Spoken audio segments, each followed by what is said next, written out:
All right, welcome in everyone.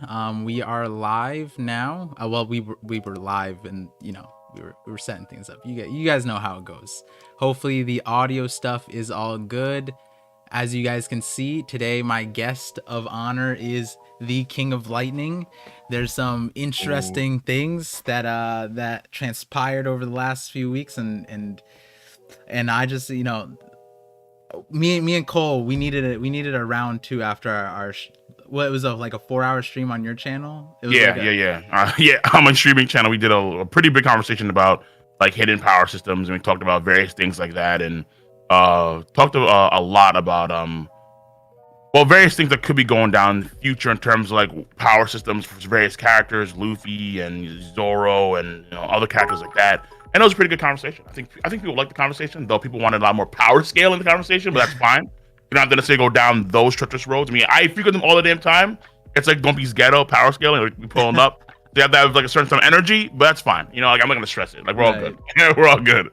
Yeah, we also got into some of the Shanks, some of the Godfather Shanks stuff that stream, which is primarily how we got derailed, right? Yep. Because that was a very conversation. I'm not gonna lie to you, but yeah. Well, outside of that, I think everything was pretty cool with that conversation for sure, without a doubt. Yeah, and I mean, the other thing was when we had that conversation, it was before Film Red, and so I'm gonna do a poll in the YouTube chat, and I'm gonna pin it at the top to see how many people have watched Film Red, because at the very end, I might include a conversation regarding Film Red, depending on how much of you guys are there, because I don't want to spoil you guys if you didn't, but it's been like a month and a half ish by now ish. Is it still being rolled out globally? I think it's already global, right? Yeah, I think it is. Yeah, but I think that some countries still are waiting for it. I think like some countries in like the Middle East may be waiting for it still. I could be wrong with that one. So we'll check. Regardless. Most folks should have seen it. Most of who could have seen it probably have seen it by now. Yeah. So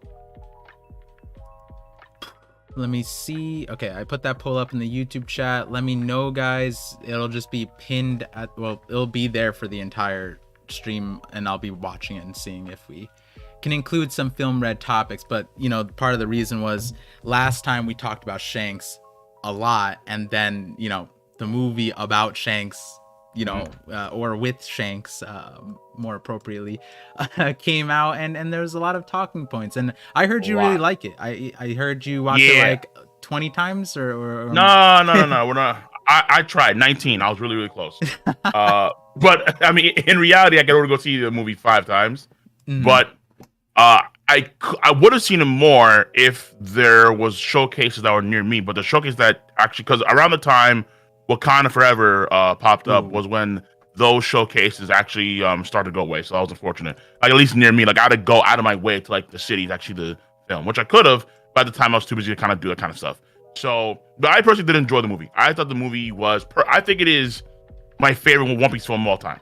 So that includes even Stampede, even Film Z, even Strong World. That is my number one One Piece film. Period. So without spoiling it, what would you say was what would put it above the other movies for you? So I would say, well, one of the things is that obviously Shanks is in the film, and because the God King is in the film, it's kind of like it's like what happened with, let's say, Demon Slayer, where Demon Slayer has the Mugen Train film, and then it was kind of like the next arc, and because it was like the next arc, folks were more incentivized to watch that movie, which is why it did so good. You can argue with other like anime films. The same thing is kind of here with Film Red, where we're getting content in Film Red that does not exist in the manga at this point in time. Only Otis Comments and also Data Information has that content for Shanks. But we're actually seeing this content for Shanks and his whole crew, at least snippets of that in the movie. Right. So I thought that was like of course, the main driver. And then obviously the movie I thought had very, very, very strong character components. Like Uta is a much better character than I thought she was going into the film. And then after that too, the movie does a really good job, I think, low key in world building components. Because I have a video coming out in the future about that stuff. But it does really good for world building if you're willing to like dig deep into it and kind of parse out how some of these things have to be relevant for the featured story, like the actual canon story. Okay. Yeah, I mean, have you done like a Film Red? Oh, and Katakuri. category. Have you done like a film read specific like discussion or stream yet? Or I've done a film read general thoughts on like why the movie was my best. So I've done 2 videos so far. I still have like a few more planned. Because I'm trying to like roll them out in like proper fashion. And we're like work on like a better schedule because I need to mix and match, video recording and editing and research, and then I need to do streaming as well. So that's been like a very tough thing to work out over the past year, working out a proper streaming schedule, and then actually recording, researching, and doing videos. But I've done 2 videos so far on Film Red. One talking about my general thoughts on the movie as to why it was my best movie for One Piece, and then number 2 was just a video focused on Shanks, just how Shanks I thought was epic. It was a pure power scaling ish video. Shanks was just amazing. Like in that movie, Shanks just like, yo, like I'm sold. Right. I get it's not a canon movie, quote canon, but I don't give a fuck. That was amazing. Wow. Oh, so I mean, we talked about a lot of things in on your stream regarding power stuff and Shanks, and our conversation got to a theoretical place where we were both kind of like on 2 different roads. And I want to talk about that because my stance was like, I know what I'm saying sounds crazy regarding the elemental haki and how some of the haki stuff that we see, or that I'm theorizing is currently we not can't available. spoil yet, so I'm not not spoiling, but more so of like creating the interest in the movie, because I think like a lot of people don't recognize that like one thing that's really important about this movie, and I'm gonna put out a video too, is that the director of the movie knows the ending of One Piece. And so if you take that into consideration, it's like if you watch the movie, then you get a window into someone who has that perspective. None of us have that perspective. And then if you watch the movie and you don't like it, I think you should also look at the fact that maybe some of the parts that you don't like might come from the part where we don't see what he saw or understands. And if you had that view, maybe you would have made that same movie. And I think that when I went to the screening in October, Crunchyroll, that early, and so the director was there. He flew into from Japan, and he brought in like a whole team, and he was talking about it.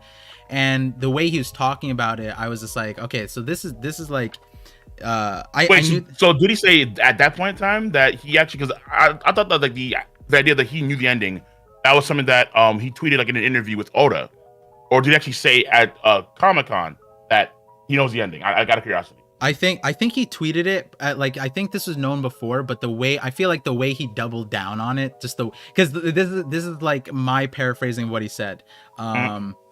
He was essentially saying, seeing all your guys' faces is really, and your reactions is really cute, and it pains me, and it's very difficult for me to be here and know the ending of One Piece, and you guys don't, and I have to wait for like, I have to hold on to the ending for however many years.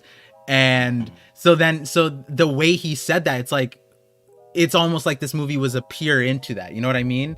And so adding that context that he had in that interview, I was just like, okay, all right, okay, I see you. And I think like people are fair to not like the movie. People are gonna like movies for different reasons, course, right? Yeah, it is what it is. Yeah. But I think at the bottom, I think like my takeaway is like, I want more and more people to watch the movie for that reason, that like, hey, technically this is a guy who like made a fan fiction knowing the ending of One Piece. And I say fan fiction loosely because, like you said, there are canon elements to that thing, and one of the main canon elements that we knew ahead of time was like a lot of the stuff regarding Shanks, like that stuff would be the canon elements. But yeah, so when we were talking about Shanks earlier on, we got into this conversation about theoretical powers, and I really like the thing that you said where it's like you expect One Piece to go to a nature science meeting, like crossroads. That's made the most sense, because I am very strict on the idea that magic isn't real in One Piece. I know folks want to believe it's magic, but there's no magic in One Piece. And I think that the fact that we're seeing someone like Vegapunk do a lot of these things that they've been doing, and it's pure tech, meaning it's their understanding of the actual world, or so things that are actually genuinely real. Arguably, you can argue things that for the most part, the foundations like what we have in today's day and age, it's upscaled to like a crazy proportion in One Piece. So it's kind of like, let's say, a Star Trekky, Star Wars sort of look into things. Then I think it makes a lot more sense to say, okay, magic isn't real, but there are some degree of extraordinary powers. Like just how in Star Wars, there's no real magic per se, but you have the Force and you have, crazy battleships. Like what we see in Lucia Kingdom could be akin to an actual gigantic Star Wars like Death Destroyer, and they have anti-gravity tech. It's like you have hologram touching gauntlet glove. Everything can be explained with tech, or Haki, or souls, or devil fruits, and that's really it. Because there's nothing else. Right, and like, I think the way I synthesize that is that, like, when people talk about them, like, oh, this person has tech, this person has that, and the way I view it is that at the end of the story, it's all going to be synonymous. Like at one point in the story, we're going to regard all these things in, it's basically the same thing, just different font, and I really like that, because it's like, maybe not Haki, but I agree with like everything else. Yeah, and I think that the Haki one is like the main thing that I think by the end of this conversation will focus in on. And so before we jump into the full conversation, just want to say to chat, if you a Cole viewer, if you're my viewer, we have King of Lightning here for Voice of All Things episode 29. Typically what we do on these episodes is just talk about topics that aren't really connected to the chapter, unless the chapter is so like immense. And to be fair, all of Egghead has been very, very massive for me. There's been a lot of story progression. There's been so much story leaps, and subtle and also major in Egghead. It's been always been going full force after One Country. Right. And like, I think one thing about the recent chapters is that, like, there's so much to talk about that, like, even if you continue to talk about the chapter, it's not stale. And that's kind of why I did these, where it's like, by the time TCB drops the chapter and everyone does a reaction, everyone's talking about it, I feel like you get burnt out on the chapter. And then by the time we get to this stream, it's typically like on my Sunday normal schedule on Sunday, it's typically like, hey, let's talk about Fishman Island right now. Let's talk about this concept that was brought up in Skypiea. Let's talk about this thing in Thriller Bark or whatever. And I really like doing that, because it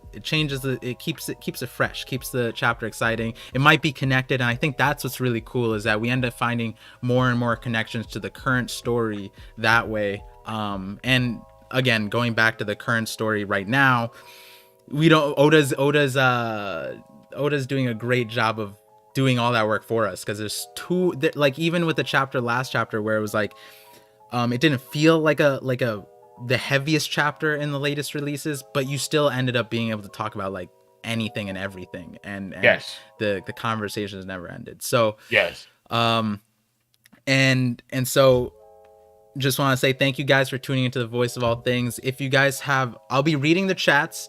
Me and Cole will like go through a conversation, and if there are super chats that I see that are like line up with our conversation, I'll add them in. If not, we'll address them all at the end. And if Cole has to leave at a certain time, whenever it is, I'll still go through them. I'll let you know. No doubt. I'll still go through them, and we'll be solid. But so, I mean, it's kind of, Cole is the big fish here, and so if you guys somehow don't know Cole's channel, which is crazy to me, because after talking to all of the content creators I know or I've talked to on the channel, so you guys can go to my second channel, ParVision VODs, and see all the creators I've talked to, and I've asked them, I said, like, whose stream do you guys tune into? Because we don't, One Piece creators don't tune into a lot of streams or content in general, because we're making our own content. Yeah, exactly. Yeah. But Cole's name has been name dropped every single time, because his reaction streams, whether they admit it or not, you can go to Morge, you can go to whoever, you can ask them, and they'll probably be like, oh, well, I don't watch streams. But you'll be surprised how many people might be lurking in Cole's reaction stream, just waiting to see a great. I'm telling you, I am the pioneer of, hey, well, not the maybe the pioneer, but I am like the apex of the One Piece reaction stream. Like, this is my bread and butter right now.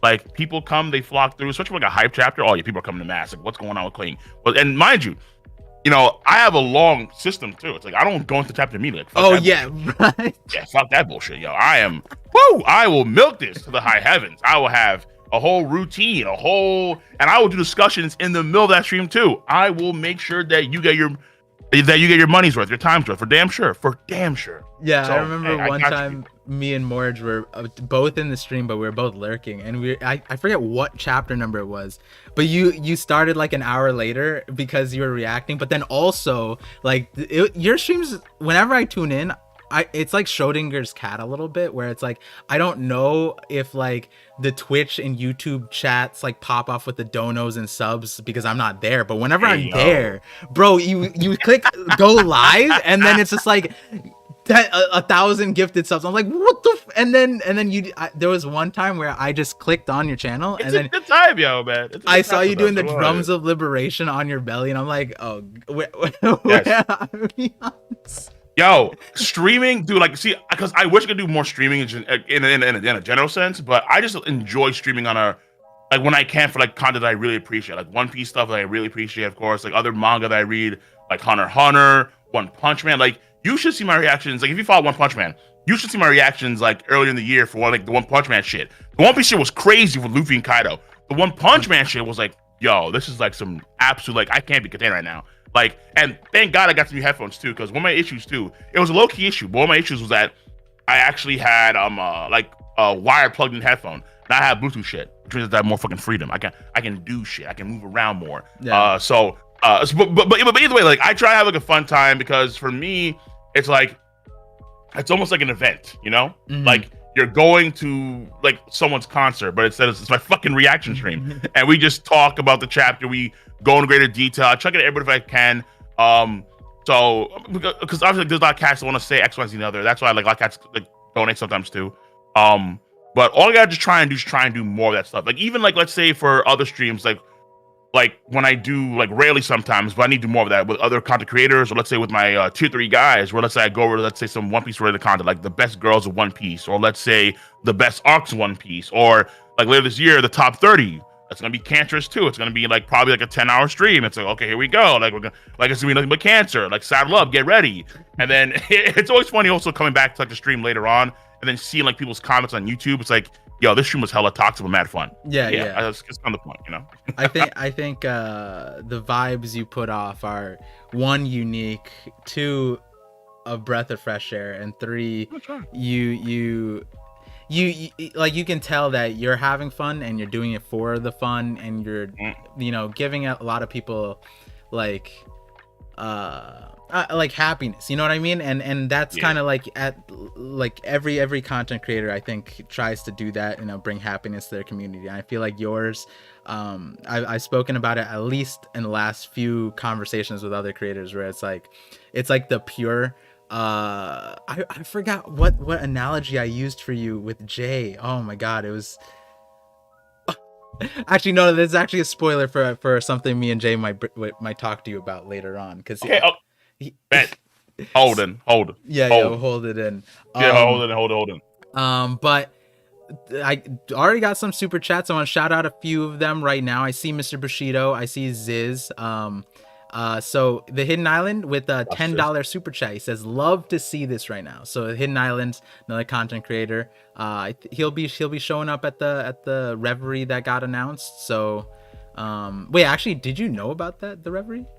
Yeah, I did, but did he announce it already? Yeah, Randy announced it already. Well, it was kind of like Roger's Base kind of like didn't know about it. Then when they streamed together, he's just like, oh, I wonder when the next Reverie is. And then Randy was kind of like pushed. Yeah, no, but they talked about they talked about it in the DM. Okay, like, cool. Yeah. Randy talked about it on my stream, and then his stream. Oh, but hold on, did Randy do like an official? Let me see here. Did he do like an official post? Okay, let me see. Well, I don't know if he did an official post, but he on his last chapter reaction, he announced it to everybody. So. Oh, okay. Yeah. I think he's gonna slate out the date. You're one of the few content creators that I actually know that actually watches everyone else's content, like, for real. Like, because normally I watch Randy when I can, like when I have time, but you actively go to everyone other. Like, most, like, I know Braga doesn't do that. Like, he rarely does that. I know other cats don't do that. Like, Sawyer definitely doesn't do that shit. But I mean, it's like, I'm impressed in a way. I'm really impressed. Like, you actually do that. Like, you actually do your research, like your due diligence. Like, shit. I mean, this is a good place to start because it'll come in a little bit later. Where for me, one, like, I love the One Piece so much. And you know, people may not believe it, but I feel like my love for One Piece was equal even when I wasn't a content creator. I had no idea the community existed, but now that I know that it exists and I see how many different essentially versions of me, like I that's how I kind of look at it. Like, I look at all these different content creators who love this series in their own way, and I like to see how they, how they package their love, you know what I mean? And then that's what we were just talking about with you, where it's just like it's the love unleashed, and that's also like why I really try to do my live reactions as soon as possible, because then I have the privilege of, then if I'm able to, jump in for like 5-10 minutes on the thing, or I have it up on the side while I'm doing other work, and get, like, the pulse of the community. And a lot of times I write, like, so the video that we're gonna talk about today, when 1067 came out, I did my live reaction because the chapter came out like at 3 p.m. or something like that, and then right after I got off, I recorded, like, it was a 20-minute script. I wrote it up, recorded it, edited it all within like 8 hours. I stayed up, and I was like dead. And then I woke, I like slept for like 2 hours, and I woke up, and then I think I caught IMD King, Jay, Randy, and I was just looking at it, and I was just like, the one thing I was saying about this theory, and I said it to my stream, because that stream went wild, because we started from here, and then we ended up all the way over here, almost like how that happens. One of those streams you had when we had the 16 holy lights, and then I tuned into your stream and you were counting cactuses on Whiskey Peak, like, bro, I'm telling you, man, we were we were getting there. Yeah. And so one of the things that I said to my stream because I told my stream the theory, like, live reaction, it was like a live, that's also the reason why I like doing live reaction, so I could like spit out the theory just like as soon as I like comes to my mind, and then I craft it, and then I write it, whatever. And I said, I don't think there is another content creator who's gonna take this chapter and go to the moon with it. And that's where, when I posted my video, I think a few hours later, maybe the next day, and I don't know if your thing was particularly spurred on by 1067, but it was the fact that it was so close in proximity. I was like, oh my god, Cole talked about the moon right after 1067, and then I clicked on it, I watched it, and we talked about it from completely different angles, and I was like, probably, yeah. And that just excited me, because exactly what I said before, it's like a different version of me. There was King of Lightning, read the chapter, and we both went to the moon. I have to talk to him about it. Yeah, all roads lead to the moon. This is a good sign. Like, if there's other viewpoints that can get us to the moon, I'm cool with that. As long as we get to the moon, bet. Like, Oda's on the right path. But yeah, we hit it. I'm pretty sure we hit it from different angles, based on what you're saying here. Because for me, the idea didn't necessarily come from 1067. It came from 1065. Okay. Because the idea of like the Undying Flame stuff was like the most, because this Undying Flame that Liv talked about, that they all seem to be like infatuated, like this ancient power, I think is going to be like, it has to tie, I think, directly in some way to the One Piece itself. I don't know how, I'm still trying to work it out in my mind, but I think it has to have some direct roots, because we're starting off this final saga with something that's so pivotal for the Ancient Kingdom. And the Ancient Kingdom that essentially were the ones that had this era of, like, I think it's called the Age of Heaven that Robin refers to, if she was telling the truth in some ways during Alabasta. Mm-hmm. So this, I think, has to kind of involve a lot of different things with the story that have to be addressed. And of course, one of the things I've always been thinking about is, how do we have an army on the moon with NL, and that's never going to be addressed at all in the actual story itself? That makes no sense to me. So right. I thought that there had to be something to do with that, and just seeing Egg Island itself, seeing the space features and all kind of stuff, I'm like, hold on, this could be happening much sooner than we actually anticipate. So, right. But that's where I kind of got from. So the Undying Flame thing was, for me, the key thing. But what was your key thing, out of curiosity? What happened in 1067 specifically that got you to the moon? So So so I just want to show everybody the like the thumbnails too, because it's funny because you even have like a Nell on there, and your moon thumbnail is like really cracked. I really loved it when I saw. I was like, I didn't. We've been having fun with these thumbnails, yo. We've having fun with these thumbnails, man. It's been funny as hell. Yeah. When I saw yours, I was like, I got so much like serotonin. I was like, yo, someone else is talking about the moon, and then so mine in 1067, it didn't start at the moon, but it ended at the moon, because essentially what we were looking at was something, to summarize it, because I want to walk from your video to my video, because I think that's the best way to portray it to the chat. Yeah, because I didn't watch your video, but you watched my video, so so you can let me know what happened exactly, like what your thought process was. Yeah. So in 1067, I think what I was looking for was something that connected the entire verse, and that's where I landed on the moon with. And the context of that we'll get into in a little bit, but I want you to just let the chat know real quick, like a kind of a summary of like that video, essentially, so that like we could just rush through everything. Yeah. Bet. All right, so basically in that video for the moon, my general thesis is that Vegapunk, she's trying to look for alternate sources of power. I kind of got that idea through Lilith, where she talked about how she wanted this undying flame. So for me, that was a sign of like, okay, they want this undying flame so they can have this power. And then she states that, okay, well, with this energy, we could essentially create our own sun. So the idea of creating a sun is a pretty far out there, like scientific, a science fiction-y sort of idea, where it's like, in some of these scientific shows, like they actually have it, like for example, I think it was in Stargate universe, where like there is a civilization that's so advanced in their technology, they can actually create their own sun. And tech in One Piece has done some of the craziest, gnarliest things we've seen so far. So maybe the idea of actually making a sun isn't so that far out there, but it depends on like how exactly it's quote created. So it's like, let's say Different Awakening, like someone like the Merman no Mi awakens their abilities and like they make it Entei like Ace did, but then just kind of stays there. But is that really infinite power in the same way that Vegapunk and Luffy are talking about?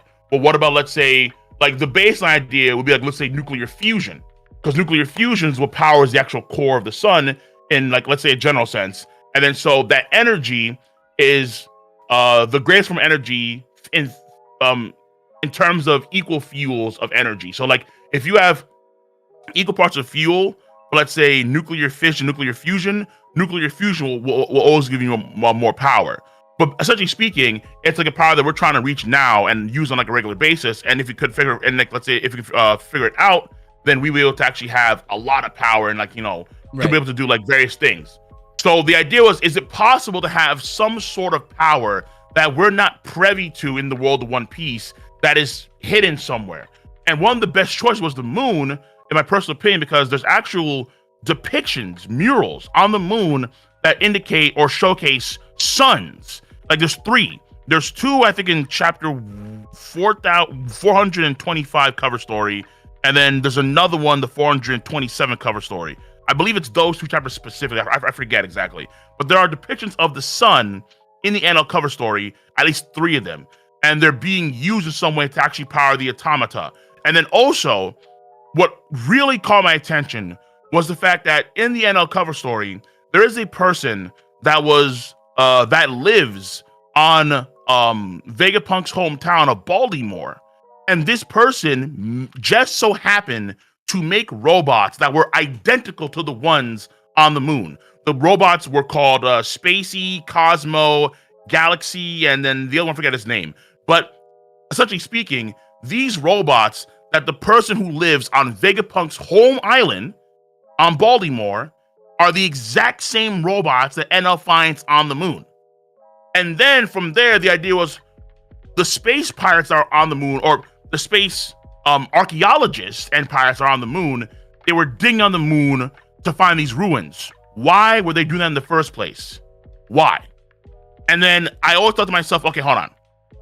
We can see that in their Jolly Rogers, they have these elongated heads, right, in terms of their skulls. And even though Vegapunk has the brain fruit, so his head is always getting bigger and bigger and bigger, that doesn't necessarily mean that his head was normal from the rip, because he was a genius, as far as you understand, from the get-go. So he was a relatively smart guy, but how big was his brain? Like, let's say, did his brain get that huge in terms of, say, mass and girth and so on, because the brain ability, well, let's say, wasn't always abnormal from the jump.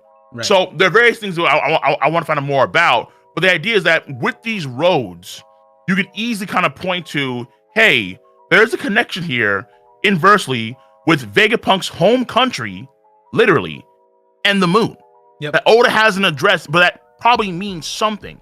And that, of course, locksteps with Vegapunk's whole town structure of there's the buildings, there's all this all these structures where it's all space oriented.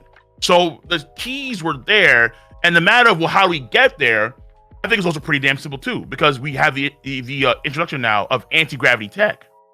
So anti-gravity tech gives us our gateway to the moon. Right. If you combine that shit with, let's say, the Vega Cola, where Frankie and the Sun Ego, and in theory is more powerful than regular cola, then we have our gateways. It's just a matter of actually going there in the first place. So that's to kind of see things where it's like we go there in search of a discovery of something that doesn't exist.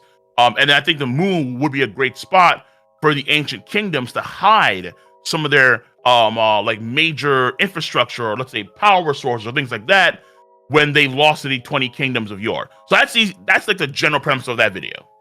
And so if you guys have watched my video, right, and you guys now probably really understand why I have King here, because a lot of what, so basically King was saying that, you know, to summarize all of that is like there's more than one, like, I'm also doing because someone just joined and asked the topic. So there's more than one reason for us to get to the moon, and now we have all those pieces right in our faces, especially with the recent chapters, and we see literally with the gravity of Vegapunk's existence that, like, it's not like, you know, before Egghead, people were like, oh, Anel's coming back to the story, oh, like, you know, how many times have you heard like Fujitora is gonna gravity bring the moon down, right? Whereas like now you don't have to be that ridiculous. Like it's in our face.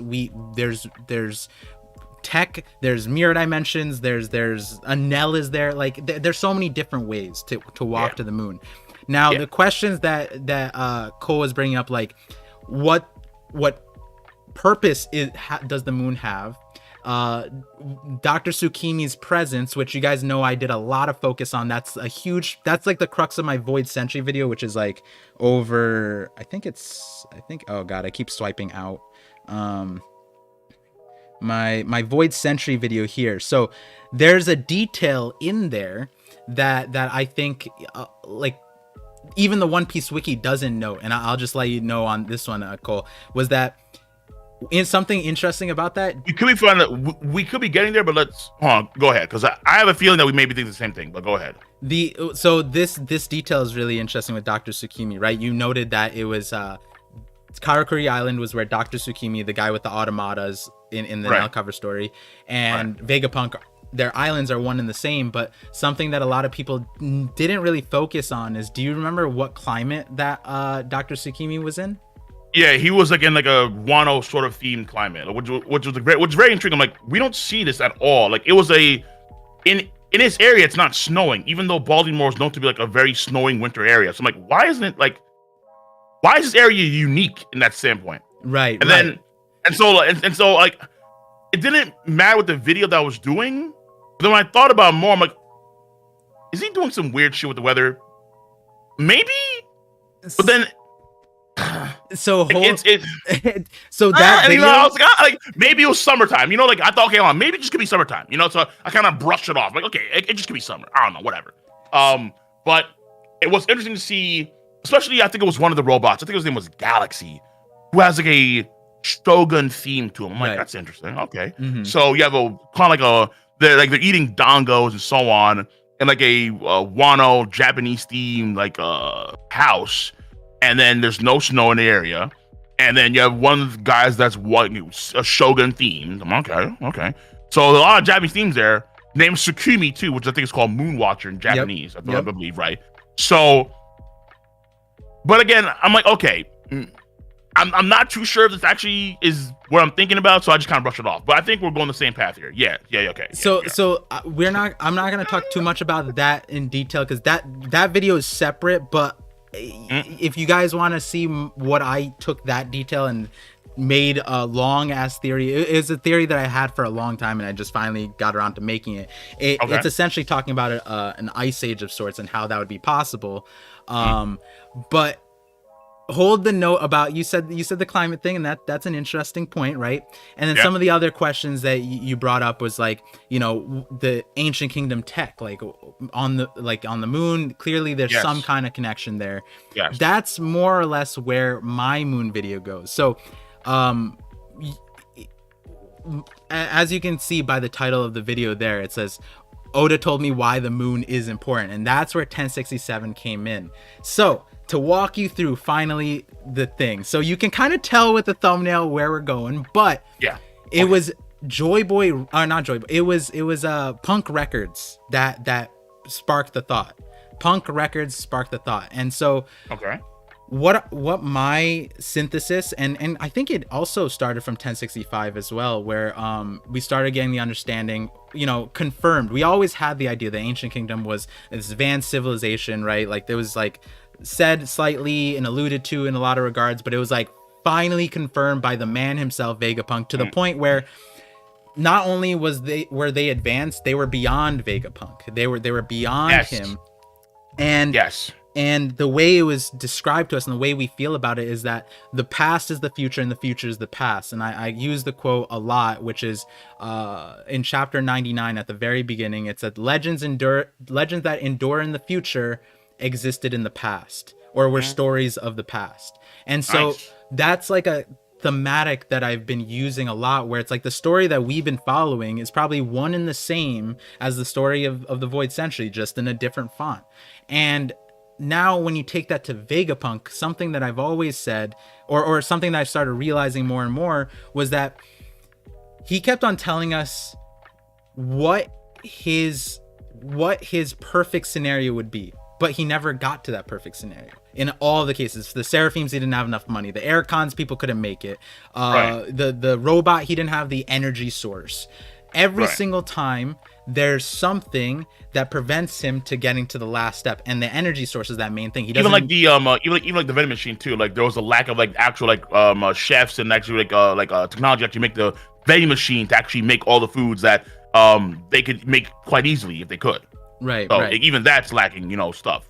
And so then that's where 1067 came in, because the main thing that we found out about was Punk Records. And what did he say? He said, there is a future where everybody in the world is connected. And so to me, I was like, wait a second, that's really interesting. And what did he say? He said that if the whole world, imagine if the whole world was connected, imagine what they would be capable of. They would be beyond Vegapunk's capability. What did he say was also, we could create a sea of knowledge that far surpasses even my vast intellect. One day humanity will be able to share a brain. And something that we just got, I like to say, like, foiled it with, was just previously, or just after that, he says, he could not create the legendary Iron Giant because the technology is beyond him. So we get an example that the ancient kingdom was beyond him, and we get an example of how someone would be able to go beyond Vegapunk. It's by being connected to the Punk Records. So what my idea was that, wait a second, one, just like Nika, right? We assumed that there was a Nika of the past, right? There was a Nika 800 years ago. Yeah, like a real quote deity. Yeah. Right. A lot of people are either on the camp that there is a devil fruit that someone ate and they awakened Nika and that was Joy Boy, or it was the deity. One way or the other, it's essentially a similar thing. And the other synthesis of that is that now in that chapter, we got confirmed that Vegapunk has a devil fruit. And to me, I'm like, wait, you said a similar thing. It's like, we don't know if his large head is, could have predated his devil fruit. And that's something I do talk about in that video, where I say that, like, that video or that chapter actually supports my elemental Haki theory, because we do know that those heads are can be created without the devil fruit. The elongated head, we got the example from Fukurokuju, and also Strawberry too. Strawberry one I didn't use as an example because we didn't get like the full face of his forehead. But with Fukurokuju, Oda gave us a bald dude. At 41, he had a normal head. Then after he had his fallout with Raizo, because of his passions, he got so passionate about jutsus that he learned all of them and became the jutsu god. Apparently. His head started to expand and get bigger. Yeah, exactly. And so without a devil fruit, he was able to imitate what a devil fruit is capable of. And so now, taking that part aside, I think there is a fair, like what you're saying, the space pirates, it could be a devil fruit or it could not be a devil fruit. One way or the other, there's something there. But here's how it could connect, right? If Nika existed 800 years ago, what about Vegapunk's fruit? The brain fruit. What did he say? Look, if you look back at what he exactly said, he said, my brain is the largest current brain that continues to grow. And I was like, wait, continues to grow. That means that you could add a stipulation there that it's not the largest brain. There might be a larger brain. Would that larger brain exist 800 years ago? The reason why I think that's important is because imagine if there was a punk record with a different name in the past that connected the entire world, which is why they were super advanced. And what so would that... you would say it's like let's say, and so it'd be like an individual. Or let's say a civilization based on a particular punk record, like how basically like the entire world is Egged Island, essentially. Yes. And so my idea started with during the live reaction. You guys can go watch. I started with I froze in the live reaction. I froze. And I was like, okay. Let me not go off on this 30-minute tangent right now. Let me read the chapter. And then I gave it out where at first I was like, the red line. The red line is huge. It spans the entire world. You could fit a brain inside there and everyone could connect to that, And, I was like, okay, that's interesting. And then another idea, I was like, maybe the tree of knowledge, like the tree of knowledge is super weird shape. It's literally the tree of knowledge. Like it could be that the reason why 5,000 years of knowledge was accumulated there was because a previous brain user was there, which puts Vegapunk and Clover both at the same place. You know what I mean? And there was a lot of interesting things there. But then we landed on something that crosses the entire planet once a day at least. And you see it at nighttime. It was the moon. And at first I was like, oh my God, this is too crazy. This is too out there. There's no way that the previous... The same way the Earth would be. Okay, so Earth is the Fabrio phase or something. Labo phase is the moon, where punk records is at. And it zaps the signal of the ancient punk records. So the core of the moon is a giant brain. Like you want like Star-Lord's dad to be a celestial body that orbits the planet. I like that. Star-Lord's that. And when you think about it, right? So what I'm saying is that the moon contains memories, right? Because that's what Vegapunk's giant brain, Punk Records, is the accumulated memories of him, right?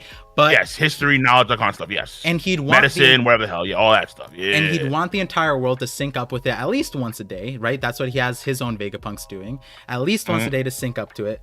And what better time? And we don't know how they sync up. We still don't know. But what better time than when you're sleeping? So basically, while you're dreaming, while you're sleeping and dreaming, everyone shares a dream. Everyone shares their memories, and they reload while they're asleep. And okay, so that, this all sounds romantic, but then it's like you start adding on to the details of it, where this is one of my favorite details of it, right? There was a few different things where it was like, one, Vegapunk has a punk record, right? We don't know the size of the brain, but he says it continues to grow. We don't know if all of Punk Records is the brain or if there's like a room for it. We don't know anything about that. Right. But I would imagine if the whole world were connected to a brain, it would explain again how they were so advanced, right? Now, some things that, I was walking towards was like, this sounds out there, but has Oda maybe like led us into a direction where this makes sense? And this is one of the stretchier ones, but when I thought about it, I was like, no, this is kind of crazy. So, when we're talking about the moon, right, you brought up Dr. Tsukimi. Dr. Tsukimi's name is Moon Watcher. We'll get to that in a second because obviously it relates to the moon. Oh, and why isn't this video pausing? I'm trying to pause. What the heck? Why isn't... There we go. Trying to go to the exact spot where I bring this up. I'm gonna show it to the stream and show it to you at the same time. But there is actually on stream, or you can see it on the Discord if you want. I have it streaming to you, I believe, as well. Oh, remember, my Discord has an issue, yo. Yeah. So it should. Okay, I'll go to the stream. Hold on, give me a second. Okay, let me know when you're able to see it. Let me go. Okay, I'm live. Yeah. Okay, Luffy, I see the red rock. Okay, go ahead. Yeah. Okay, so let me. So we actually know of an entire unexplained group relating to the moon, and you might be thinking of one group, but we're gonna get to that group in a second. It's actually Wano. Well, there's a lot of who? Wano. We still don't know why all the clan names are moon named, right? We still don't know. Do you have an explanation why they're moon named? Wano didn't give us that. Wano barely gave us explanations. I wonder why. Oda's holding off on some of those. There were the families. Outside of the Kurozumi, the other ones are all named after moons in some respects, right? Yeah. And let me tell you, like, what did just how the Vegapunks are, you could argue too in some way, because the Vegapunks, you could argue, are also named because Atlas. Because you can argue this, all right? Lilith's name also refers to the quote shadow moon that is it's like a shadow. What was it called? Lilith is a shadow moon that was a sort of like it was a theory out there where one scientist had to proclaim that there was actually a moon that also orbits Earth too on like a bigger ellipse that's actually a hidden. It's like a dark moon, and that was called Lilith, but that was debunked. But there was a theory out there that is actually one of the moons. So the Vegapunks themselves, in some way, Atlas, Shaka, Lilith, Pythagoras, and them, these could have been, because we know based on Clover's ancient or the globe that there were other moons at one point in time that circled the planet too. But where the hell are these moons? No idea. So I'm not sure how many families there are in Wano. There were six clans besides the Kozuki, I believe. So let me just count them. See? So Amatsuki, Kozuki, Fugetsu, Uzuki, Shimotsuki, and Kurozumi. So the Kurozumi would be the last one out, but there are 5 ones. But the number 6 was the one that, when you said the 6 Vegapunks, I was like, wait a second, hold on. So 6 Vegapunks, potentially 6 of the potentially 6 of the actual Wano country families. Though to be fair, the problem is the Kurosumi, the names are like tar or like charcoal. Yeah, so they're, which is an energy source, but we'll talk about that in a second. Okay.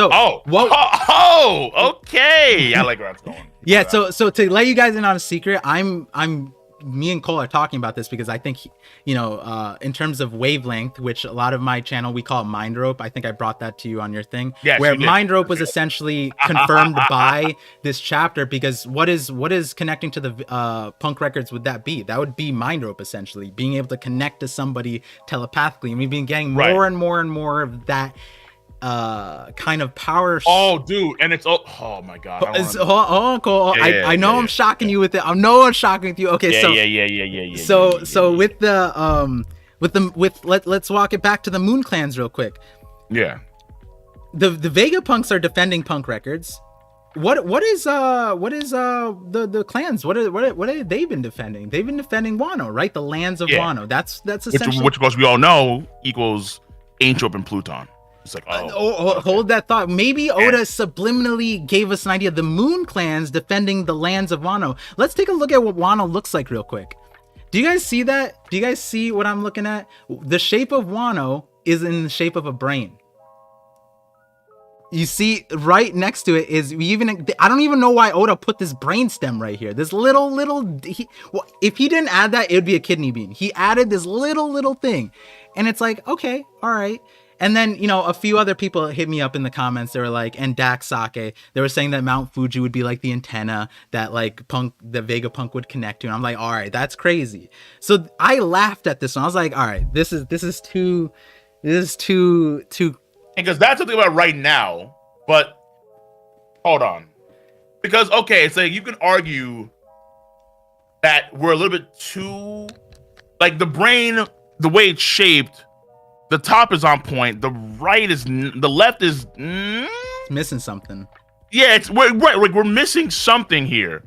That part is like, you know, more of the brainstem, but it has like the rough shape. But this isn't. This was the joke.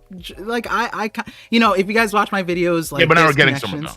Yeah, so I'm saying the moon is a database, right? Where when you go to sleep or at any point, some point you can connect to it, right? And you can acquire memories of some sort. You know what's funny?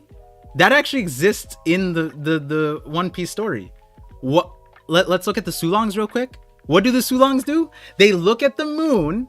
Look at the moon and they transform. Access so the way Jinbei explained it was they access the feral memories of their ancestors to get the Sulong form. That's what they do. They literally just look at the full moon and get that. So if you guys want to see that, that's right here too. So, and I quote, "When the minks stare into the full moon on a clear night, they call forth the wild memories that lurk deep within their subconscious. People refer to their pale, ferocious form as Sulong, the moon lion." So we have an entire race of ancient people. I regard them as ancient because they're one of the most secluded ones in the entire verse that literally look at the moon and access memories. Interesting, because I thought from like the other way too. Because I was doing a video, because I had a video plan on like Gear 5 and that kind of stuff, and why is it that Gear 5 mimics the Sulong in so many ways? Where Gear 5 Luffy, his eyes turn red, let's go Sulong, his hair goes white, let's go Sulong. This whole image is kind of like modeled after a Sulong in so many ways, and I kind of saw from like, okay, maybe instead of the same way, so you're going through it from a knowledge standpoint.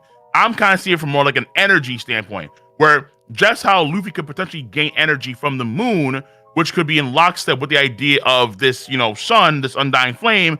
The Sulongs also getting the same energy from the moon as well.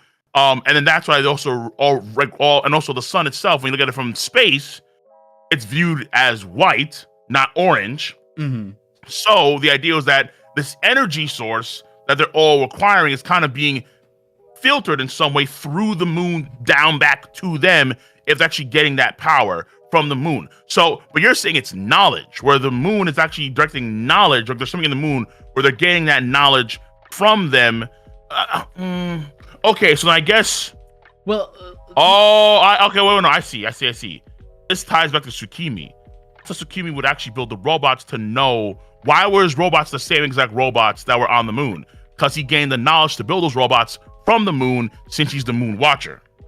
Moon Watcher. That is so what I was thinking about was that Dr. Tsukimi, his name is Moon Watcher. What if his role was to watch the moon? That was a softer idea, but again, the point was that was really interesting is that Vegapunk originated in Karakuri. So, you know, and his brain fruit might have originated there too. It makes sense that he got it at a young age, given like maybe he was a genius and he got it somewhere else.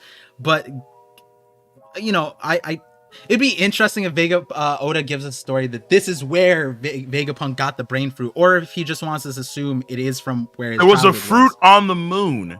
Vegapunk went there at some point in the past, somehow, some way, and then he came. That's interesting. A huge. The idea that there's the fruit that's not on planet Earth. That's actually outside planet Earth. Dr. Tsukimi could have been tied to that in a similar way, where we were just talking about how the Vegapunks, right? They're all split of the Vegapunks. What if Dr. Tsukimi was one of those? You just said the Lilith's name is tied to the moon in some regard. Well, Dr. Tsukimi's name is as well. Also tied to the moon. Yes. Okay. So there could be like that could be tied to the original version. I say original version of Vegapunk of some sort, right? Because we have to. I think it's safe to assume that there was a parallel of Vegapunk in the past, and I talk about this in my recent collab with Sai about what that person might be referencing from.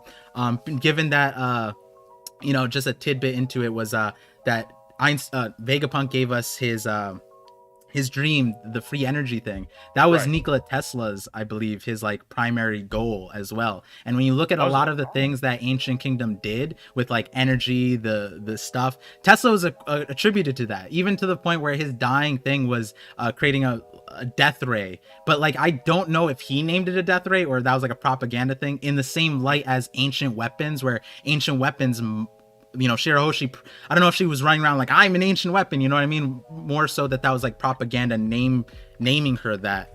Right. But again, all of this going back to the idea that, things that existed are we're seeing now that have a higher potential probably existed in the past. So if there's punk record now and we can already see the value of it, and where Vegapunk says that if everybody in the entire world connects to it, it'd be more advanced to us.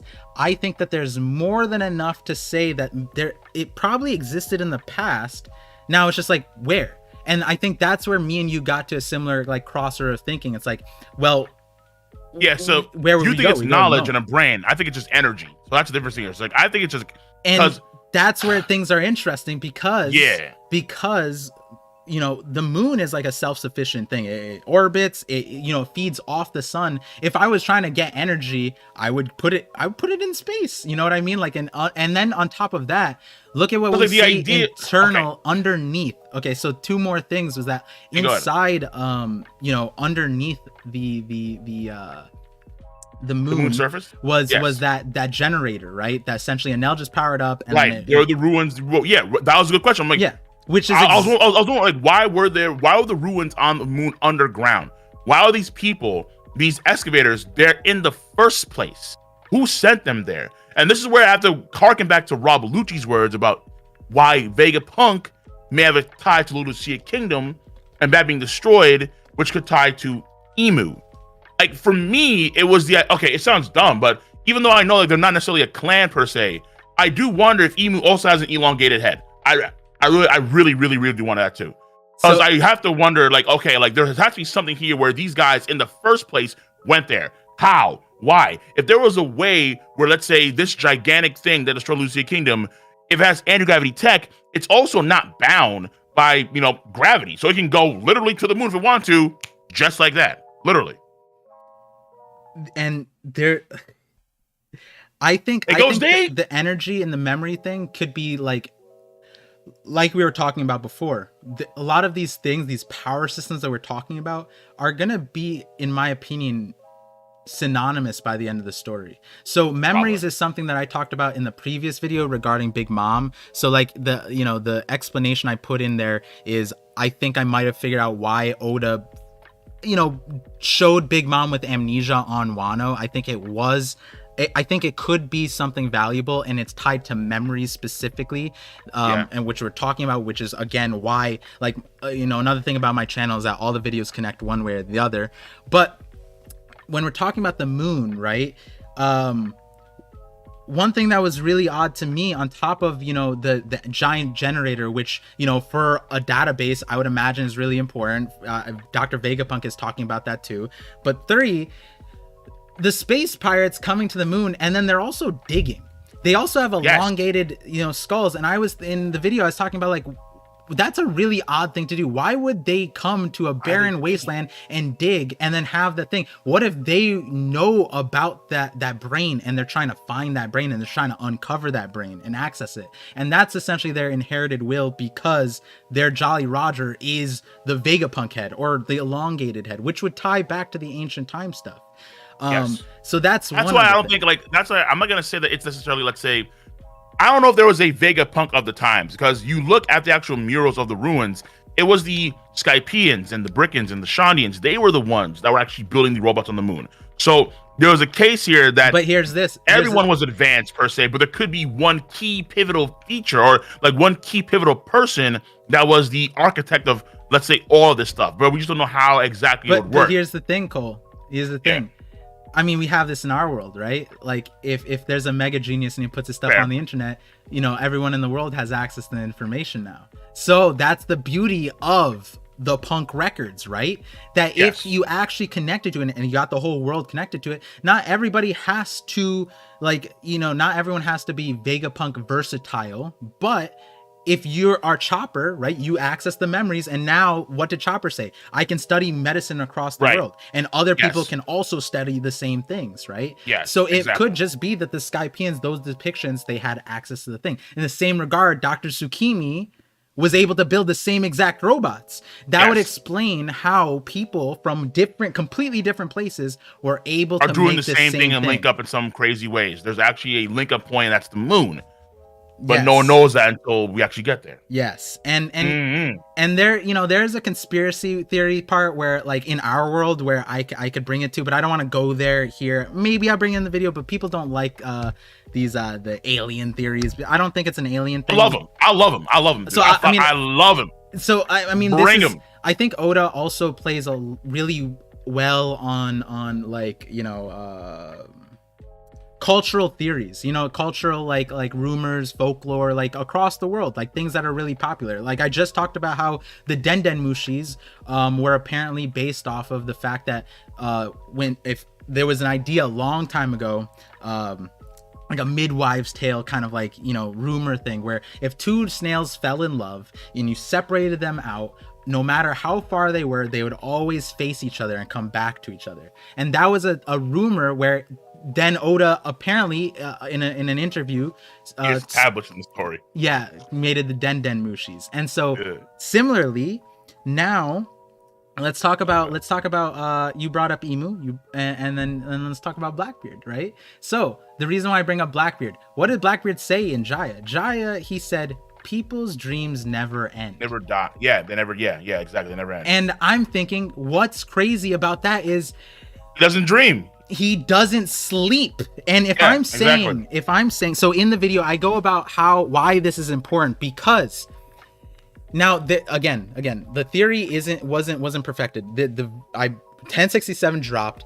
I immediately wrote this thing. Tell me, we're in the same camp, because you and me, we have a bunch of different theories we have kind of laid out. Yeah. And now I'm like, okay, I have to kind of rethink about some of my theories here, because like my ideas of the moon, the whole brain knowledge thing could be better.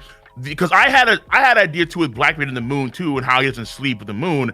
And I was thinking, okay, hold on now.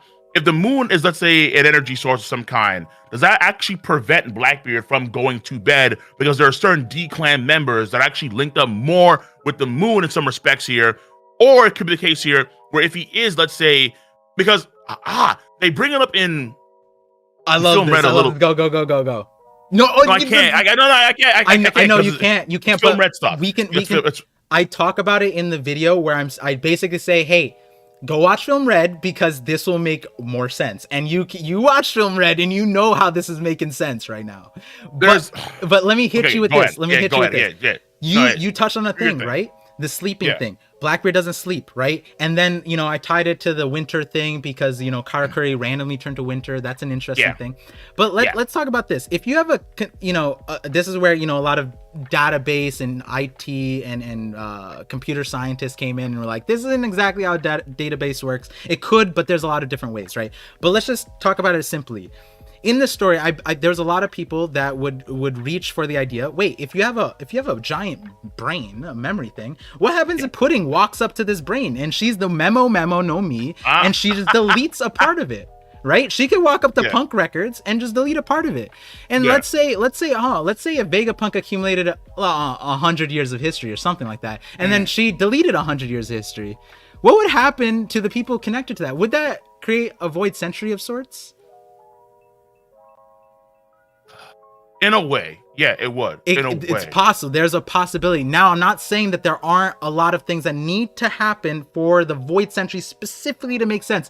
I explained a few of those things in that video, but to fast forward through a part of it, we don't know Blackbeard's situation with not sleeping. We assume it's because of the Winter Island thing, but those things are still separate in the story.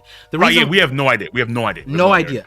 But what I really liked about this theory off the rip was because if it ties to sleep, then we have a major antagonist who has this highlighted detail about him that goes unexplained for this many chapters, and the two would be bringing them together. And now why would that be important? Because if Vegapunk's system is you connect to it and you refresh your database, right? So if one Vegapunk learns something, another one learns something, it uploads, and then this one connects, and then they both, you know, get the same set, and every day they reconnect and they reset.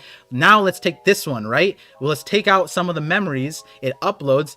would that delete it from this one? There is a world where that could be possible. Now, why is that important? Because if in the Void Century there was a clan of people that didn't sleep because they were afraid to connect to this brain, that could be why, inherited will wise, Blackbeard can't sleep, because he has inherited the will of not sleeping to avoid that. Now, why is that important? If Emu is truly at the top of the world, and possibly from the Void Century, who's to say that they can't tap in to the moon?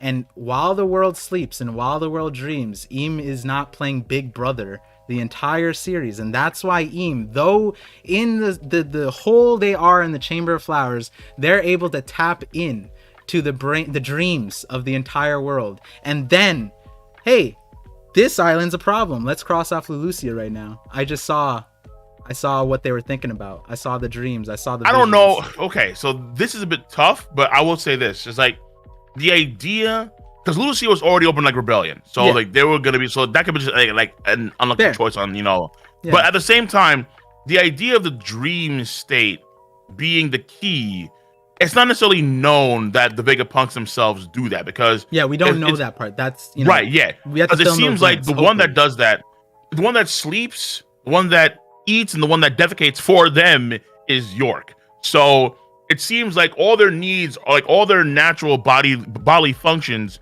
are shared through the punk records in some unique way between the Vegapunks, and that's something that you don't see in the World One Piece, where everyone is actually like completely different in terms of their physiology. Like you have angels, you have fishmen, you have long necks, you have long arms, and all these different people that are very unique in times how they operate. But also the idea of like a giant punk records or something of that sort on the moon, I think would probably work for only like a select few people in the World One Piece that had privy access to. Maybe back in the past, everyone could access it, but at the same time, I think now only a select few people can actually access it because of various reasons, if that's actually the case here. So the question would be, okay, why would then, let's say the Marshall D family, right? Why would they be particularly against the idea of linking up with punk records? And I think this will tie back to Blackbeard's idea of freedom, because one of the scary parts that's not addressed is if you have everyone's brain connected to one another and everyone can access this records, then in some sense, it does kind of remove a little bit of free will. Not saying that it's because there's now a focal point of control for someone to actually manipulate like the rest of the world, which it's kind of like what you see in Magi, which is like Sinbad. I got spoiler warning, but it's like, okay, that's like a decade old now. Fair, but so like just in case there was never read Magi, but it's like trust me, I know like people like I was about Bleach and Bleach content the other day, my stream on Patreon. Folks like, spoiler. I'm like, really? It's like a decade plus. What do you mean? Huh? Okay, so either way. Fair. But as you're saying, yeah. But the whole point here is that if there is like the issue would be, okay, there is a point, like there is a major point of focus that could be tackled and actually taken down for like the rest of the globe, and that would be like the gigantic brain. So my thought process here would be whatever is on the moon is hidden, and it's kept hidden even away from someone like Emu. Like Emu can't get access to it. Like maybe he knows about it, but he can't gain access to it, because that's going to be the key thing here that we have to acquire or utilize, let's say, against Emu. But if Emu can't access it, then we're not playing fair anymore. It's like, how do you even like compete with that in terms of like global domination? That's why I'm more of the sense of it's a systematic shutdown information rather than Emu's actually able to tap into people's dreams through the brain from the moon and actually know who to actually and know who to target. So that's all I would say personally. No, and Cole, I love you so much that I'm just gonna. I always do this, but like I have a moon, the second version of this, because again, like I want to refine. There's another version. Like a more full detail. I'm gonna go talk about it. I'm gonna walk us through there because what was the thematic I started? I said, I I share the same sentiment where I think Oda is especially going towards a world where nature meets science. And you know, when you look at devil fruits, for example, devil fruits are that, right? You take these tools that are created, right? Let's take the lightsaber, for example. Like that has such a weird quirk where a light attracts bugs. That could easily be a paramecia power, right? Just put that in a devil fruit. So many different. We're seeing the verse here where we're seeing Vegapunk do actual abilities, like for the warping ability. Von Auger does that. Law does that. Or let's say, for example, I think we saw him last chapter go kind of like stealth, because I think it's stealth. We're seeing, of course, German can do that too with the Reitsu with Sanji, and then of course, obviously, Shady the Rain can do that. Right. So we're seeing tech literally mimic devil fruits in so many capacity. So if you flip it around, and this is where I think things get a bit shaky here. The devil fruits themselves, I think, are tech oriented. I think they're actually made via tech. I think that that's fair. Vegapunk, because Vegapunk, he is the foremost master of devil fruits in the world currently. He can actually give a inanimate object devil fruit ability, a zone ability, of course. But the idea is that Vegapunk, I think, has always been trying to catch up to the technology of the ancient kingdom. That's why even no matter what he thinks about, he always thinks about, okay, I can do this, that, and the other, but I need this energy source, and this energy source is always this ancient energy source. It already exists in the past, and I'm just trying to get there. So it's always like going down in order to go to the future, he has to always go to the past. That's how it always kind of works in Vegapunk's mind, which is why I think that even the devil fruits themselves were probably devil fruits that were created by these ancient kingdoms, or by the ancient kingdom. Because we see Vegapunk do the same thing, but he kind of failed at it. But they are better than him, or maybe one person particularly was better at him in the past, and they can actually make devil fruits. And like you could look at it like this too, right? Like the concept of inherited will is something that was mysteriously dripped to us at the pre-time skip, post-time skip. We've been understanding inherited wills through Roger, Odin, Kaido, whatever, right? And then we land on Egghead, and we get the full, right in our face, the whole Seraphim situation, where not only does Jinbei Seraphim know Fishman karate off the rip, and just because of the memories within his lineage factor, it's kind of like the memories of the memories of the DNA, and so it's like how do you harness that and then put it into something, right? I think that Vegapunk is stuck on the tech side of things, and he doesn't know how to get to the devil fruit side, which is the nature, the fruit, the tree side, where it's like there's a conversion thing that we're missing that we're gonna probably learn from the Void Century, which I don't think Vegapunk will impart on us, which is why, you know, Vegapunk doesn't necessarily need to die, because, you know, though he is the smartest person, he still doesn't have the knowledge from the Void Century. If he did, then he would have all the solutions as well, right? Roger and Rayleigh probably had the answers that he would need, and I guess their roads never crossed or something like that. I would imagine Rayleigh would be able to answer some of the questions that Vegapunk has, like what was their energy? He knows what happened. So he would have actually, of course. Like he'd be able to like, hey, these legendary giants, right? Well, how were they powered? And Rayleigh would be like cola or something. You know what I mean? This is where I think the giants come into play, because I think the giants. So among, as far as I recall, it depends how far he wants to go, but among the because we know that like the giants are themed as like Norse mythology, kind of stuff. One of the things that has always kind of fascinated me is, and this is where I think Elbaf could be also a point where we actually go from the move. Not necessarily now. It could actually be Elbaf. It's because it depends on how I want to do this. Why is there a giant beanstalk in the middle of the sky where this island falls onto when the explosion, the knockup stream takes up, the knockup stream takes up a yard? Where? Why? How does that work? Where's this beanstalk coming from? And then one of the things that fascinated me was that there was an idea that was brought up that you can actually get to the Skypiea that Luffy company went to, but through another means. Right. There was another pathway there. An easier path. Well, no, it would actually be a harder path, because people would guaranteed die along the way, but no, they would guaranteed die along the knockup stream. So Gonfall said that most people went the other way because it was a lot safer.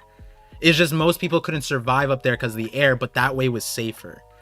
Well, because as far as I recall, it was like the how do you say it? It was like he said something like the effect of like the knockup stream was like all in one go, like either you all live or you all die.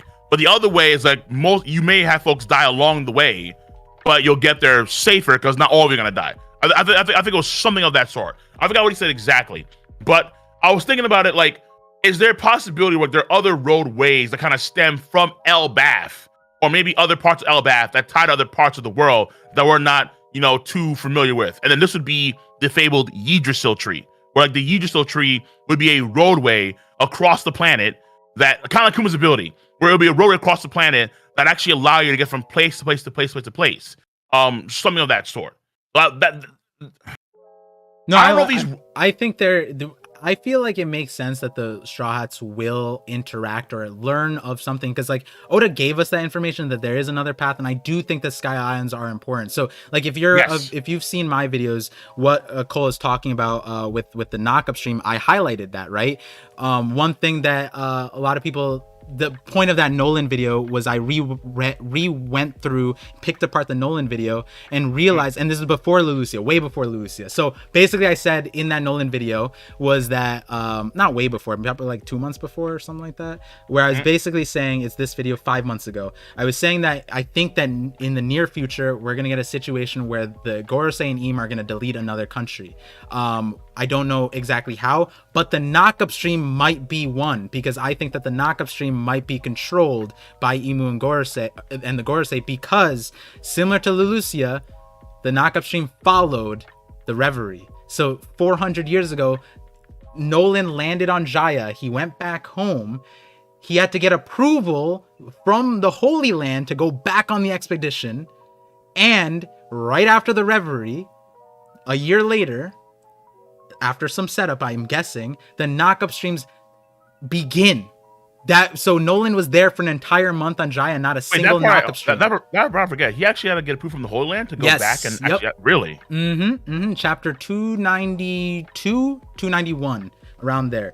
So if you guys are interested in the idea, that one was one of my favorite videos, but like it led to this idea that like, the knock-up stream was curated somehow, because Nolan was there for an entire month, and what we learn is that the knock-up streams happen 5 times a month, and Kalgara didn't know about it, and he never told Nolan. Nolan didn't see it, and then right after the Reverie, similar to Leloucia, boom, it happens. But something I pointed out, like you said, the cloud, which that part, if you guys are wondering about that part, the part 2 to that one is pointed out in this video with the cloud.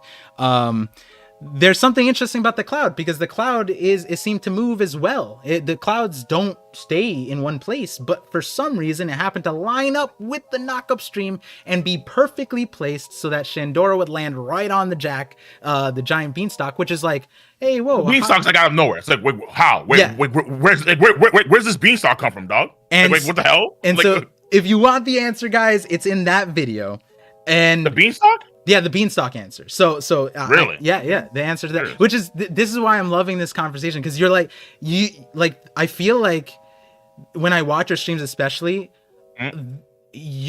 you and I talked about this in the Shanks video, and why the elemental Haki stuff was so great to talk to you about, because the way your analytical mind works is let my brain flood with all the questions that are possible from this scenario, and let me answer the most the most important questions first, and if I can't figure it out from that, then I'll start going to the fringe questions, and you entertain those, which is what I love, because I'm the person who, like, I look at all the details and try to figure out answers to random ass questions, and I think my chat enjoys that because they ask a bunch of questions. But going back to the idea of the nature and science and it meeting in the middle, the mysticism being explained through mechanics, there's something that's mystical that, like, hey, Punk Records, we talked about it before. If mind rope, right, the kind of like being able to telepathically communicate with another individual, that is established through mechanics. But isn't that's we saw mechanics plus also like natural, like nature connection, you argue, because like everyone, so here's where I think this is like, I'm not gonna say that, let's say, mechanical stuff can be implemented, let's say, through Haki, but everyone in the world has Haki. Everyone has a baseline observation and armor Haki hardening, or armor Haki, I should say. And the idea is that, okay, we're all kind of connected in some way through option hockey at the bare minimum. And that's that's what presence is per se. So we're living, and as a result of us living, we could connect through this hockey. But the also idea is that, and this is where you kind of see Momonosuke and Zunisha, they can actually like see through each other's own like visions, which and so right there, how is that spoilers? possible? Obviously, spoilers of something else too. I'm not gonna say how is that possible? So that's the thing. It's like this Momo could be and like, Zunisha do it through Voice of All Things, correct? yes, they do the voice of all things. Correct. Okay, so let's. How is it? Okay. If you want a damn it. If you want a fundamental, because this is what I'm kind of getting to like another video of my that plan in the future. The idea is that, and Vegapunk kind of brings it up in a way too. He says literally last chapter that energy is all around us. Energy is abundant. People don't know how to tap into the energy. Is hockey a way to actually tap into the natural energy that exists all around us? And this is something that I'm kind of thinking about too, where it's like maybe not necessarily armor hockey, because that seems to be someone's inner soul, like someone's own soul acting as like armor and so on. But observation hockey could be a way to kind of tap into this sort of hockey because it's more presence oriented, like through this energy that's freely abundant in the atmosphere and so on. Again, it's not mana, it's just energy. It's natural energy kind of shit. You can actually link up with someone on a more natural spiritual level. And that's where the elemental hockey would tie into, because it wouldn't just be privy to things like people, but actually the elements themselves, which would mean that what Sanji's been doing since like NS Lobby has been hockey. Which is, to me, is like, okay, it works ish, and I'm cool with it. But at the same time, it's like I need way more information. But at the same time, God damn it. Are we gonna play Film Nerd or not, dude? 50, I'll ask it again. I'm gonna ask a question at the end of this like discussion of who cares about Film Red spoilers, and if it's a large percentage who don't care, like it is. No, it is. I think it's like 45%. No. So that's people who watched it, right? At the end of the stream, I'm gonna ask a different question. I'm gonna ask, do you care about Film Red spoilers? If it's 70%, 80% say they don't care, then we'll talk about it at the end. But the quote that you said, the I think that there's energy everywhere, right? One, that thing, that is a Tesla quote. Tesla, that is the whole premise, bread and butter of everything Tesla does. There's energy everywhere. We're not tapping into it. But tying it back, if you guys go watch my first elemental hockey video, word for word what Cole said is like, if it doesn't feel like it's armament, and it doesn't feel exactly like observation, but it's somewhere in between of all these things, where I first originally called it the fourth hockey, but I pretty much basically say that I think that there's a spiritual energy, like nature hockey, yes, similar to Naruto, but in a different way. And we get that, we get instances of explanations where in that video, to give you a booster into that video, where it's like, how do people fast in One Piece? We get characters Zoro, Ryuma, or Odin, Green Bull, who have fast for an unhuman amount of time, but yet what does that do? That hones their hockey, it seems like. And how do they satiate themselves? Is that not them training their hockey to bring in nature energy? Is that why swordsmen or people from Wano who like Zoro, Odin, Yamato, everyone who says, Ushimaru said to Yamato, where it says samurais don't need to eat, right? If that's a normal practice, then maybe that's why Wano is so good at hockey off the rip. There is also, I made a parallel to Amazon Lily. Amazon Lily is an island where everybody knows hockey. I wonder why. And so in that thing, I connected back to Maslow's hierarchy, where you look at the base physiology, necessities. And I think Oda based that off. If you partake in something that eliminates one of those things or a lot of those things, sleep, air, food, sex. So you can look through One Piece and connect that to a lot of these things. Food, Wano. The sex one is Amazon Lily. Obviously, it's a island full of women. I mean, they're losing something there, guys. There's a reason why when Luffy showed up, you know, they were looking for the family jewels, bro. But every time they give birth to women specifically. Yeah, and that's another interesting thing too. So nature meets science. Elemental hockey. Let's pull it back to the Voice of All Things real quick. So, voice of all things, that is a mystical power that we've yet to explain. One of the more mysterious ones that I think we're getting more and more of. Yes. Shanks Wi-Fi Haki as an example. That is something that I've talked about. Mind rope. Yeah. That's okay, where we talked about it before. That's where I actually got to bring up something too, because damn it, dude. It's like, okay, if there is energy that is abundant that we can utilize for Haki, ideally, right? Because here's the thing. I don't necessarily think it's like anything, let's say some natural nature energy per se, but I think it's more so like there's certain affinities for Haki that we know exist. So people have affinities for observation, armament, or conquerors Haki, according to Oda. But these things exist everywhere, like anyone can have them. But in order to actually tap into various things, like various elements and so on, you have to like attune your Haki in a certain wavelength or in a certain way to, let's say, gain access to that Haki. And so the idea is that if Shanks could actually impose his will on the very atoms or energy in the atmosphere itself, that's how he could channel his Haki such a vast distance, like hundreds of miles. Or like he's not even like you can't even see the borders of Wano country from where he's at. And he's able to actually pinpoint and channel that somehow to where Green Bull was. And there's actually someone, but it's not, it's devil fruit, but you can maybe apply to Haki too. It kind of feels like it's also in lockstep with NL. NL could actually hear people's thoughts, electromagnetic waves when they're speaking with his devil fruit ability. And also he can hear that distance given his Haki. So he's combining the two together to make it happen. And with Shanks' case, I'm like, hold on, but he has no ability, like he has no fruit. But could you do it in a natural way that we're not necessarily too familiar with at this point in time? So that's what I'm like, it gets a little bit funky there. It gets funky, but maybe. But I need Oda to just say this is the case. But he doesn't do it. He just like, no, like not yet, dog. But like you're saying, I think that is the Oda way, where he gives it to you, but he's waiting for the last saga. And we're in the last saga where we're here. We're here. What do you think? It's now. You're seeing the parallel though, right? Like of a devil fruit to Haki, and now we have a tech version of it with Vegapunk, right? Yes. And that's where we're going to, where it's like, wait, if Vegapunk mechanized essentially a voice of all things, maybe Voice of all things originates from the original Punk Records or Moon thing. Tech. Yes.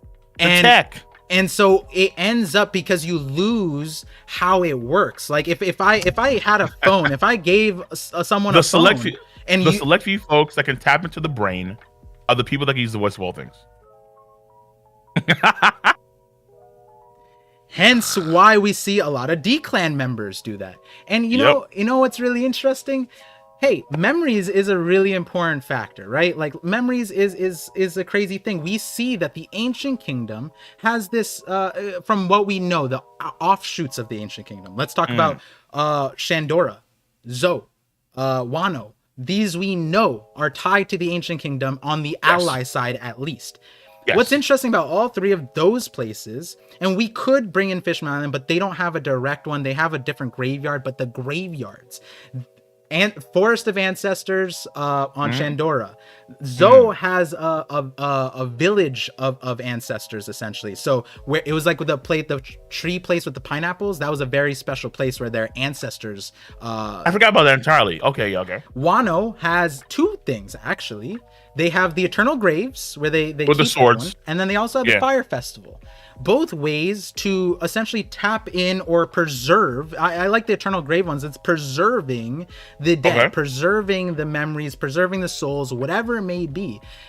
Now, what we learned from Hero Luke is that the idea is that people don't die as long as they're remembered, right? Remember, yeah. So maybe the Ancient Kingdom was doing that. That's what the whole premise of the Punk Records was. It was to preserve everyone so no one actually dies. They're all kept alive within that thing. Now, walk it back to how this could connect. See, something that's always been interesting to me, and I talk about it in that video, the Moon one.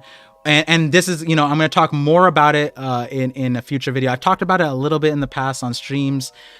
something that's always been interesting to me is the idea that Roger has the voice of all things. He can talk to poneglyphs, all this stuff. It's very interesting, right? So he makes it to the last right there. Okay. He can talk to poneglyphs. Why is it even possible in the first place? We don't have the answer yet, but let's walk. Okay, yeah, go because I want to see if we're going the same path here. But go ahead. Laugh Tale. Okay. Yes. Cool. Me. You go to Laugh Tale, right? Yeah. There's 100 years of history to learn. Is it on a block? How exactly do you and I absorb 100 years of history so much that we know the truth of everything in a sitting, right? To me, most ways that we know of One Piece, it would take days, if not months, to like actually absorb it. I mean, are we all just Robin? Is all of Roger's crew just Vegapunk? Right. You know what's interesting? Is there not a parallel there where what Vegapunk explained? If you connect to the Punk records, you automatically get the knowledge within that thing. Now, maybe you don't get Vegapunk's big head. It doesn't, you can access things. You can see them if it's in your memories. Look what happened to Momo and Zunisha. Zunisha literally downloaded his memories into Momo where he could see Zunisha's past, the criminal things. And through word, he tried to speak it to everyone around them and they were confused. That's the separation in writing it in language versus speaking it versus downloading it, right? We see the separation in how much knowledge you can impart through each of those mediums. When Momo got it, he got a lot of history from Zunisha. Look back at Viola and Sanji.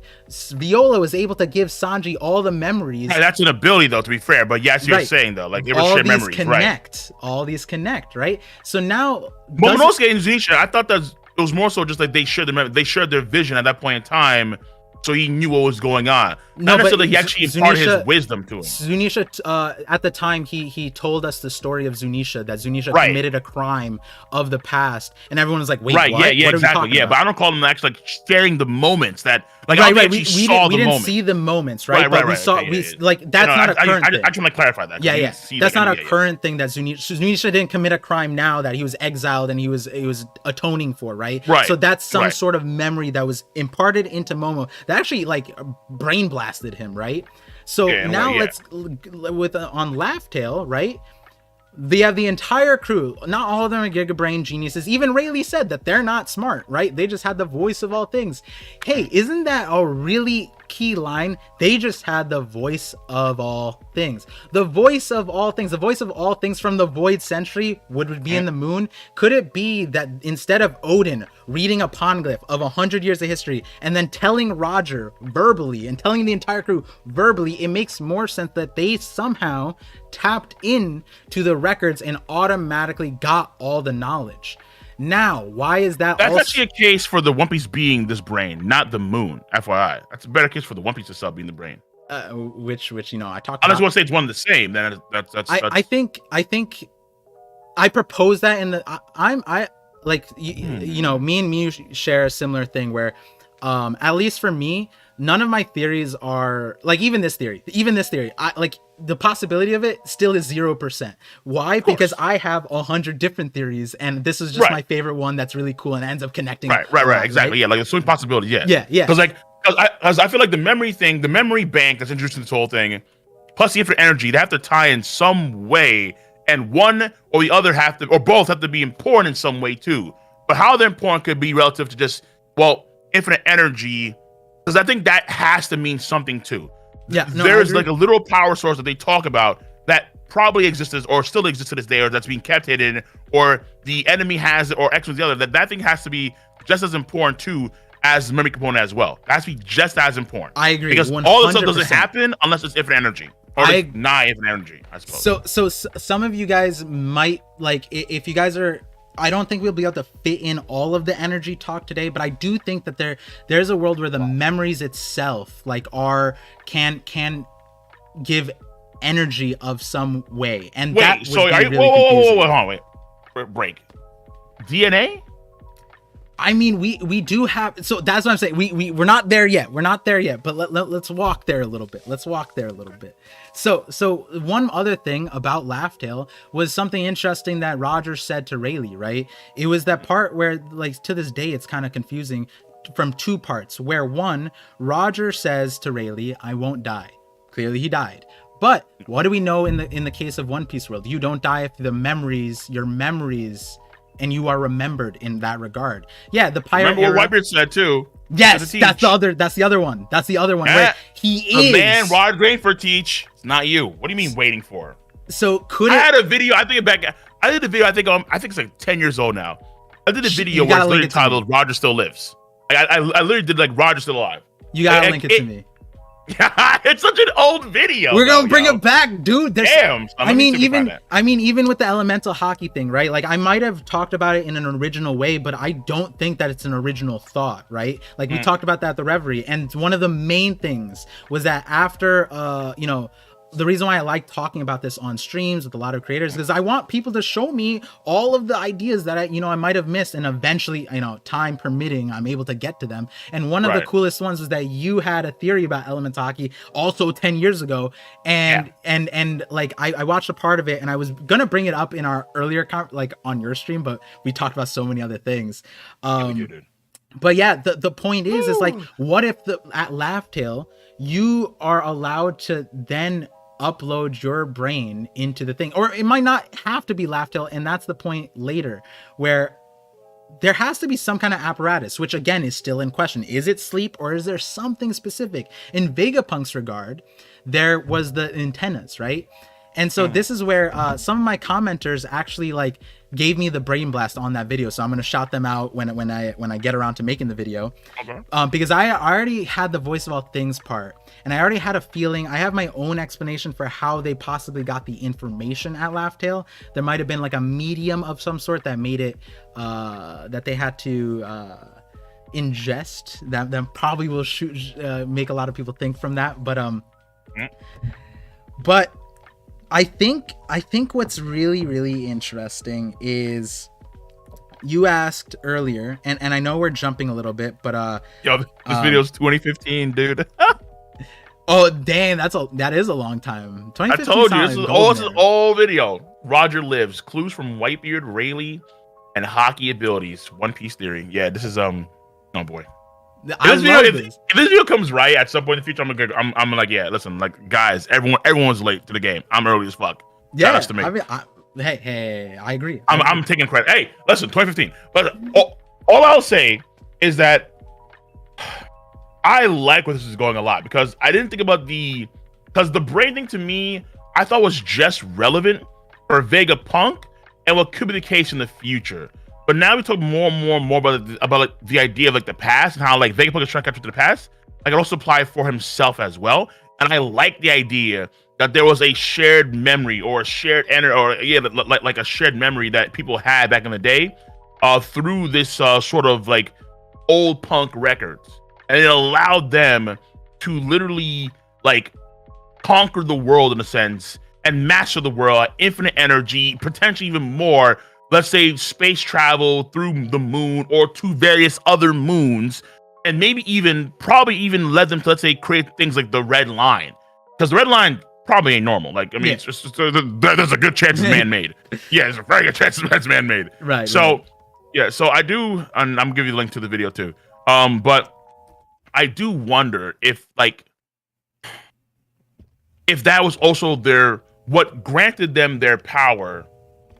And what made them so advanced is also what caused them to their downfall. Because one question we always have to ask is, how the hell did these 20 kingdoms beat this ancient civilization? That is something that we just have to, in that video I'm going to try and work out somebody, but I think ultimately just comes down to emu treachery.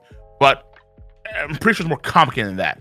I'm willing to bet a lot more complicated than that. Yeah. So either way. I think even like with all of this idea, I think even if you took other theories and you put them on the same realm of like equal possibility, and you think about how the ancient kingdoms would usurp such a powerful thing, I think we come back to a thematic. I'm not saying it's one-to-one, but we come back to the Arabasta thematic, the Wano thematic, where the Mane no Mi comes into play, where it's like some kind of like imitation. I'm acting like this and I'm fooling you. I'm abusing your memories. What happened there? The memories of Momo was abused for Odin. That was his weakness. Just as much of a strength memories can be, they can also be your downfall. They could be your weakness. Yes. There are several people. So in this video, I also talk about the fact that something Vegapunk mentions, and he, whether it's righteous or willfully wants to be ignorant about, is the negative possibilities or probabilities of a punk record connecting the entire world, because the person I bring up is, what happens if you throw a Doflamingo there? That shit is getting tainted, bro. Like you drop that's what Jim brings up too. People have these ideologies that clash against each other, and then these ideologies will create so everyone knows about all these information, but people's ideologies and how they experience the world and so on would completely, even still at odds with one another. That would still be the case here. So why did the ancient kingdoms want to fight against these 20 kingdoms in the first place? It's like, what? There's so many different.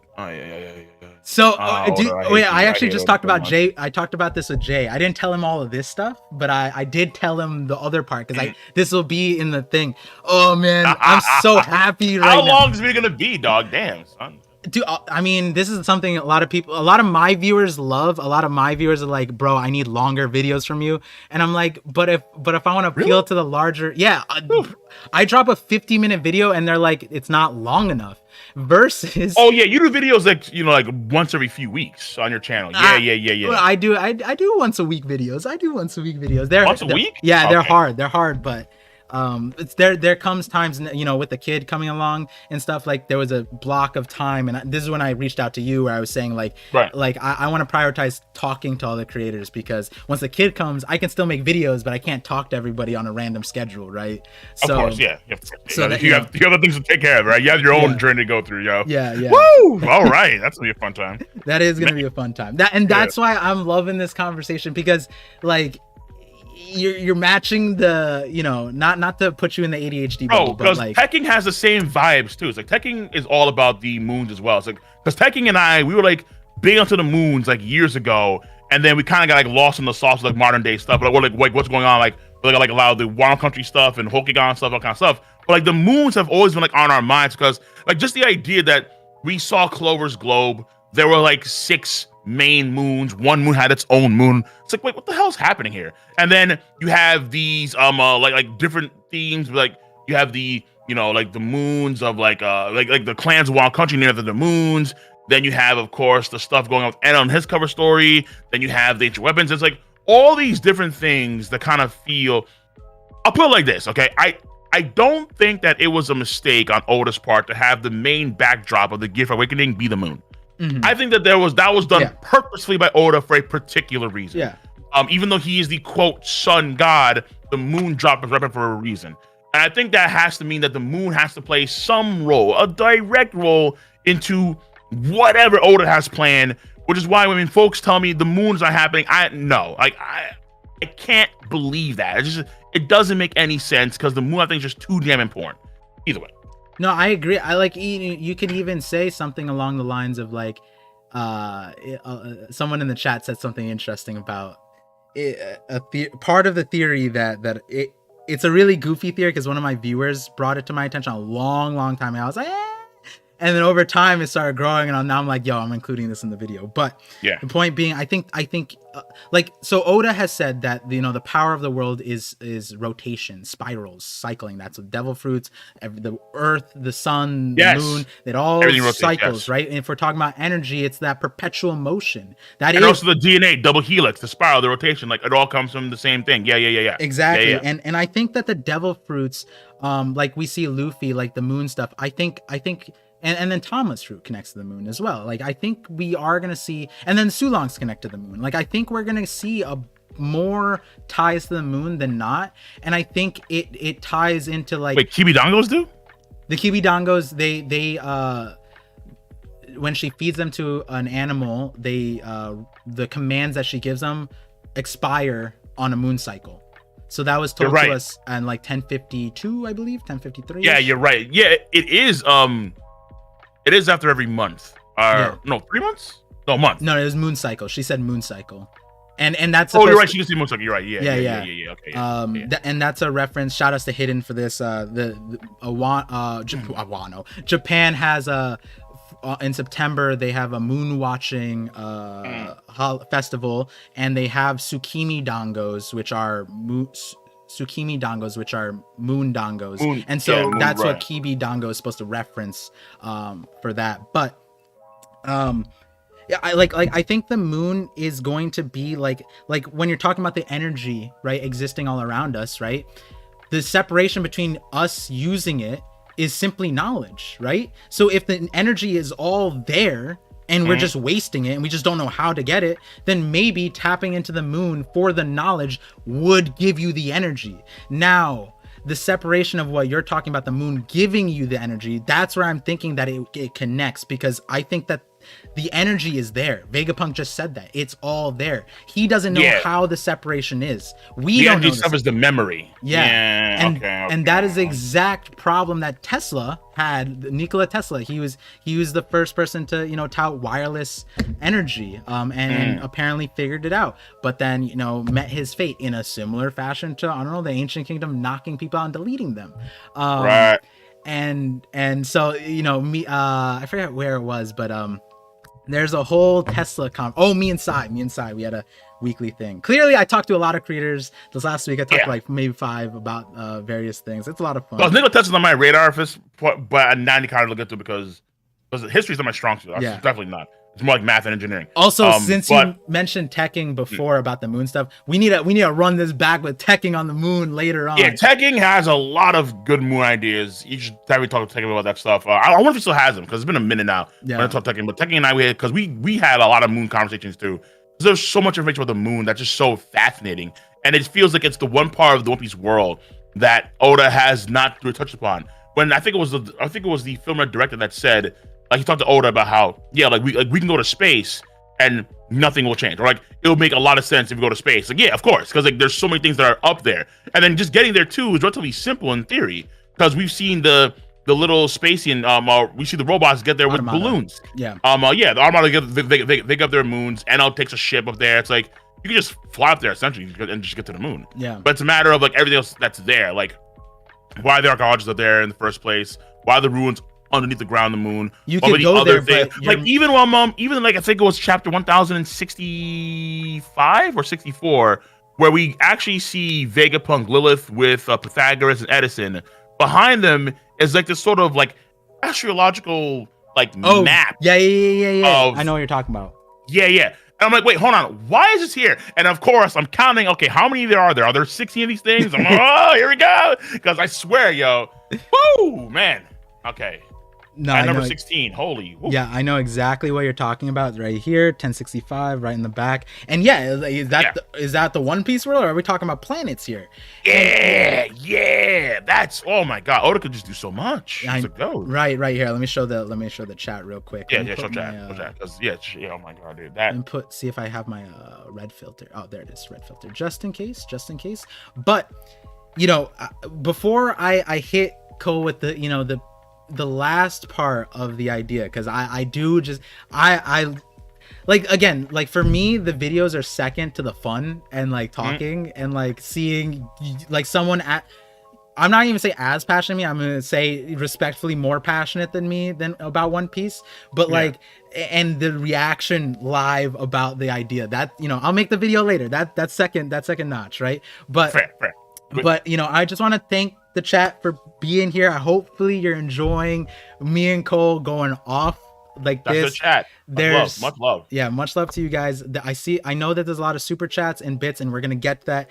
I think right after I hit Cole with this last bit and we talk a little bit about it, we'll tackle those. And then what I really like about doing it that way is that that's a good way to refresh us through the entire stream and talk about things a little bit here and there again, and see the input and one of the best ways to learn is to remember, go back and revisit those things, right? So absolutely. And again, I've been reading all your comments, and when I post the VOD, which will stay up on this channel, which now that YouTube created a separate tab for all this stuff, it's really beautiful.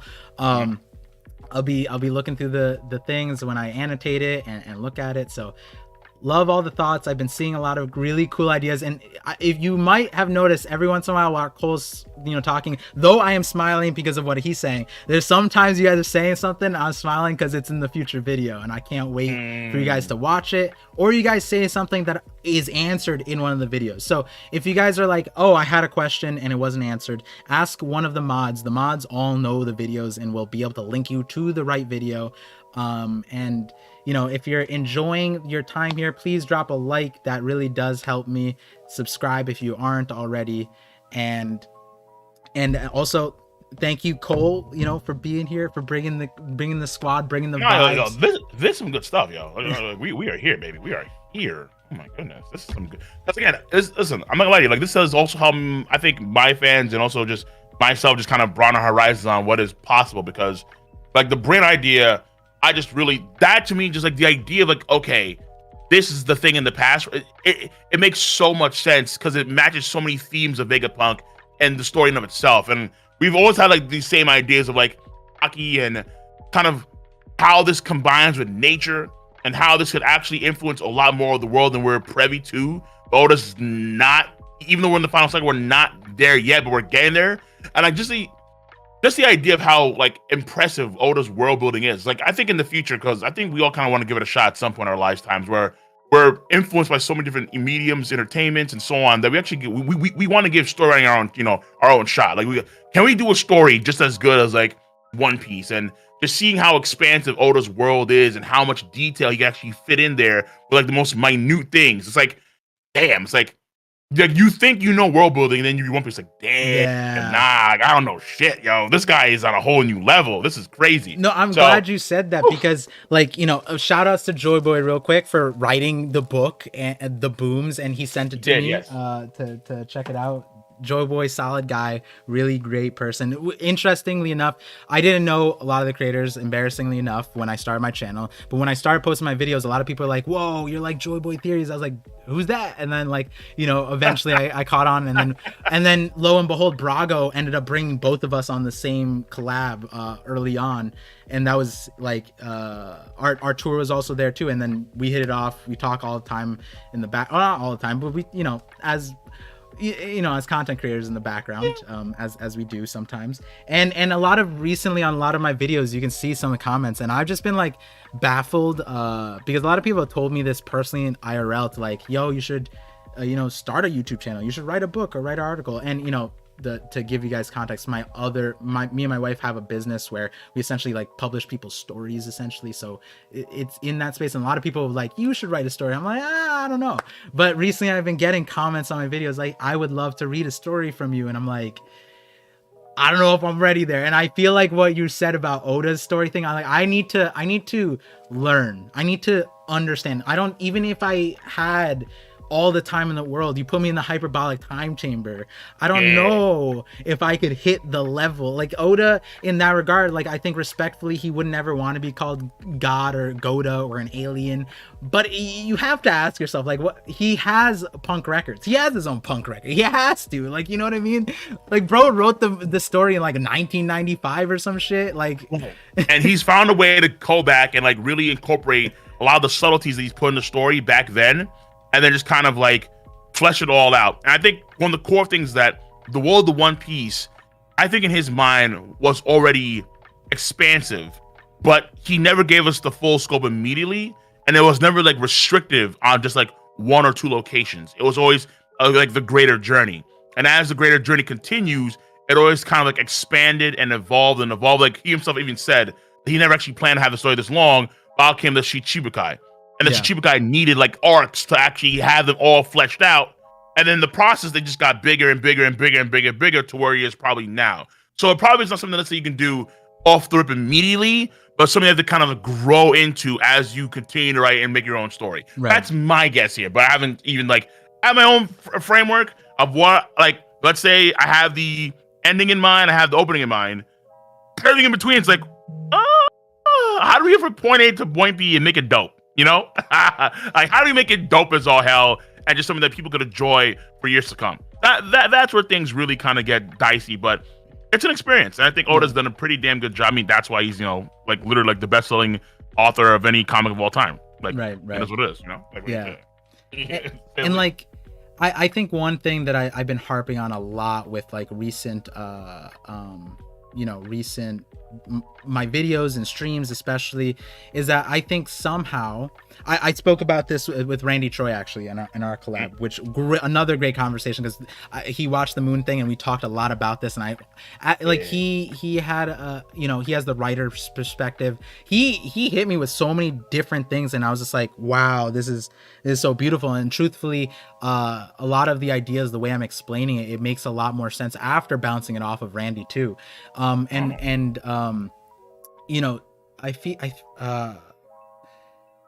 there was a few things, but basically I was saying that one of the coolest things about One Piece is that, like, memes aside, the One Piece is real, which, by the way, that's the thing me and Jay and you, and we'll he'll rope you in on later. He's starting a series, the One Piece is real.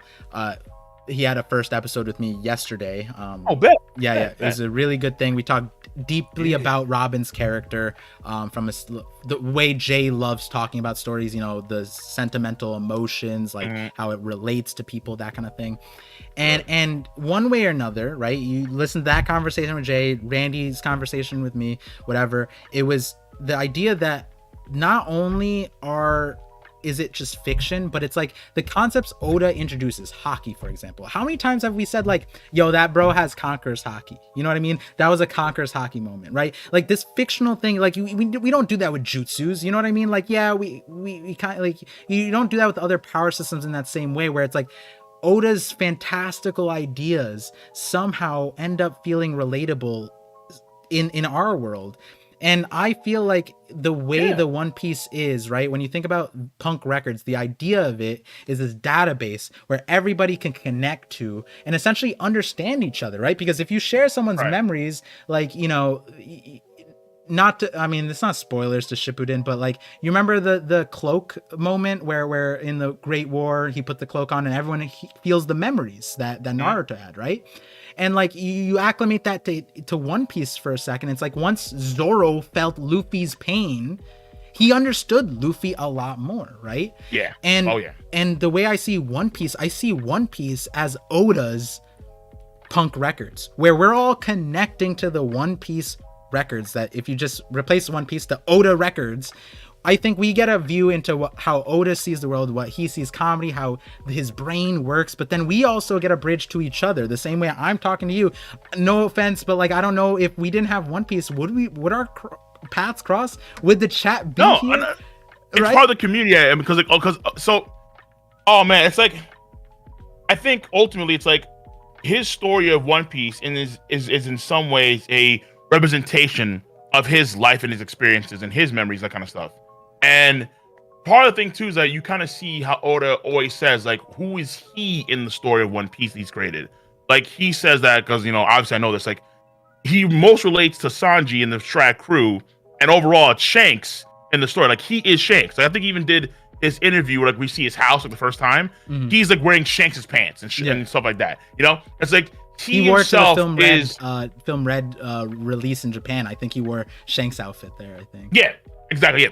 Right. So it's like there is something because the way Oda kind of does it, it's like these are characters, and I guess it's also part of the reason why the Strat crew, one of the motifs of the Strat crew, and some of that Luffy as a character is kind of founded on. It's all, I think, done in Alabasta. I mean, not Alabasta, in All on Park, where Luffy kind of says the very iconic line of, like, I can't cook, can't snipe, I can't use a sword, I can't do any other stuff. All I can really do is kind of kick ass. And then Luffy as an individual, and you can kind of see it in like the latest chapter 2, where Luffy is accepting of everybody. He's like, you know what? I don't care what you do. Like, for the most part, like, if you're like not like a bad guy per se, right? Like, if you're like an evildoer, like Luffy, he as a character he wants people to kind of be themselves, and that's why he kind of like, because he understands that in order for him to actually like reach his dream, like reach his goal, he himself can't do it alone. It's impossible. But other people who have their own unique skills that can become Nakama ultimately, they can help him get to that dream and also achieve their dreams in the process too. That's why he kind of tells Sanji, okay, like you are who you are, and that's fine.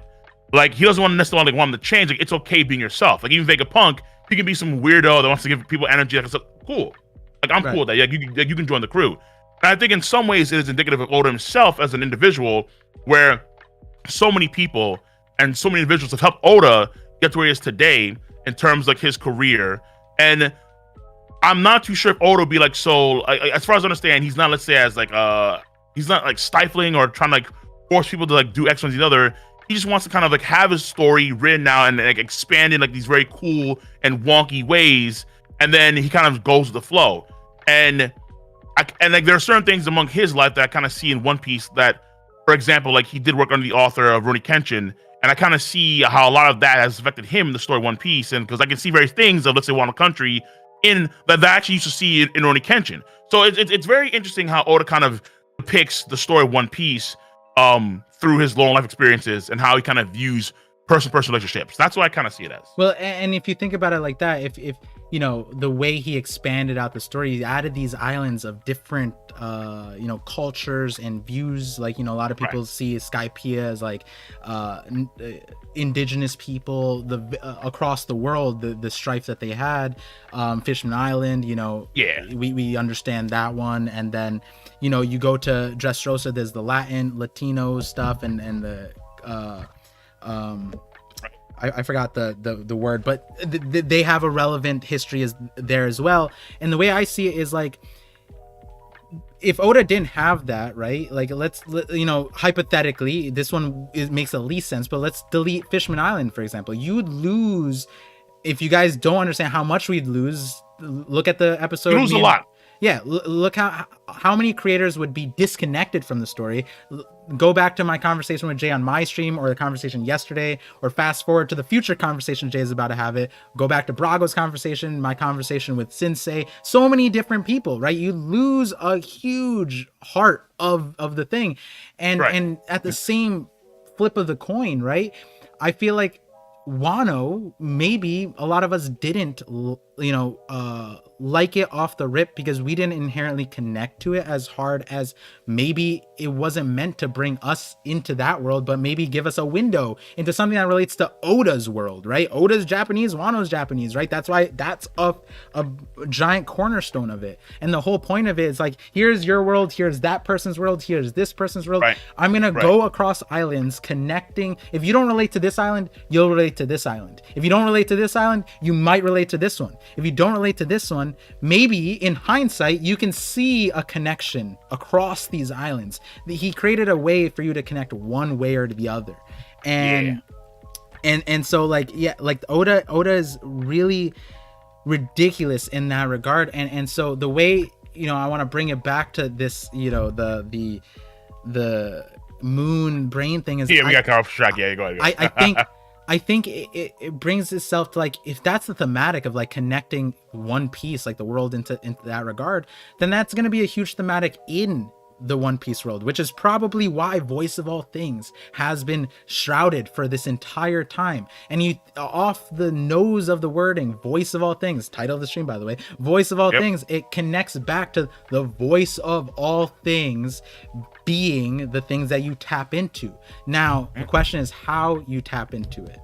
And that is, you asked that before, you were like, you know, when I brought up the emu thing, you were like, it doesn't make sense for them to be Big Brother all the time. I agree, because then it'd be so overwhelming. Fair. It could be that overwhelming. Oda would have to do a lot for us to like make that like tolerable for anybody to overcome, because then it's because what I would say is that it wouldn't be that difficult, but it would be difficult because the way to overcome it would be Blackbeard. If you never go to sleep, then Emu can't see into your thing. If your entire crew doesn't go to sleep, Emu loses your sight. That might be how to fall off the radar. But again, that's headcanon theory based off of jumping off of things. So let's focus back on, hey, what could connect us to the One Piece? What could connect us to the moon brain? Whatever you want to call it, go watch that video to figure that out. If you tuned in late, this part of the conversation might not make a lot of sense, so I would advise you to go back to the beginning of the stream where me and Cole walk the idea all the way to where we are now, because I think that walk is very important. Actually, you know, to be fair, I wouldn't even call it a walk. I would say me and Cole got up and fucking sprinted, bro. It was a journey. It was a hell of a journey. It was a hell of a ride, for sure, without a doubt. Yeah, and so Ooh. now how do you connect to it? And something, this is the most, I would say, romantic part of the theory. And truthfully, the person that I thought about was Emu, because I feel like Emu would be connected to it, to this moon some way or another, right? Connecting to getting the knowledge of everything. Maybe they're not tapped into it all the time, but if we do go back to the moments at Reverie where they discuss deleting a light, if you look at how that process went, right? Emu had in chapter 908, so I brought it up here for everybody to see. Emu's in the Chamber of Flowers, right? They have all of these oh, actually, no, I'm on the wrong chapter. Let me go back a little bit. Let me go back. I think it's 906. Wrong chapter. I was at the end of the story. What looking for? The emu in the Chamber of Flowers. I know where it is. It's right here about. Yeah, okay. So before after the walk. Oh, okay, I got you. It's right here. So Emu is here. We just come off of Doflamingo saying that that like there's a hidden treasure in Marijois, and we end up seeing the Straw Hat. Now what's interesting about this is like Emu in cold storage, baby, had all of the bounty, the posters, the 4 posters, right? And then here, let me just actually bring it up so that I can show both in tandem. So you see at the very bottom of 908, right?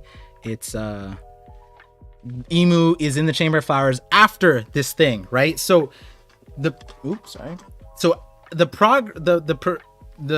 way this proceeds is Emu has the posters, goes down to this vault, comes out of it.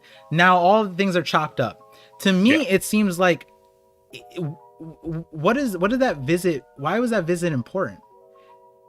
I think a lot of people have thought that the Straw Hat was Uranus. A lot of people have thought that the Straw Hat was important in some way. But to me, I'm like, at the minimum, Emu went down there and made a decision. Emu went down there and came out with a decision. And after making the decision, he or she, whatever Emu is, chopped up the posters, landed on Shirahoshi, but then... They, technically speaking, fair, okay, and then had Vivi's poster here, and then told the Gorosei what his decision was. Their decision was about the light that need to be erased. Whether that's Lucio, whether that's something else.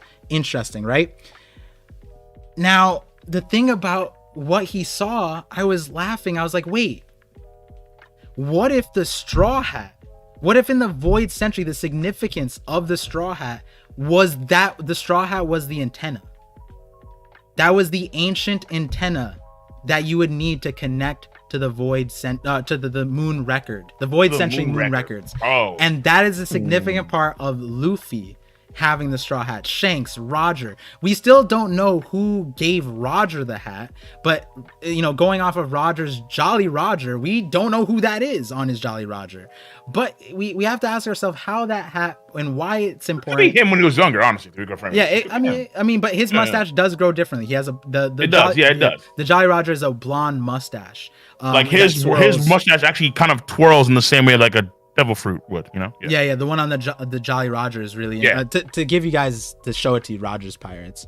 And again, I'm prefacing this part that this is more of the romantic thought, but at the minimum, we do have to figure out what the meaning was of this spot right here. Doflamingo says that there's a hidden treasure. We follow after, there's a vault. Now, I'm not going to say I'm the only one who thinks this is important. Plenty of people have thought this is important for various reasons. But I think that when we talk about straw power, something Brago brought to my attention yesterday on his the One Piece draft that he wrote me into was that Hawkins like apparently we don't know how he creates his straw dolls, but he made one of Kid. He never touched him from the thing. He never touched him. So Brago was trying to push his agenda that Hawkins just looked at him. But for me, that what I've always stuck to, and I pushed back on that. I did not let Brago spit that nonsense. Yeah, he did not get away with that. We're gonna do a part 2. He did not. Look at a man made a nah. See, everyone else was trying to let him get away with that nonsense. I put my foot down. I was like, Brago, that's some bullshit, bro. Yeah, but please, man, good move. We'll move. But the point is, I feel like, and I've talked to you about this, how the Straw Hat, like, I told you the Straw Hat Beaver card. Oh yeah, I did it at the Shanks Summit with all the creators we had. I brought up the Straw Hat being a Beaver card idea. Yes, you did. No, you did. Yeah, I was interested in it too. Yes. And that problem is that it didn't move, but then there was a horn. It's frozen, so maybe it can move at this point. Right. This one is the interesting one, right? But I create multiple theories that could contradict, and the Beaver card is a different one, and this one's a different one.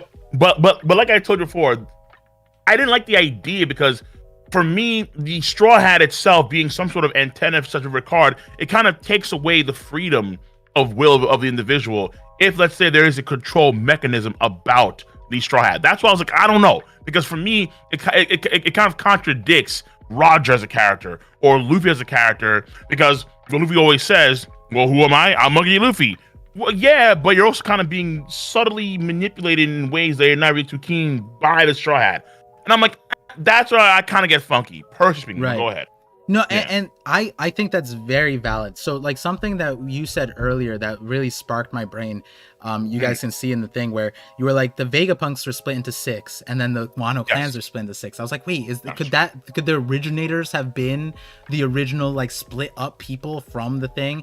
And then maybe that's the D clans. Maybe the D clans were the original people that were split up from the thing, and they each got a different trait. Maybe they each got a wrath, a sleep thing, whatever, a logic. Also, like 6 main moons too. It's like, okay. Yeah, there's so many variations of the idea, and to pull it back to what you're saying, it's like, again, we don't know a lot about how this brain thing works off the rip, but what we do see at Punk Records is Lilith maintains herself, York maintains themselves, each one of them maintains their own thing, and they could not be connected. There is a way that they have to connect. What happens if they don't connect is what like what you're saying about Luffy retaining the freedom. Maybe Luffy hasn't been tapping into it, but the potential is there to tap into that. Maybe it needs to be a full moon. Someone in your Twitch chat brought up Ashura. Oh my god, dude. What you're saying actually kind of ties to Ashura too. I'm not gonna lie to you. This is gonna get weird. But I don't. No, I can't. We don't have that much. No, we don't have that much time. I can't do it. I can't do it. We don't have that much time because it's like almost 8 o'clock. Yeah. Because I need to record the video kind of stuff. Damn, dude. There's a lot we're talking about. There's a lot. I will say this, okay? It doesn't have to be a brain. It could be a brain. Yes, maybe it could be a brain. Fair enough, fine. But there's an idea that's brought up in Film Red that I don't want to necessarily tackle right now. Yeah. I know. There is something that there is. Do you remember? Okay, wait. Yeah. Do you remember the scene at the? I think it was at the end of Water. At the end of Enies Lobby. No. At the end of Marineford War. Blackbeard is dead. And then Ace dies. And then I think it's maybe only anime. But I think it's in manga too. There is a feather. The feather touches one of Ace's beads, and then the bead goes from, and then the feather goes from Ace's bead to Luffy, and it actually touches Luffy. I think that could be in the anime only. I'm not too sure. Okay, check. But there's an idea out there that it's not something like a brain. It's more like souls. The souls are freely abundant in the world of One Piece. They exist essentially everywhere, and we're not necessarily too privy to that at this point in time. But there is an idea out there that why is it that people are out to see Brook's soul? Why Brook talks about the underworld as if it's a real thing, like the winds of the netherworld. Wait, is it actually real? Is the underworld actually real? And then think about that, and then tie that to final boss in the movie. Okay, hold on now. Wait a minute. There's stuff that it doesn't necessarily have to be a brain, but it could be a little more on the supernatural soul sort of thing. That's all I'll say on that. I'm not gonna say it's a actual magical thing, but it's actually more so soul in One Piece is something that's actually tangible. It's real. It's something that people actually tap into, and we're not necessarily too keen on how to do that just yet. Maybe the people of the past were. That's why white people would actually say that line of Roger's not waiting for you, Teach. What if he's actually waiting? And the other part of it, and we talked about at the beginning, and I love doing this to the streams. You go back, there's a thematic in every stream where I plan it out, but I think souls, memories, they're synonymous in One Piece. I think, you know, like we see the lineage factors, right? The memories are within there. That we have DNA also being synonymous. Hey, let's walk back to my shadows theory. Shadows are synonymous here, where they contain the memories of the person. It's like every single instance, and I think that's what Oda's getting at. Like every part of you leaves an impact on the world, and you know the way we should operate is by. Give me a second. Yeah, give me a second because my headphones are dying. Oh God! All right, yeah. Fair, fair. No. Yeah, I'm changing. You're disconnected. Yeah, I got you. So I know Cole's swapping out the headphones. I'm gonna ask him if we can do the thing, and I asked the chat if they care about Film Red spoilers. If it's a majority of like 75 plus, then there'll be a concerted part at the end of it. If Cole has time for it, we'll talk about Film Red, and at that point I'll ask the people who don't want to be to leave, but I do want you guys to be here for the super chats and the bits. So it seems like right now it's 82% people don't care about Film Red spoilers. So if Cole has the time to talk a little bit, because I know it feels like, because I feel like everything that we're talking about does line up to certain things. And so again, we're not going to spoil it, but you know, like what Cole just said, like the whole soul thing, the underworld. Is it a different place? Is it a real place? Is it a thing? Go check out my Void Century video. It's not 50 minutes for nothing. I'm just gonna throw it out there that, you know, there's a lot of, if I can fit that much in this much in a moon brain video in 20 minutes, imagine what I can do in an hour long video. But yep, Time Lord, I'll be getting to that. So yeah, I think like to cap off all of this conversation, Cole, I think that like one way or another, like I think our a natural instinct of like everything connecting, right? It is where things are going. And you know, shout outs to when we talked on our first stream on your side, you did that Zoro video talking about the Brook frequency thing, and I laughed and I talked about my Zoro video, which was like another one of those things we talked about the same thing but from completely different sides, but then we connected it on that Brook side. And I do that again with the Void Century thing. Void Century and the moons. We have the same kind of thought, like the moon things, like we go down different roads, but we want them in the same place, oddly enough. But maybe for different reasons, you know. So we kind of it's weird like that. But I think Film Red, we can kind of get to that too. But I will say one last thing. I think that if the soul thing is, let's say, an actual, because I think it is actually a real thing, One Piece per se, that is just another thing that can be manipulated by a tech.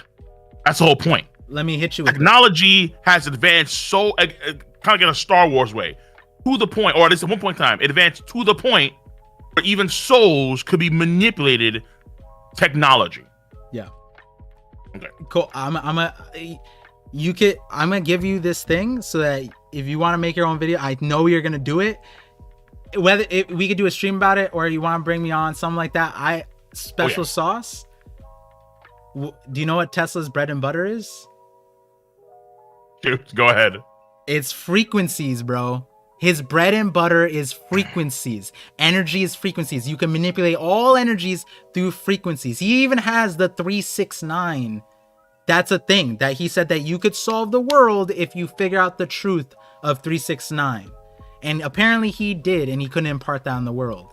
And I know I told you those three things, and I know that now once we leave, you're gonna I apologize to your community, but Cole might disappear for a few days and just he comes back with Tesla at, like, he's gonna have a Tesla coil in the back. I'm buying one actually, but no. But my chat knows I disappear sometimes. Like I'm not streaming for like a week or something. Like, yo, like, I need to just do some stuff real quick.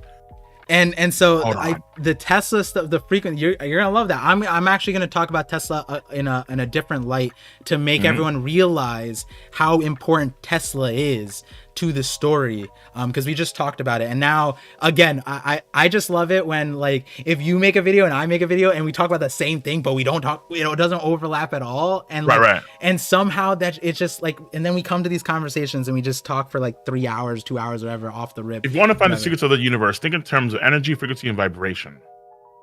He's your boy, Cole. Yeah. We could talk more about it.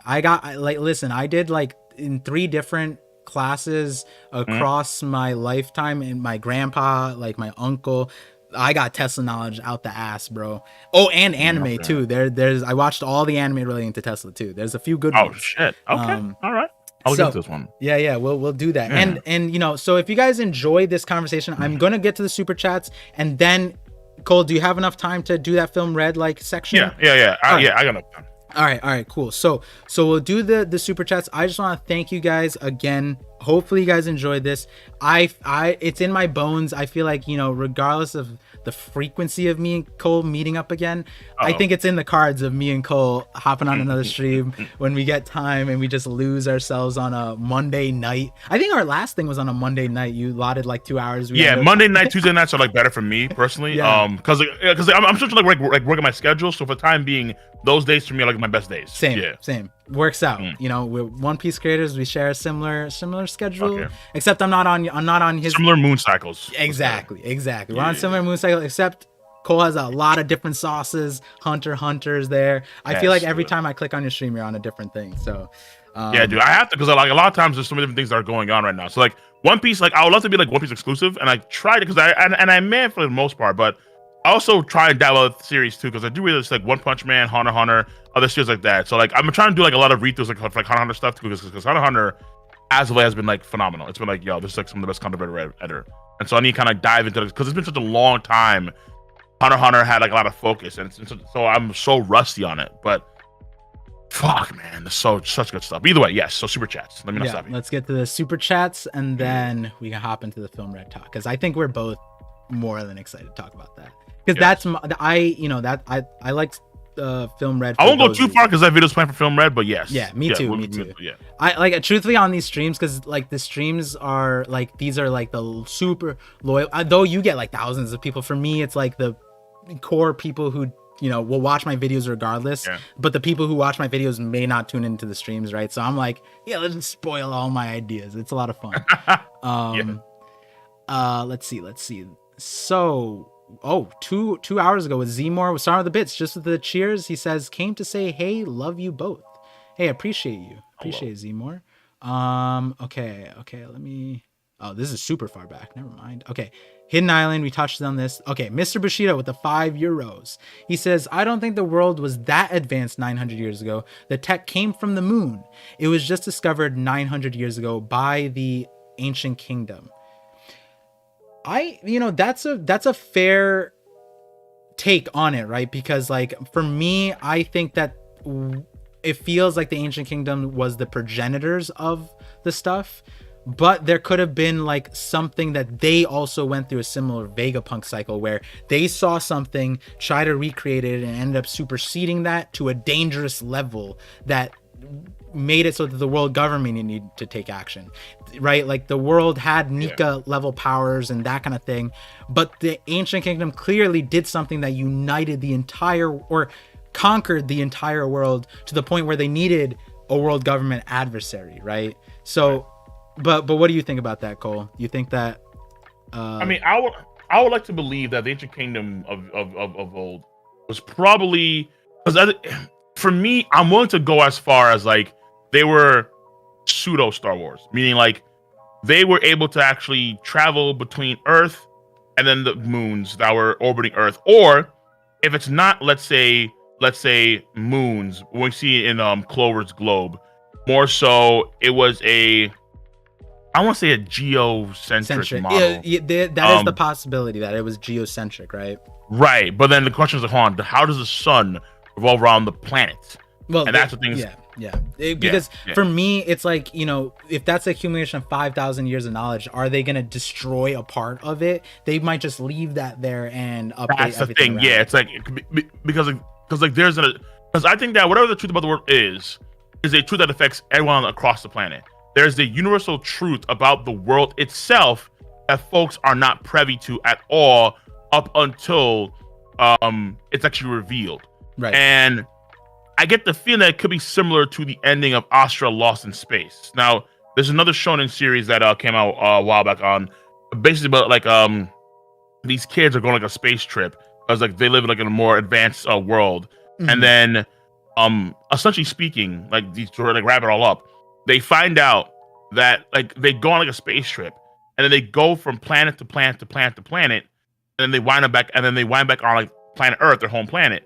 But then they find out at the end of the at the end of the series, spoiler warning, I suppose, that actually their planet isn't their original home planet. Oh, gotcha. That one of the planets they actually visited was the original planet where they came from, and then civilization had suppressed the information so much so that no one outside of the elders knew that people from their world actually from another world. Astra Lost in Space. Yes, yeah. That was really good. Yeah, I like that. Yeah. So I think that same concept could apply here if that's the big major reveal of like the truth of the world itself, where like actually not many people actually, if not, I mean, let's say you could even make even, let's say, more specific, where let's say it was specifically fishmen that were actually people that lived on this planet specifically, and everybody else came out from other planets. Yeah, it's kind of saucy. But either way, that being said, though, but they're probably advanced enough to, let's say, I would say travel between at least the other moon/planets. That's what I'd say. Yeah, I think like to Mr. Bushido's thing, I think what you said is a possibility. I'm just leaning more towards that, like the ancient kingdom might be responsible for the moon stuff, or like, you know, Cole is saying that like there is an outside source and we just lost the information. It might not even be the One Piece planet. It might be one of the destroyed planets. It might be somewhere else. There's so many different ways of what Cole just said that could be applied to what we have in the One Piece world. Yes, exactly. Yes. Then we got Ziz with the $2 super chat. He said, One Punch Man gonna run it back again with Roger's base stream? I guess that's to you. Oh yeah, Roger's doing the best manga of the year. I don't think I'm actually gonna be in that stream. So which is good for the Eden Zero fans, because last year was Villains won that year. Hell yeah. Fuck that shit. But I'm not gonna run it back. I mean, I would actually like to run it back. Eden Zero is the fairy tale. Yeah. Oh, yeah. Oh, you don't like it? All right, fair. Okay, cool. I don't like it. I mean, well, I read like 6 chapters and I dropped it. I was good. Oh, whisper it to me. Are there fans of that? Of course. Yeah, they're fans. Oh yeah. That's crazy. Oh yeah. Okay. Oh yeah. That's wild. I mean, I think even now ask JD, because apparently he changed his mind on it. So you can ask JD about that, because I myself, I didn't read it. Well, no, I did read it, but I didn't like it, so I kind of moved on from it.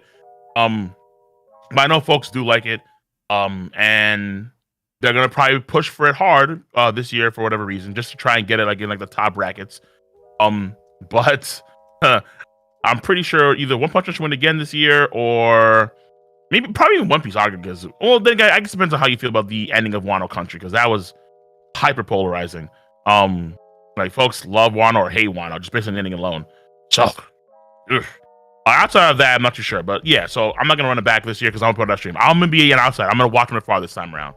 Good. Yep. Fair enough. So we got Noor Ganji. I always mispronounce that. I usually just say Noor. I don't know why I did it to myself where I mispronounced the last name. I'm sorry, Noor. Any chance Stussy is a Vegapunk clone number 7? I on my live stream I talked about that possibility.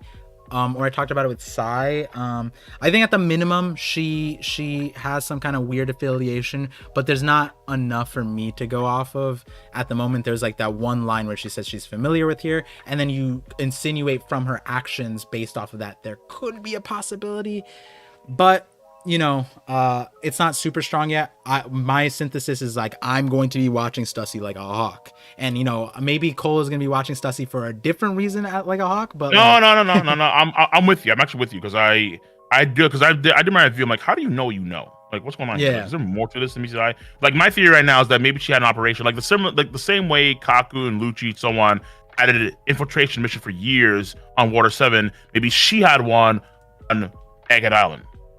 Yeah. There's a lot there's a lot that's possible with Stussy's character, and I think if people don't see why we would go there, it's because the line, at least from my perspective, the line of her having familiarity with the Egghead is completely unnecessary. Like, why would Oda even care to tease her backstory? Right, yeah. Right? So, like, that feels like it means more, because if you just took that out, it would do nothing, and it's something you would never expect. And you know, like, truthfully, even if we get it, people might not even want it. You know what I mean? It's one of those things.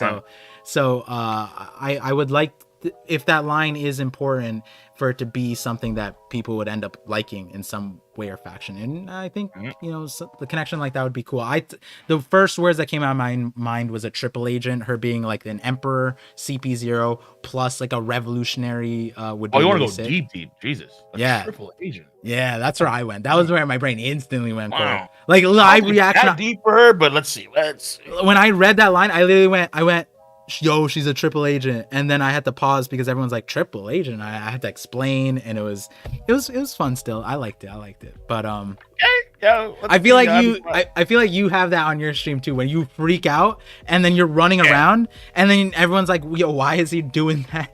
And no. There are moments where I'm like, holy shit, everything makes sense now. I got it. I nailed it. Yeah. There's some moments like that. When it comes to, like, especially when Oda started to reveal his bag, I'm like, thank God, here we go. Like, let's get it, boys. Right. Like, the moment I see, like, oh man, like, okay, this is gonna sound dumb, but like, there was one moment, I think it was not during the stream, but after the chapter where Vegapunk like points to the sky, like, okay, like, let's go up to grab my stuff. I was like, it actually reminded me of like Luffy put up to the sky too to go to Sky Island. I'm like, hold on now. Oh. Does he want to go up? Like how far up does he want to go exactly? Because I'm ready. Like I'm so close. Like, can we get much higher? I mean, I think we can. I think we can. And like, I love that, because that's exactly what, like, the symbolism of the positions Oda puts people in. That means so much, in my opinion, right? Yeah. And like, that's perfect, because Young Usopp super chatted $2. He said, great stream. He said this 2 hours ago, by the way, so this is at the beginning of our conversation, right before you dropped your sauce, so I'm guessing we already answered it. But Cole, answer this: is Vegapunk bringing us to the moon? I want to say yes, but I also want to say there's still a chance even after Vegapunk. I'll say it like that. Yeah, and the other part of it, like, between anti-gravity and also time-space warp machine that he did, I mean, we got more than one way. We got more than one way to do it. There are so many ways. No, it just depends on how I want to do it, dude. Fuck. Yeah. All right. We got Black Lightning, $5 super chat. He says, now Luffy has Gear 5. Do you think he's even gonna need the other gears, since Gear 5 has all of them in one and his new base? Cole, how you feel about that? It's more power scaling thing. Yeah, of course, because like, I think the biggest thing about Gear 5 is that there's still to be some sort of drawback, I'm assuming, like what we saw. But now, to be fair, this drawback, I think, is more inducive to, let's say, him going Gigant form in Gear 5. But we saw that old man phase in chapter 46, 46, I think it was. Like after he goes into Gear 5, and then he goes to Gigant, and then he turns to like an old man. I think that was a sign that there is something that Gear 5 has in terms of drawbacks. But that being said, the other forms do matter. I can see him using Gear 4, but like I guess like him go to Gear 4 way more freely. So like there should be a time limit on Gear 4. But when he wants to use Gear 4 for, let's say, added Haki, like protection, that kind of stuff, of a Gear 4 statement in Batman, he can do it at will now, like no big deal. And then keep in mind this too, that he does fight against Kaido in base form, like he's in Gear 2 and in Gear 3 with a Kakusaki infusion attack. So yeah, like Luffy, like, because like, for example, like if Luffy, let's say, fights against someone like a Minotaur, like one of the Minotaur dudes from Impel Down, it's like, are we really gonna have to go to Gear 5 or scrub like that? Like come on, like one punch, Gear 3, call a damn day, dog. Like, be easy. You know? Yeah, I think my main thing about Gear 5 is we got to know the drawbacks. Every single one has had a drawback that Luffy had needed to overcome But in this case, we are not aware of an innate drawback that's any different or any more serious. And maybe that's where Vegapunk comes in. Maybe like Randy Troy saying like the energy steroids, the turning all the fishermen white and old and similar to Sulong and the red eyes, and then also the Sulongs losing their mental state or whatever, their own will. Maybe all of these things were drops. Maybe Gear 5 connects all together, and you can go to the Awakened Zone on Impel Down and say maybe they didn't have Conqueror's Haki, so maybe you need Conqueror's Haki to overcome the Zoan will, or maybe you need to have like a law situation where he's demonstrated that through Haki he undid a devil fruit power. Maybe it's just like innate knowledge of your fruit, innate knowledge of another's fruit, and sheer willpower somewhere along the lines. That there might be something that like Luffy has to overcome, and it might be a combination of everything that we've seen before. And if that's the logic line I'm using, then yeah, I think the other gears are going to be useful. And on top of that, I think the inspirations for Gear 4, the namings of them I feel like it's gonna be important. Maybe that's connected to the memory stuff too. Like we still don't know why Snake Man and Bound Man and like the naming schemes of those Kong Gun, Rhino Schneider, Oregon Gun, like were those Joy Boy moves? Were those new moves? Like now we're thinking yes. Like they're DNA, but again, but there has to be, I think, some sort of limit where it's like, even still, Luffy's still Luffy, So like, it's like Luffy acted a bit differently when he was in Gear 5, because that's when it was because he was doing both at the same time, both awakenings, the Paramecia and this awakening at the same time. So kind of feels like, okay, if he's laughing, kind of going maniacal, but he's still like, what kind of ask, like, who are you? Like, I'm Luffy, dude, of course. So the influence of the zone ability is there, but I don't want to, let's say, have it be so far removed to where he's okay. So even the attacks of, let's say, Joy Boy or Nika back in the day are the same things he's using now. Like, does it have to be the case? I like the interesting synthesis, and I see Jigga J with their super chat. I'm gonna get that one because it's related to current one. But someone said recently, I forget where, but the idea that like maybe Luffy and Joy Boy are completely different, but they had the same power. But the interesting thing is Luffy didn't know he was Nika, and he relied on the rubbery part, and so the entire story he became a completely different manifestation of power because he only thought he was rubber, whereas Nika had imagination power, and so maybe his power looked completely different, and there was a small overlap. But then like full on like Looney Tunes, like maybe that's like the Warner Brothers. That's what Joy Boy was, and then like imagine like a joke situation where Joy Boy and Luffy like meet mentally, and Joy Boy looks at Luffy and's like, what the heck is this? Like, how did you end up here with these powers? And Joy Boy has no like understanding of how Luffy got there. And then Luffy hits him with the, what do you mean? I'm a rubber man. You know what I mean? Like, exactly. I wonder if they actually find, like, Luffy should find out, I think, in this arc that he's Hito. Or maybe, let's say, hopefully, I think. It doesn't matter though. Like when he finds out, he's like, I'm a rubber man. You know what I mean? Like, right, like he'll still say Gumu Gumu. Like, doesn't matter. Like, I don't like. He might even say like, that's cool, Gomu, and then he just jumps, like completely ignores everything that's said, and then Vegapunk or whoever told him freaks out, like, did you not listen to anything I said? Right, exactly. Yeah, so it might be something like that. But Jigga J, thank you for the $10 super chat. He says, in Gear 5, Luffy starts it by pumping his heart faster, drums of liberation, heart, revive. I don't know if it's faster necessarily, but it's on a rhythm. It's on a frequency. Drums liberation, drums. Oh no, relax, easy. Easy. God, yo, Jay. Jigga J. It's just gonna be like hell important that Nickel Tesla is actually gonna be imperative to Luffy, not just Vegapunk, Luffy. Yeah. Luffy. Like, this is gonna be important because this is energy, frequency, vibration. Why vibration? Drums. So something Hidden Island. He made a video recently about the truth of devil fruits, and so you guys should definitely go watch that, because he's another one of those creators where like we talk about a lot of similar things but completely different aspects. And one of the things he was saying was like drums were the first instrument of man, and so that might be why the drums of liberation is important. That might be why, yes, music is important to Oda, but if you go back to the core of humanity, it's drums that are important. That's rhythm, that's frequency, that's vibration, that's everything. I like that. Yeah. I like that. Okay, rhythm, vibration. But reading rest of Jigga J's chat, he said, what if to get this unlimited energy, you need to have an undying heart?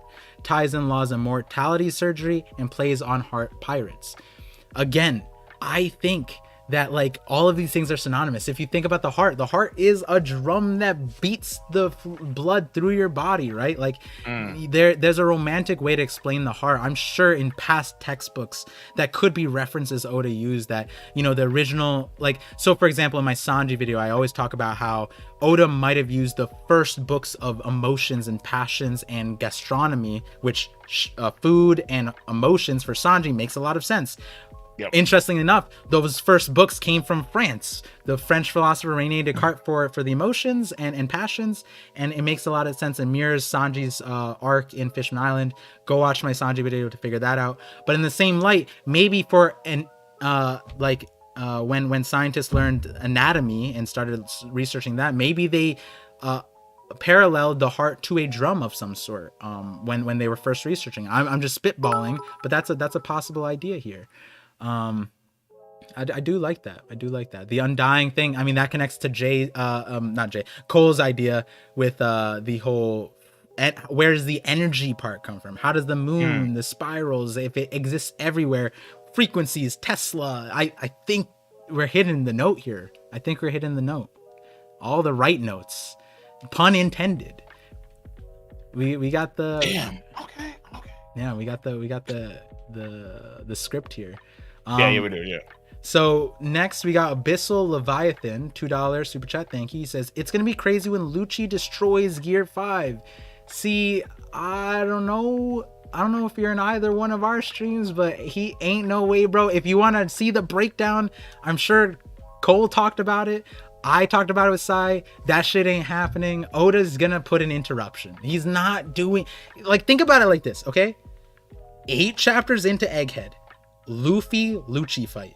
That's fan fiction. That doesn't make any. In what arc? In what fantasy does that ever make sense that we would get a Lucci Luffy fight 8 chapters into an arc, right? At least Law and Blackbeard, those are concurrent characters. You know what I mean? Right. Like like the one in Boa's instance was Rayleigh, but like even that, it wasn't too much of a stretch given the Shaki revelation of her being an empress, right?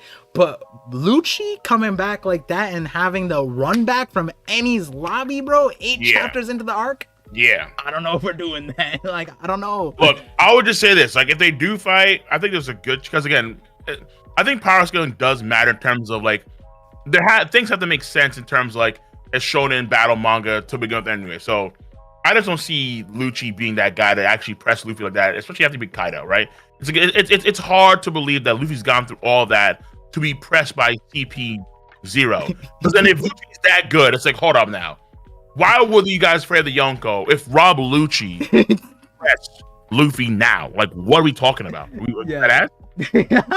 He goes Gear 5. If he goes Gear 5 against Lucci, it's so he can sandbag him. He can just test his powers out and just do weird stuff. But if it's not Gear 5, then base Luffy should be enough. Honest to God, I feel like the fight would go in the same light as Ulti. I feel like that's a respectful way to handle it, where Luffy fights in base, and he's just like, oh, I got to go a little harder to make this an efficient fight, right? But we know Luffy clears Ulti at the end of the day, and we should know that Luffy clears Lucci. But I want it to be respectful at the same time, but I don't want it to be disrespectful to the story by having Lucci slaughter Luffy by some means. Like, that doesn't make sense at this point, right? Like, it's just it's I think there has to be an interruption that doesn't put Lucci in this situation, and so hey, I'll eat my words if we see next chapter Luffy's knocked out. Hey, actually, if Lucci's able to do like the craziest shit on the planet, okay, fine, fair enough. But I get it. But even still, it's like, you beat Kaido, your ceiling should be like, okay, we're way too high for most people on the planet outside of a select few people. I don't think Rob Lucci's one of those guys. He's nasty, but I think Oda's gonna show us, hey, listen, man, like, Lucci's pretty good against Luffy when he's not using like Gear 5 or even Gear 4. But once he goes 5, it's like, oh, oof, this is a bit dun, dun, dun, dun, dun, dun, dun, dun, dun, dun, dun, and he's literally turned to a jump rope. Like he's gonna grab his tail, he's gonna go Tom and Jerry, ouch, and he's gonna no, it's not gonna be pretty. It's not gonna be pretty. It's not. Tom and Jerry. That's not fun. That is funny, actually, when you think about it. But here's a question, Cole. I'm curious. I'm genuinely curious because I see a window, and a lot of people might not like it. A lot of people will like it. A lot of people are grabbing onto this. Lucci reintroduced. Conqueror's Haki or nah? No. All right. Hard no. I just Hard need to know. no. All right, you're Massive on that side. no. See, I asked on Brago's stream, and a lot of people were like, "Yes, there's a window. Will it happen? Insane. Will it happen?" They were no, but they could see it. Whereas you don't even want to see it, right? Full stop. Hell no, dude. Whoa. Right. I'm glad I asked. All right, here we go. Next super chat, Ziz with the $5. Appreciate you, Ziz. Also, Ziz, I'm assuming it's Sky King Ziz on Twitch, right? Yeah. One of my dudes. All right, gotcha. Oh, he's one of your homies? I recognize him from Twitch. Ziz is one of the tier 3 guys. He always yeah, pulls up. I recognize. Always, yeah. Sky King Ziz, because I'm not seeing the Twitch chat names as easily at the moment, but Sky King Ziz, that I remember. Okay, fair. It says, I think the voice of all things was what the Old Kingdom used to connect to each D member and not the brain fruit. Fair. Again, like if you walk back with our conversation, telepathic communication with each other, the D clan. Okay, maybe then why? Maybe it's D records. Maybe it's just the D records. D records, yo. Oh my god, I don't know. This is okay. Is there a possibility that the actual There's a chance here that the Death Fruits themselves didn't exist back then, and that would mean that there's no availability of having a brain or D records at that point in time. That's possible too. True. Because if they made the fruits at that point in time, so let's say have their powers be passed down through generations later on, then there would be no availability for a D records or moon records. So, and that's where at the very beginning I was talking about how Nika, right? You were saying that it could be just a deity without the devil fruit that existed, right? Well, same deity. Like I don't know what that. Right. Means, like in the One Piece world, that's a loose term, but for us, Sun God Nika, let's just say a Sun God Nika was there, right? And so in that same light, I think, and this goes back to my elemental hockey videos, and actually the video title, still one of my favorite titles is Devil Fruits are training wheels for peak hockey. Which is essentially this thing where it's like, if Nika got the powers that they did from pure hockey, from pure thing, and then there was some way to create a devil fruit from Nika, whoever ate Nika's fruit would have hacks, a shortcut towards Nika's powers. They wouldn't have to do as much as what Nika did, or whoever the original Vegapunk brain fruit user was, a Nell's fruit, all those people who the fruit originated from did the hard work, and the fruit allows you to access that part of it, right? And yeah, like again, these are the first videos on my channel, one of my favorite ones, and I'm gonna be revamping them. A lot of fun. If those interest you guys, definitely go check them out. You don't have a disagreements on that, but I think that there are some similarities in terms of like devil fruits and hockey can match up to an extent, but I think that devil fruits are still. Because one thing that's noted too is that definitely changes your actual genetic makeup, like lore. So if that's the case, I think it's more like a species. I'm showing my cards. Fuck. It is interesting because we have the thing with Big Mom, right? With Big Mom, she has the soul fruit, but it doesn't pass on. But not all genetics need to pass on, and then that's where it gets interesting because like the long leg tribes that passes on. Does Fukurokuju's big forehead, does that pass on? Like that would be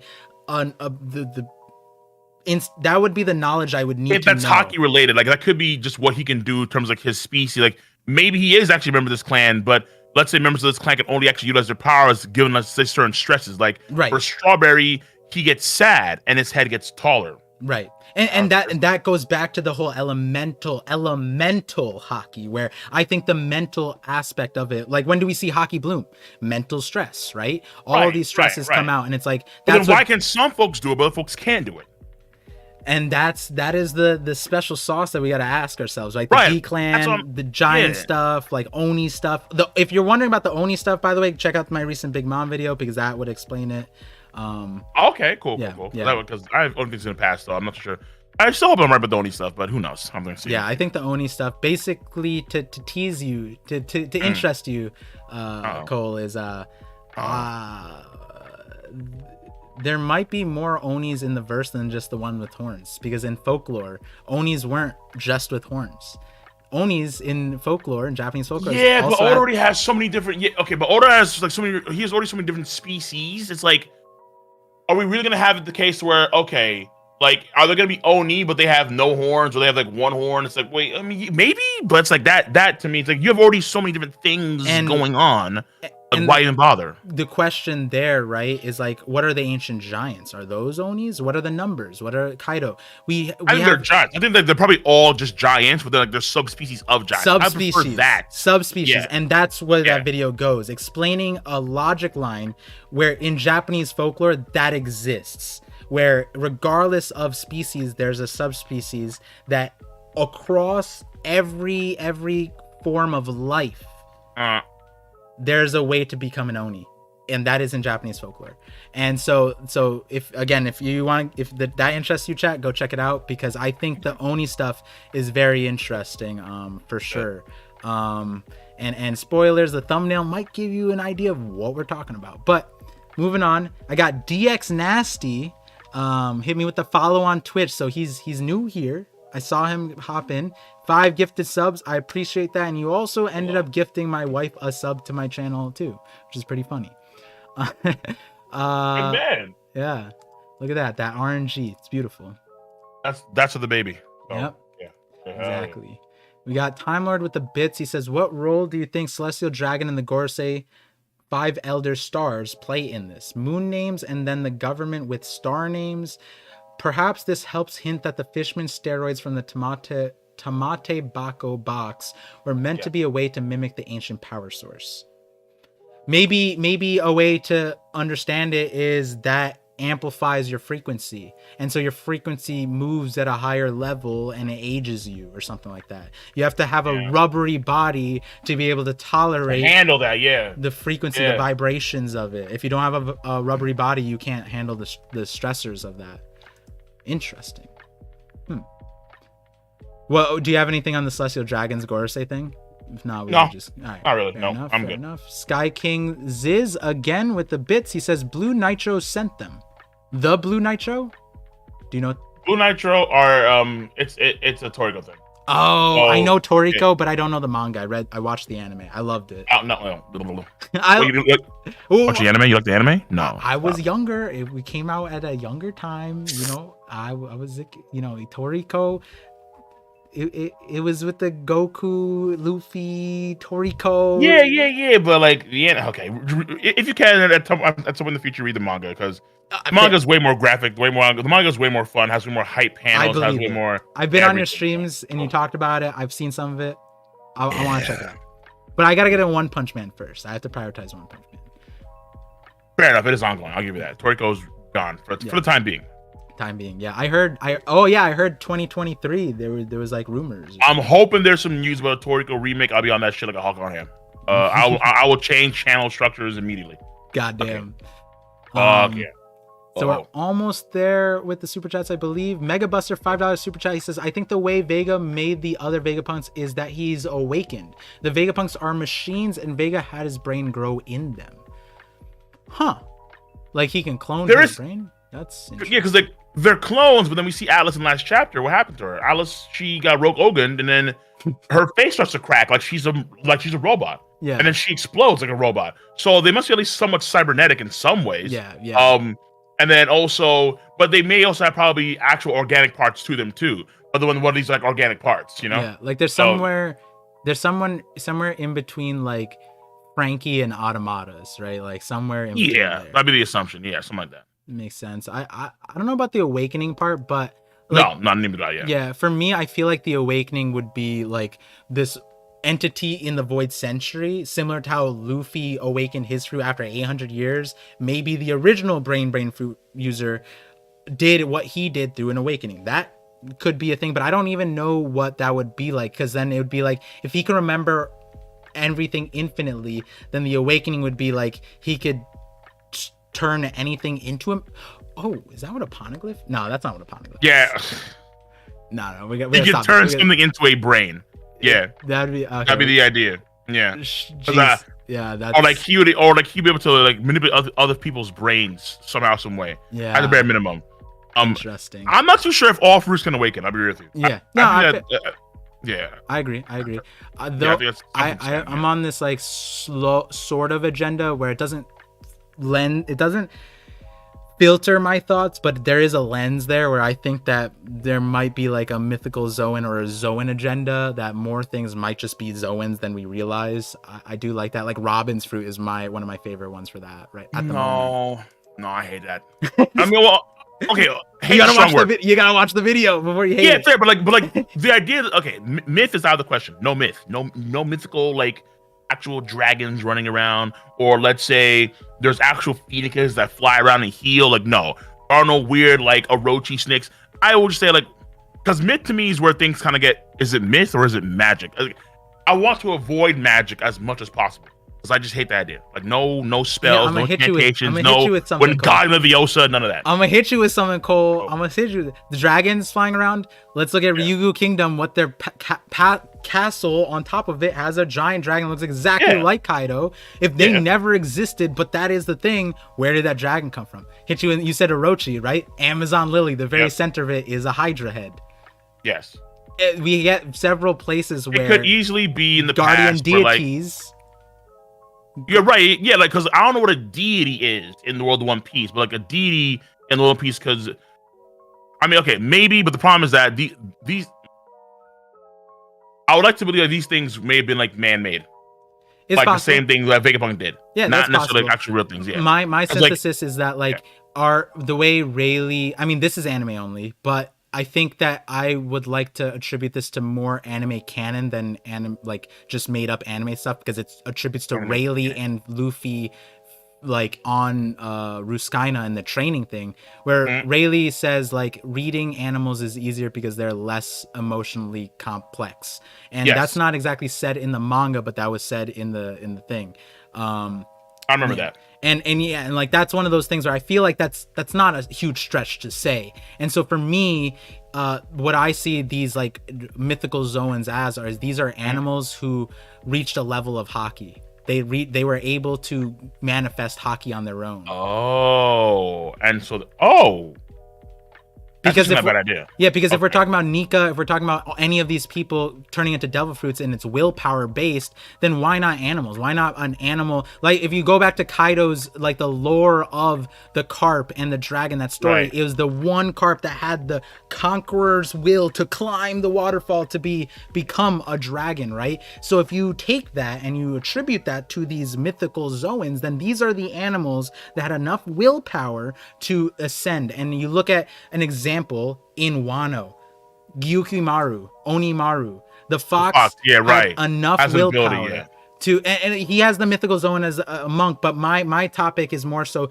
this fox, he's an animal first, had enough willpower to want to defend against grave robbers and stuff like that. Like now think about an animal that has to defend during the Void Century, right? Like where the powers are greater, everything's greater. You're fighting. I agree with you actually, because not think about it too, because I thought about it too. It's like, for me, because actually I separated them from other animals, but I guess other animals could transform into them.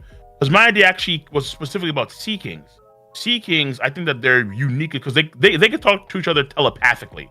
So is it possible that Sea Kings can actually use Haki, or like in the same way that humans could use Haki? So can they use Armored Haki? Can they use Armored Haki? Can they use even Conqueror's Haki even, right? So is that possible?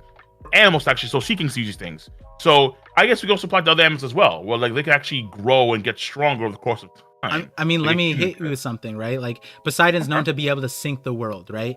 One thing that Poseidon, the actual god, what was known for was the three things. He was given the realm of the ocean, but he was actually the god of horses. So horses and earthquakes.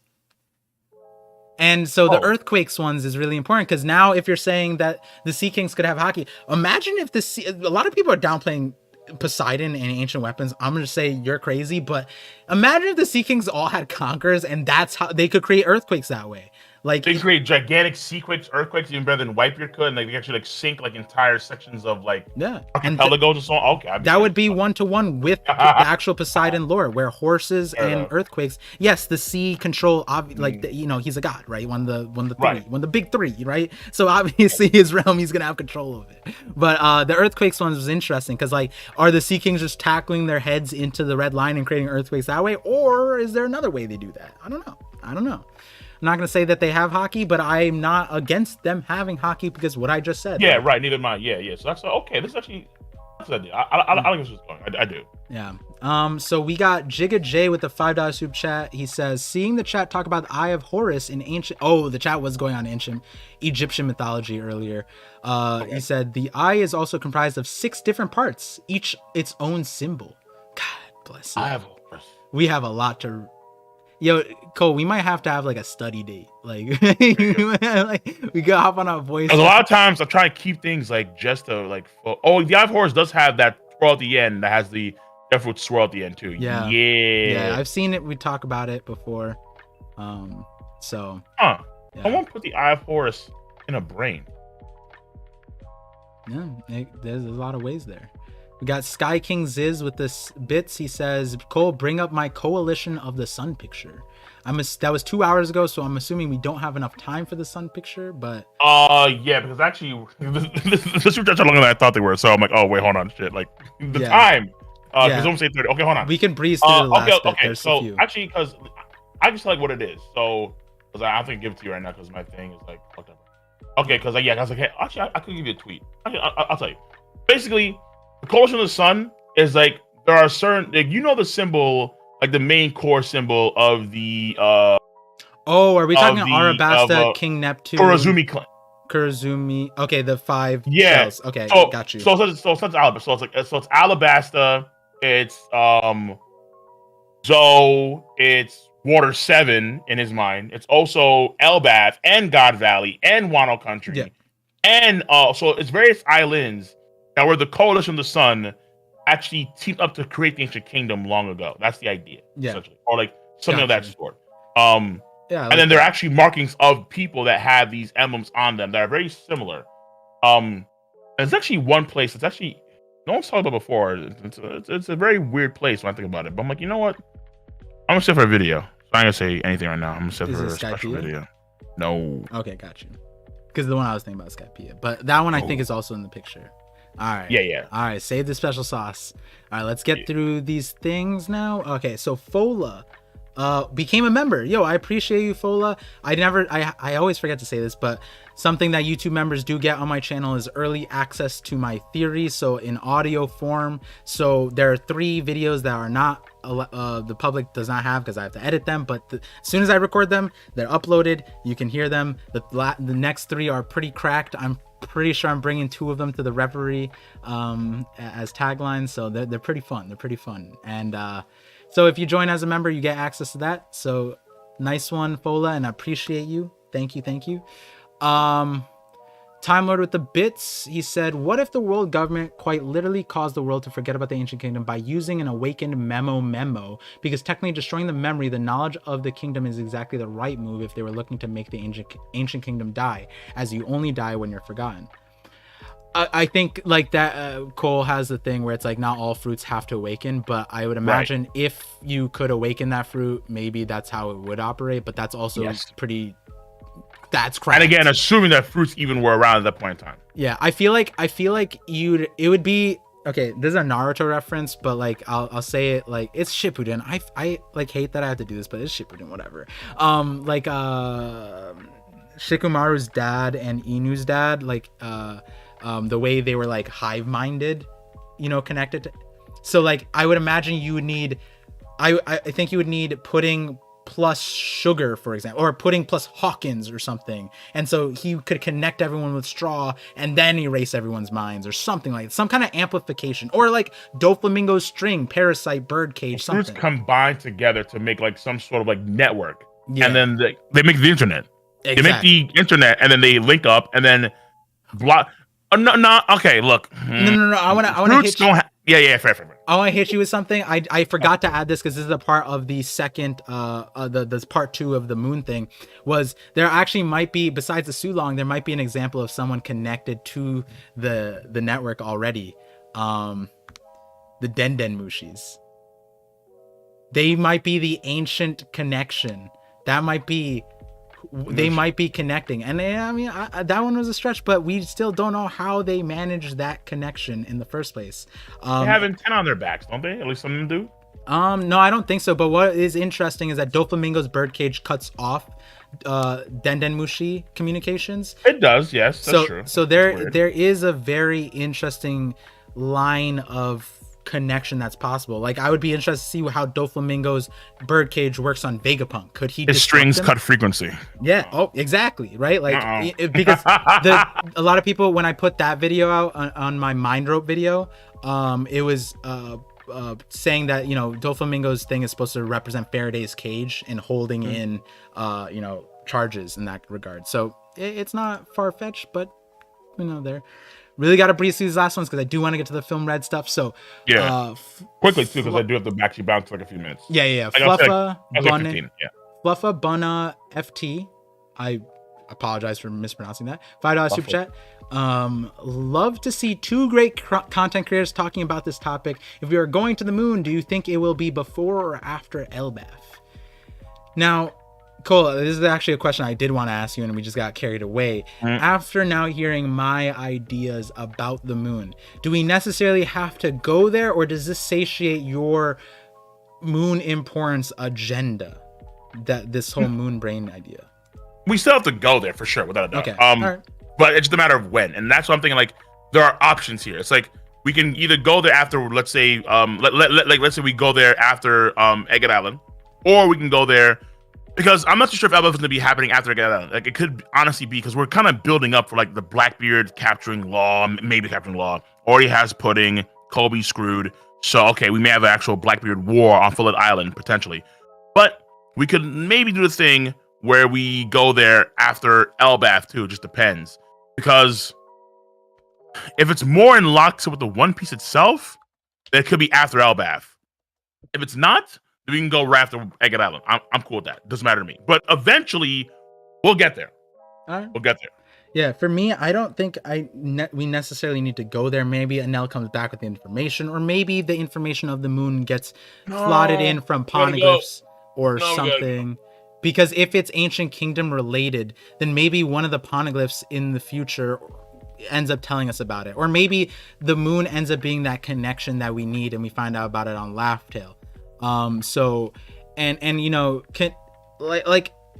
but that's not to say I don't see a way we go to the moon. Honestly, like I said, 1065 to 1067 was put me and Cole on the same wavelength, where the moon is hella important, right? Like, I think going there grew in importance after Vegapunk. Like, you know, prior to Egghead, like, people who said like Fujitora bringing down the moon, like, that's not as crazy, but I don't know if it's bringing down the moon more like going to the moon, you know.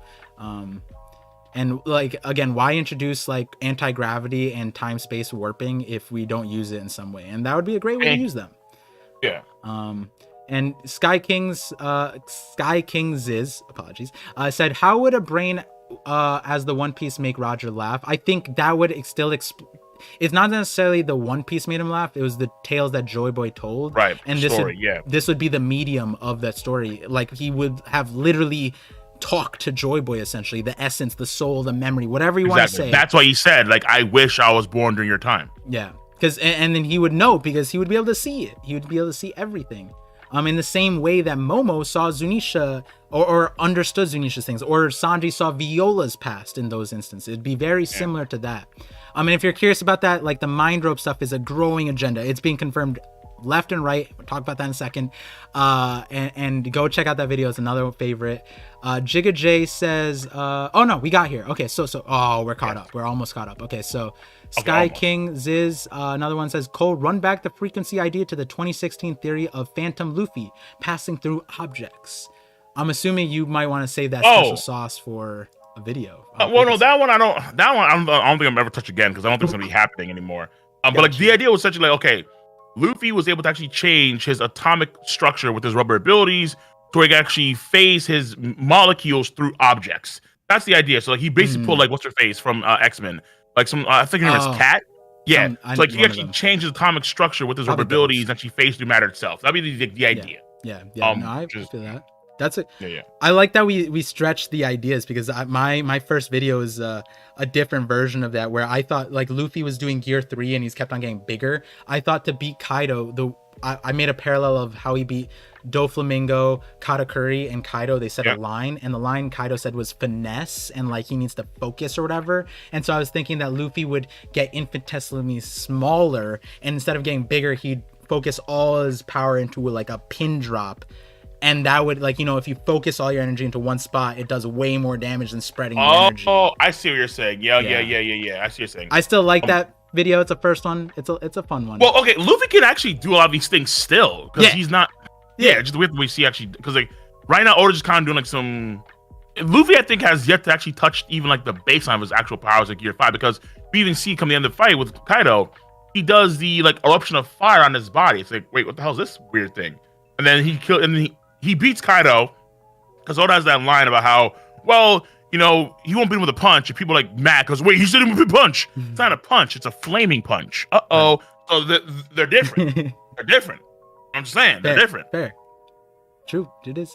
Yeah, he is. I think also it's like you know, my take is also not all of this. A lot of people still want to say it's an Aspel, but like Luffy combusting in flame, not even Red Hawk. Go to Punk Hazard, look at when he runs with Smoker. He combusts the ground, and he thinks that's just how it works. And I think Smoker's like, that's not how it works, Luffy. And then Luffy's like, exactly, whatever. Like, I brought that up too. The same thing involving with him. Let's say after he takes the last breath, he shakes it off, and then he runs on the ground, or he runs in the air, making a flaming track. Why is there a flaming track when he runs? Why? Hello, what's going on there? It's because he believes it, right? Like there's something there, and you know, the shadows theory might explain it. There's a lot of different ways they can explain it. Vibrations, imaginations, whatever you want to go. But you know, like I think the legitimacy of what me and Cole are defending here are definitely there. Mega Buster with a $5 super chat says, also, I'm on the boat that Blackbeard doesn't have Conquerors, and low-key, one of the reasons why he has the Gura is to compensate for Conquerors. I like the idea there. I think he's going to give him Conquerors. I think in the fight with Law, we saw that Black Lightning. I don't know if that's the Gura. I don't know if that Conquerors. I know that there's an argument one way or the other. Yeah, because like the way it's drawn, because that was a bit too like in my community. Like the way it's drawn is that, like if you go back to, let's say, the actual if you go back to, I've been in the pre-time skip. Yeah. The Gura has like a focal point that all the cracks kind of stem from in the artwork. But in the case of the Law and his Karoom crash versus the Blackbeard Quake, the lightning sparks are around the actual bubble that Blackbeard makes. And even so because they're around it, it's probably Haki as an actual focal point that stems from it. And even like on the ship one where he's blasting the ship and there was that black lightning, that looked more like what Shanks is doing. So it's like, you know, if we just saw Shanks use Conqueror's Haki, black lightning, I feel like we have to go with the recency of how Oda's drawing it. Probably more similar than different. Yes, agreed. Matt Cypher. Okay, I'll be right back. Give me a second. Okay, I'll just hit these. Matt Cypher says, I believe Sea Kings use Voice of All Things to communicate, which explains why Luffy, Odin, and Roger could communicate with them. Yep, yeah, and yeah, we were talking about that for sure. I think Cole agrees with that. We ended up managing to talk about that somehow, Matt Cypher. But appreciate that. And it'll be interesting to find out the source of it. I do think it'll be interesting because we know the poneglyphs can trigger Voice of All Things too. So it's Sea Kings, poneglyphs, like what, like, you know, the poneglyphs have voices in them. Let's see. Matt Cypher again with the 10 bits. He says, so in Egyptian mythology, a soul was composed of different components, one of which was considered to be the shadow of the person. You're right. I remember you bringing this up with me. It might be a good thing Cole's not here for the shadow agenda. But hey, if you're from Cole's side and you should bring the shadow theory to his forefront. But yeah, I definitely think that there is Egyptian stuff. I mean, like, Arabasta is supposed to be there. They were super important. I think there's gonna be some lore regarding how Arabasta was, and I have a future video on it. I just haven't written that script yet, so it's a little, I don't even know what's going to come out this year, because I have like 3 videos to edit right now. I have 3 other videos to record and edit, and then I have 3 videos ahead of them to write, but I wrote the outline of it, and then there's 4 videos that are just bullet points, and then that's one of them. So I have a bunch to do. But as you guys know, I just appreciate being here, sharing this time with you guys, talking with you guys, with Cole, with other creators, with people with passion. And, you know, you guys, I see a lot of names here that have been here for the entire time. You guys, shout outs to you guys. I'm going to save this last super chat for when Cole is back, but I'll talk to the chat. I know, I'm sorry guys that I haven't been responding to the chat. I want you to know I have been reading. It's just, I feel like with me and Cole, like I have focus problems and then Cole has focus problems, and then when you mix the two, it's like we just woo, you know what I mean? And then like if we do this already, like a spiral, and then we start going off on here, then this will be a 9 hour. Yes, I have ADHD. Yeah. I'm a mess. All right, what's up? Me too. I was just telling them that like I would apologize for not looking at the chat more, but I mean, we get there. I mean, yeah, like because you have what, 2 chats to read? You have the Twitch chat and you have the YouTube. Yeah. So I saved the last one. It addresses you in the front. I didn't read the whole thing, but then this is the last one. I do have to leave in like, we'll go try to get 5 minutes. So all right, and I think we can hammer out some of the film red stuff really quick, because we got all the base stuff and we just had to drop the spoilers. So I want to get this. And So he says, Par, have you or Cole seen the animated movies of Atlantis? I think the Ancient Kingdom power source will be kind of similar. I mean, these are old movies, aren't they? Hold on, they're old movies. That's an old one. But if we're talking like similar to what Wakanda Forever did, then the vibranium. Yeah, fair. There's that's not bad. Yeah, that's not. I mean, that's not bad. Vibrating frequency. Yeah. Fair. I mean, it's like the okay. whole Look, I don't know if this actually matters in this case, but I think that it could be possible for something like that, or it could be also nuclear fusion. It really could be like, boom, nuclear fusion. Well, if you think about vibranium, one of the main things about it is that when you hit it, it doesn't accentuate vibrations. So it somehow is able to negate vibrations, and that's the vibranium name. Isn't that the thing about it? When like Thor hit it, it didn't shake, and then he got knocked away or something like that. Like that's how it's supposed to function. Well, yeah, it like disperses the shock waves, the impact of it to like other parts. And the vibration, like the vibranium name is attributed to the vibration stuff, because vibrations is such a powerful thing. Vibranium research. Cole's adding that to the notes. Okay, so we made it. Tabs are my notes. People always wonder, like, why have too many mistakes? Why have so many tabs? Bro, I got 200 tabs. Yeah, there we go. Yeah, we hit a lot. Matt Cypher, I will address the thing, but I want to get to the film red conversation, so I'll address it after Cole leaves. So I got like 4 minutes. Yeah. So be real. There was an 86% out of 371 votes of people saying they don't care about film red spoilers. So for those of you who do care, this is your warning to leave the stream. I want to thank you though. I want to thank you for tuning in. I hope you enjoyed the stream, and I hope you like understand the situation where the movie's been out. We want to talk about it. So I'm gonna give like a minute, like a 30-second buffer. Thank you for tuning in, and with that, Cole, let's start dropping some of the film red stuff. Okay. With this, so because I have so many videos, because I have videos on top of all this film red stuff too. Okay. Yeah, so you hit me with it. I'll talk about it a little bit, but I'll talk about the rest while you. I can't go too. I can go too deep, so I'll give like an overview. Because, speaking, what Shanks has a flaming fucking sword.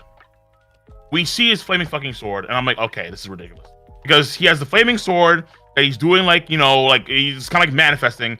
And if I'm going to assume that he's not, let's say, utilizing a different for a sword, or B, it's not a dial. That was the thought of my phone. It's like a sky, like does a sky on dial in his griffin somewhere?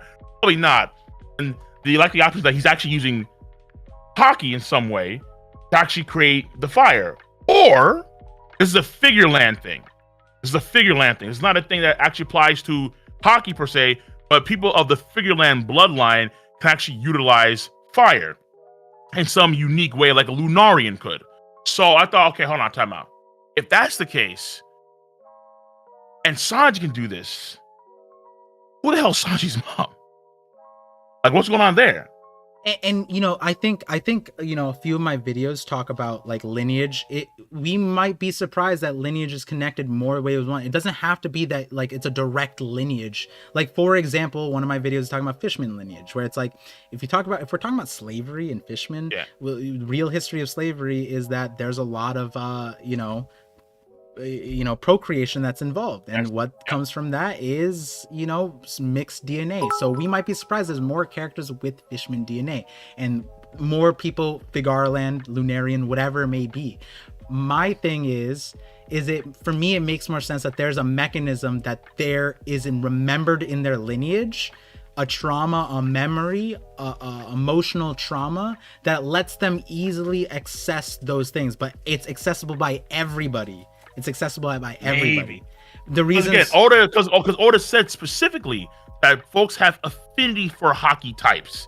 So that affinity for Haki types, that's where I think it comes into play. Where like your history or your lineage or that kind of stuff, that would apply to you be able to use either Conqueror's Haki or be more effective with Conqueror's Haki, Armor Haki, or Observation Haki.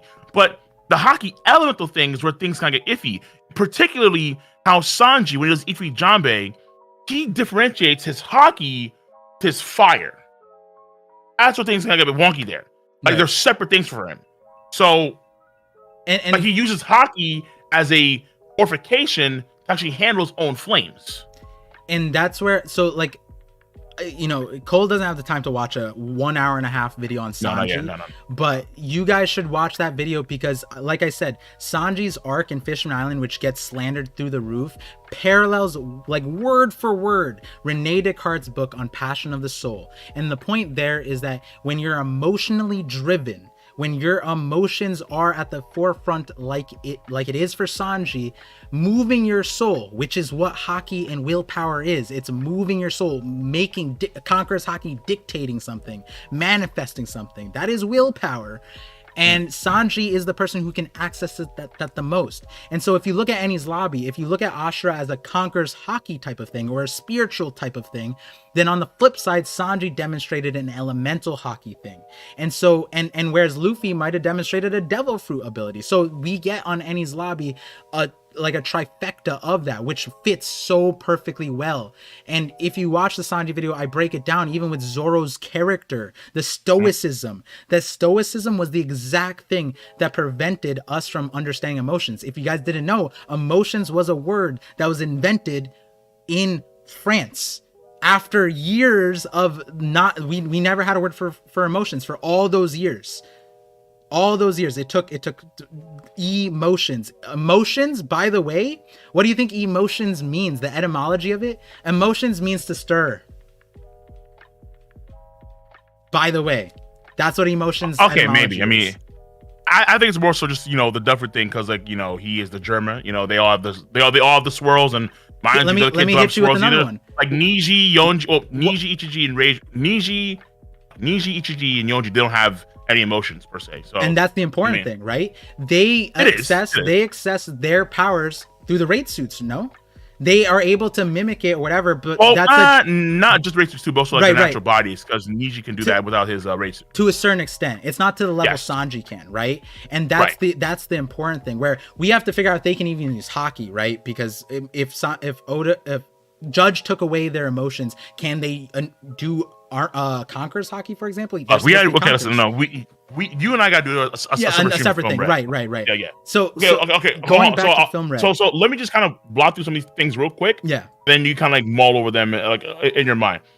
So number one, you have of course with the whole thing with Shanks and fire, so on and so forth. Okay. Number two, the idea that Uda brings up about how, you know, when she's going psychotic because she's ate the wake shrooms and she hasn't had any sleep, that kind of stuff. The idea that you can have souls that exist separately outside of the body, and that doesn't necessarily matter. That does bring to question a lot of the like the importance of soul. Like, how prevalent are souls in the world of One Piece? Because if you can have Like that many people die and like their bodies are gone, but like their souls are elsewhere somewhere in other dimensions, that kind of stuff. That actually brings up a whole new possibility of the One Piece paradigm that we're not aware of. And actually does bring a lot of credence to, let's say, Brook's ability, Mom's ability, and of course the idea of the underworld's brought up, which then coincides to, of course, Top Musica, who is a quote demon king of some kind that existed independently of anything, but activates specifically with the song user, particularly singing the right tune. So the idea of the Demon King also kind of brings up, so that's why I bring up something with Zoro and Brook, because the frequency of the soul, Demon Kings are real, the underworld is kind of real. When Zoro saw death pull up, is that actually a real, genuine Grim Reaper? And then that, again, well, if Demon Kings are real in some ways, this also could coincide on the flip side with gods being real in some capacity, i.e. heaven, i.e. Nika.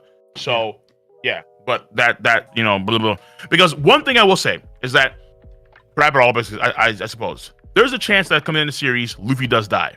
It's a sad situation if that is the case. But if he, let's say, does die, let's say he does die during the final festival, because I think that's the case. Like, there's a final feast for One Piece, right? There was a scene, or there was something that I remember Ace said during the Yamato flashback, where he mentions how him and Luffy should have a drink with this great man that Yamato is talking about.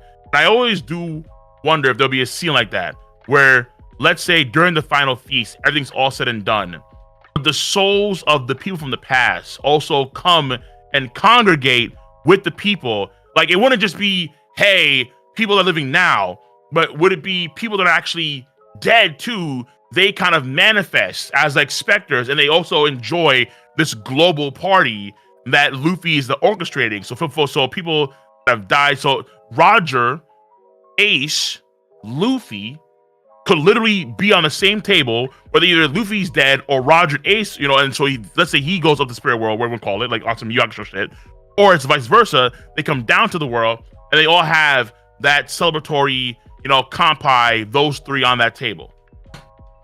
Okay, I'm done. Okay, so before you go, Cole, there was a lot there. I know. I want to hit you with what's gonna bring everyone together. The Bell of Shandora, bro. The Bell of Shandora that's supposed to bring all the ancestors together, bro. We're gonna bring that shit. They're coming. And on the Souls thing, right? If Top Musica, someone asked, is that actually canon though? Top Musica doesn't need to be canon. Why? The director knows the end of the story. So Top Musica is probably relevant to what might look what a parallel version of Top Musica, or a like what Cole said, it's independent. A song ended up like awakening it, or it awakened from a song. Drums of Liberation. But it already existed by itself. And then when the music started to play, it moved on its own to find Uta. Right. So it's like, hello? How can it move by itself? Because it's independent. And it's not, as far as you know, it's not an ability awakening. It's its own entity. Yes. That's a big deal. And on top of that, this underworld, souls, all this stuff. Watch my Void Century video. Watch my Big Mom video, because my point is in those videos, and this is in Japanese lore too, it's like the underworld is one and the same. It coexists. Like, look at Brook's soul. Where did his soul go? Where does the souls on Shandora go? They're in the trees. They're here. They don't leave somewhere else. No, everything is still here. We just don't see it. The frequencies, the vibrations, whatever. You need a song to see it. You need to ring a bell for them to congregate. You need something, the drums of liberation, for them to dance or be happy. It's all there. And like, if you're asking what the movie is... Oh my God. Okay, I hate you because I'm late. Do you know what you reminded me of just now? What? Do you remember the scene? It's in the anime, of course. Do you remember the scene in the last opening of the pre-time skip? That beautiful song. And then there's that scene of like Luffy has a straw hat, it's on a rock, and there's some weird like radish tree in front of him. Ace and like spirit form comes behind him and just pushes him. Yes. And then he moves forward. Yeah. And I'm like, wait, you have the sacred tree thing, you have the straw hat, you have Ace pushing Luffy, who turns around, Ace not there. Ah, shit, I gotta go. So it kind of reminds me, it's what you're saying reminds me of that, actually. Yeah. It actually wraps up all in that. Like, Ace was there the entire time. Luffy just can't right now feel him or sense him. Yeah. Right, and it makes too much sense. And there's like, before you go, Cole, like the power stuff, the elemental Haki thing, the sword, like I literally predicted in my elemental Haki set, I said a thunder sword or a fire sword, someone's gonna have it. And in all those videos I said the Shanks or dragon are going to be those people, and Shanks shows up with a fire sword. But let me hit you with one other one which surprised me. Mind rope was confirmed in that video. I said that Usopp was a peak observation. I was surprised about that, and that was most of all things in the actual canon manga, but the Usopp and Yasopp, Katakuri and Brule, and even Luffy and Shanks were seeing each other's perspectives through one another, through another dimension. Another dimension. Exactly, another dimension. Wait a minute, that's a low key big ass deal, because that would mean that the Haki is more intertwined than you would first. Now, I'm not gonna say that this is a global mind rope, but what I can say is that folks that have strong connections exactly to one another can actually link up mentally, and that can potentially stay there indefinitely. And that's what, like, so go watch that mind rope video, guys, because what I said there was, I think that Shanks would, last year, I said Shanks would be a person that would be able to send images, be able to speak at a distance through mind rope. And what did we get in chapter 1055? And people thought, like, they were like, oh, that's not telepathy. Whatever it was, it doesn't matter. Luffy saw an image of Shanks. Ryokugu reacted to something through a lightning bolt. Like, what is that? Well, he had a feeling. Luffy had a feeling. A feeling, right? I kind of a sentiment, feeling, whatever, right? But then you can be doubters. Then you go watch Film Red, because you guys here watched it. Usopp and Yasopp, 100% mind rope connected. 1,000. They shared vision, yo. Literally, exactly word for word what I said. I've been waiting to make this video because, like, people technically, they were like, you know, my mods were protecting me, but when people saw Film Red internationally, they were commenting on my videos, on my old videos, and I just couldn't go back and watch I couldn't look through any of my comments for like 4 months because I didn't know if people were spoiling me. There was a lot of stuff going on, so I'm pretty sure they probably want to make sure, because like you have probably a lot of videos they want to get out there before like you like see the movie yourself, and it's like, okay, I don't get spoiled, because like my mom do like the same thing, like the spoilers about, you have to make sure everything's protected. So like, don't watch this, don't get this video, that kind of stuff, which makes sense to me, because it's like, oh man, like there's so much here, but it's like Film Red, I think, introduces a lot more than folks give it credit for. They think, oh, it's a musical, but no. Even in parts of the music, it's like that stuff is super important, because frequency, Nika drums liberation, music. It's like there's something going on here that we're not privy to that's important. So like, I always figured that all the folks that Luffy gathered will also be important in some way, relevant to like the final party. Like, it wouldn't just be Sanji making like the final feast for everyone across like, you know, the world, some shit like that with the all blue, but also music, right? Like, isn't like one of the first people he wanted in the crew a musician? You know, like Luffy, like I think he said that to Shanks or to I forgot was it to Vivi? I think it was after. No, I think it was when they were going into the Red Line. His crew, he's saying like, we just need a musician now or something. Right. Like that. Something like that. Exactly. Yeah. So, and then lo and behold, like, you know, someone like Brook, whose music can touch someone's soul with his frequency and so on and so forth. It's like, well, now we're seeing someone like Uta who can actually manipulate the world in both good and in bad ways with her music. You have music-based demons and stuff like that that are actually like independently living, and of course Luffy himself, the drums liberation. It's like it's like, which all stem back from Sky P. It's like it's isn't Zoro's Ashra and Brook's Soul King forms reminiscent of Top Musica, just on a smaller scale? What happens if you expand that? What if Zoro becomes an actual demon? I'm scared of Top Musica. And then also like the idea of good and bad music also come in the form of how the main antagonists work in and it's Skypiea, because Luffy drums liberation, good drums, chill the party, but then look at the other side, NL, bad guy. Main attack a lot of times comes from what? The drums on his back. He beats the drum a certain way and he creates these monsters. He has the tiger, the hawk, and then the giant dragon. It's like, so, you know. Cole, I just want to thank you. Hey, fuck you. I'm late. I want to thank you for coming to the Voice of All Things to line up our wavelengths. We'll meet up again soon. Thank you. We always do this. We run late on our conversations. We need to start. We need to focus better. I don't know how we're gonna do it, but we just focus. I mean, we just need more time. I think more than that, we need time. I think we need a hyperbolic time chamber or some shit. We should like 10 hours just to, Yeah. Spoilers up the ready? Wait, what? I'm saying in chat. Wait, what? Oh, spoilers drop for 1096. Essentially not dropped already. Yeah. That's what I was saying. Like Monday, Tuesday streams are scary, but well, they're getting earlier and earlier, dude. Yeah, my mods will lock it down hopefully. Shout outs to them. And we won't keep you any longer, Cole. Thank you for coming through. Pleasure to be here. Yo, shout out to the ParVision community. Love you guys. All right. You guys know where to find me, hopefully. Hopefully, mods are giving you plenty of my links. I have a lot of links for anime reactions, manga chapter reactions, my Patreon, blah, blah, blah, the whole king of Buddha, okay? But this has been a treat. As per usual, Morgan and I, we just do things. Things just happen, and we kind of flow. So just take your time, chat, wrap your head around things. Videos to come on my part, on ParVision's part for damn sure. But I'm gonna see you guys later. All right, everyone, stay safe, be easy, take care of the next one. Par, dude, pleasure always. All right, I'm gonna see you on the next one, dog. All right, be talk easy. To you soon. All right, you too. Yep, stay healthy. I will try to lose some weight, and hopefully the kid stuff works out well. Thank you. All right, thank you. That's coming soon, actually, or like very soon. Anytime. This month or next month? Yeah, no, anytime. Fuck, man. All right, Par has a new journey ahead of him, man. Woo! All right, that's gonna be fun. All right, boys, take care. Thank you. We will.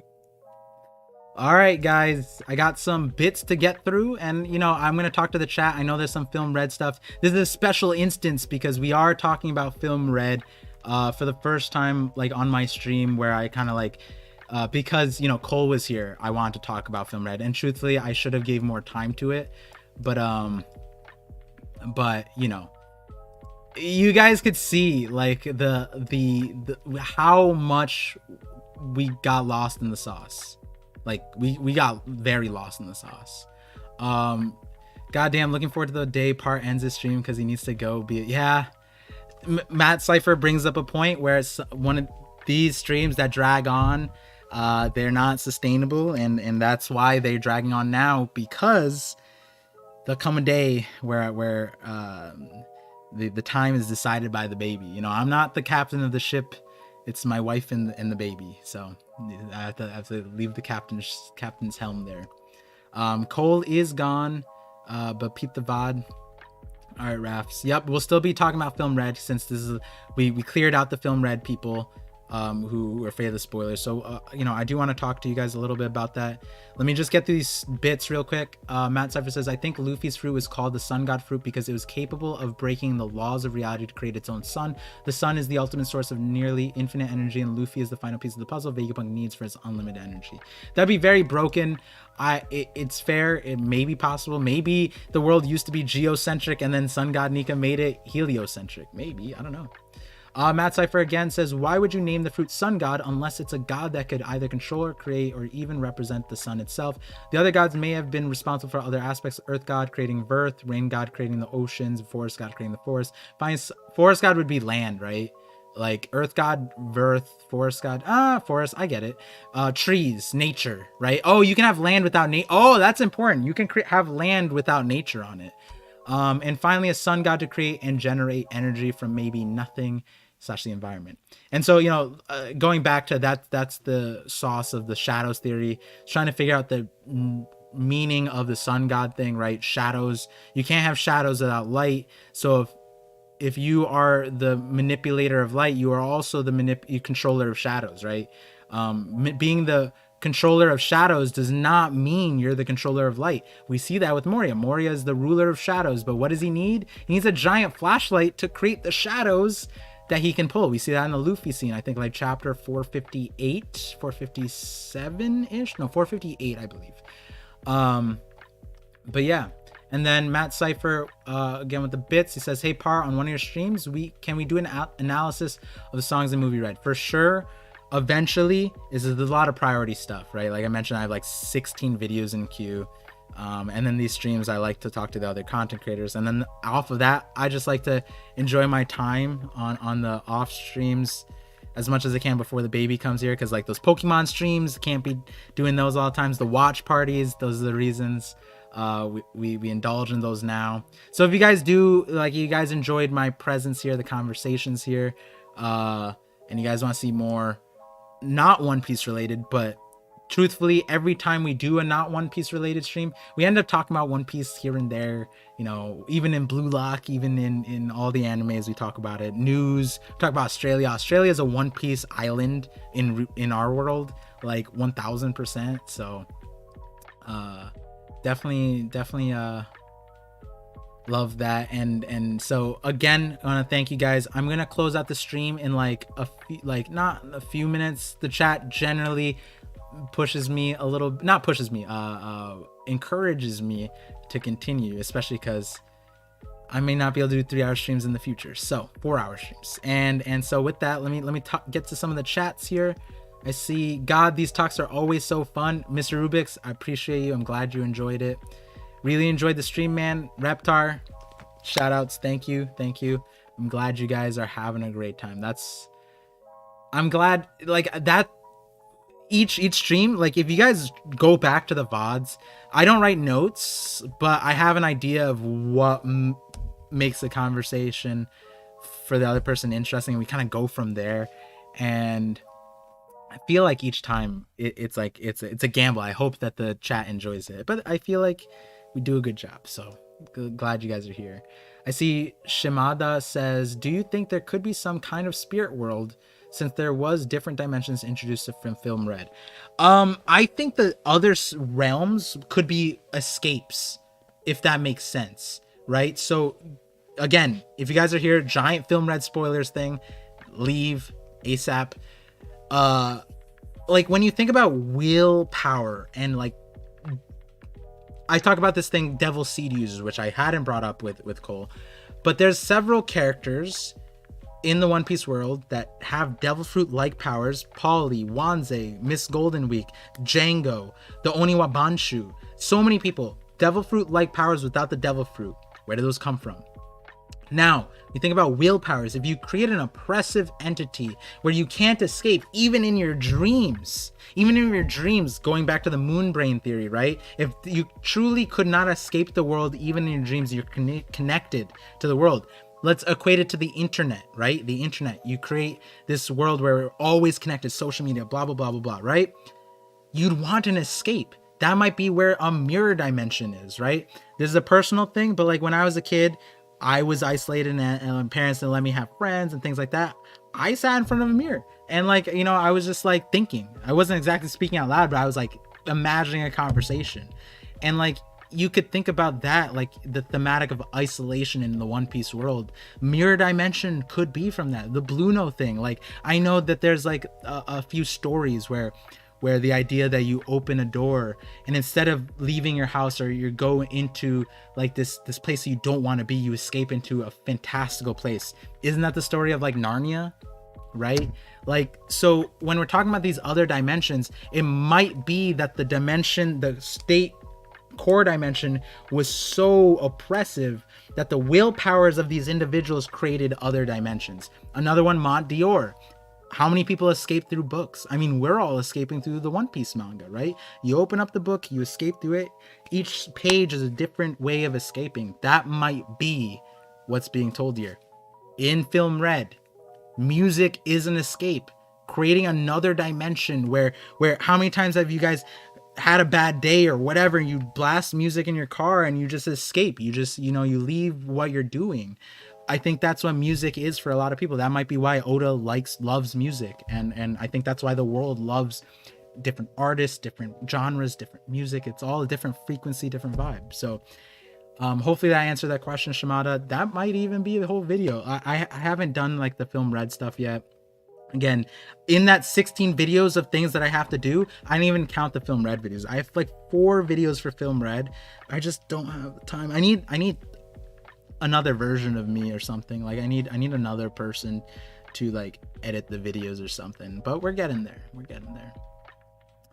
Y'all, Curtis, y'all vibe the best with this conversation. Love it. It's like kicking it at the cookout with family reunion. Yo, Cole. The thing is with me and Cole is a hard dude to reach, to talk to. He'll say, I hope he admits it, he's a boomer in terms of tech, like a little bit. I won't call him out, but he called himself out. But you know, and then he's so busy with all his streams, but the moments that we get to talk, it's like, bro, like we could go on for years, like literally years. Love the stream and the drip ParVision. It was a great stream and discussion. I love Cody. Thank you. Yeah, I wore this specifically to because I figured the conversation, like the moon stuff, the swirls, the gear 5, we'd be talking about it, devil fruits. I bought this shirt specifically because I was like, yo, when Luffy goes gear 5 in the story, I'm gonna wear this on my live reaction. Because it's vibey, bro. It's vibey. And the conversation went there. Arc reactors, nuclear fusion, vibranium absorbs vibrations, and excess is turned into glowing light or reflected. Oh, thank you, Will of Dreams. That's important. That is great. Let's see. Just caught you 2 days in a row with Jay yesterday and Cole today, enjoying the content. Hey, Milo Cake, you actually missed me on Brago's stream. I was after Jay's stream at night. Brago got me on a One Piece Fantasy. Me and Jay actually both were there, so that was great. TV no me TV dimension. Exactly. Like if TVs existed, then yeah. But if you watch Film Red, that was discussed as well. He's getting it all out before he has a baby. He doesn't have time. Exactly. Like I'll get back into it soon. It's just, at the beginning, gotta get my ropes down as being a dad. Schedules, life, yeah. But I told Cole, I was like, we've been having our collab planned out, or the stream planned out for like 2 months. Our dates never lined up, and then like last minute I was like, yo, how's Monday? And he was like, Monday works, let's do it. So your mind ropes down. Exactly. Me and my wife's mind ropes have to be strong. Baby's mind rope, you gotta be connected. The first few months are the most important. I think the statistic or the fact is your baby's brain grows the most it'll ever do in the first 3 months of being born. So that's the most important time to spend. Well, it's not the most important time. Don't just abandon them. Don't be Shanks. Don't be a deadbeat dad. But the first 3 months are really important. When are you getting a straw hat for your baby? I got to. Yeah, he has a bunch of One Piece outfits already. My wife got them. All you gotta do is hit up Vegapunk for a ParVision light. Facts, Krampus. I need one. Music can also be triggering. Like, I think to that point, right? Like, Film Red showed us how a good thing can be a bad thing. Music was weaponized. In the same light, ancient weapons could be a good thing and a bad thing. I think that thematic is through. And this is a personal thing. I think all good things without control and too much abundance can become a bad thing, can become demonized, devilish, and that could be the thing about the ancient kingdom. Maybe laughter, maybe that was too much, maybe it started becoming at the expense of the ancient. Oh, I didn't hit him with the emu part. We don't have time. It's fine, no regrets. Souls outside or no body are called ghosts. Yeah. Poltergeists, right? Like manifestations of spirits. Luffy will die again, probably, right? Like, why not? Luffy will have to die to ascend. As far ringing the bell from Skypiea, Straw Hat, yo, 100%, I'll do it. I'll be the one. Any interest in the card game that just launched for One Piece? Yes, I am interested. I have 2 of the booster decks. I have like a special deck from Film Red, a special booster deck. I have 2 starter decks and a booster deck. I just haven't had time to like devote to other things. So soon, one day. Mosh DMC, if you guys don't know, he's one of my homies, a creator on YouTube, primarily on TikTok though.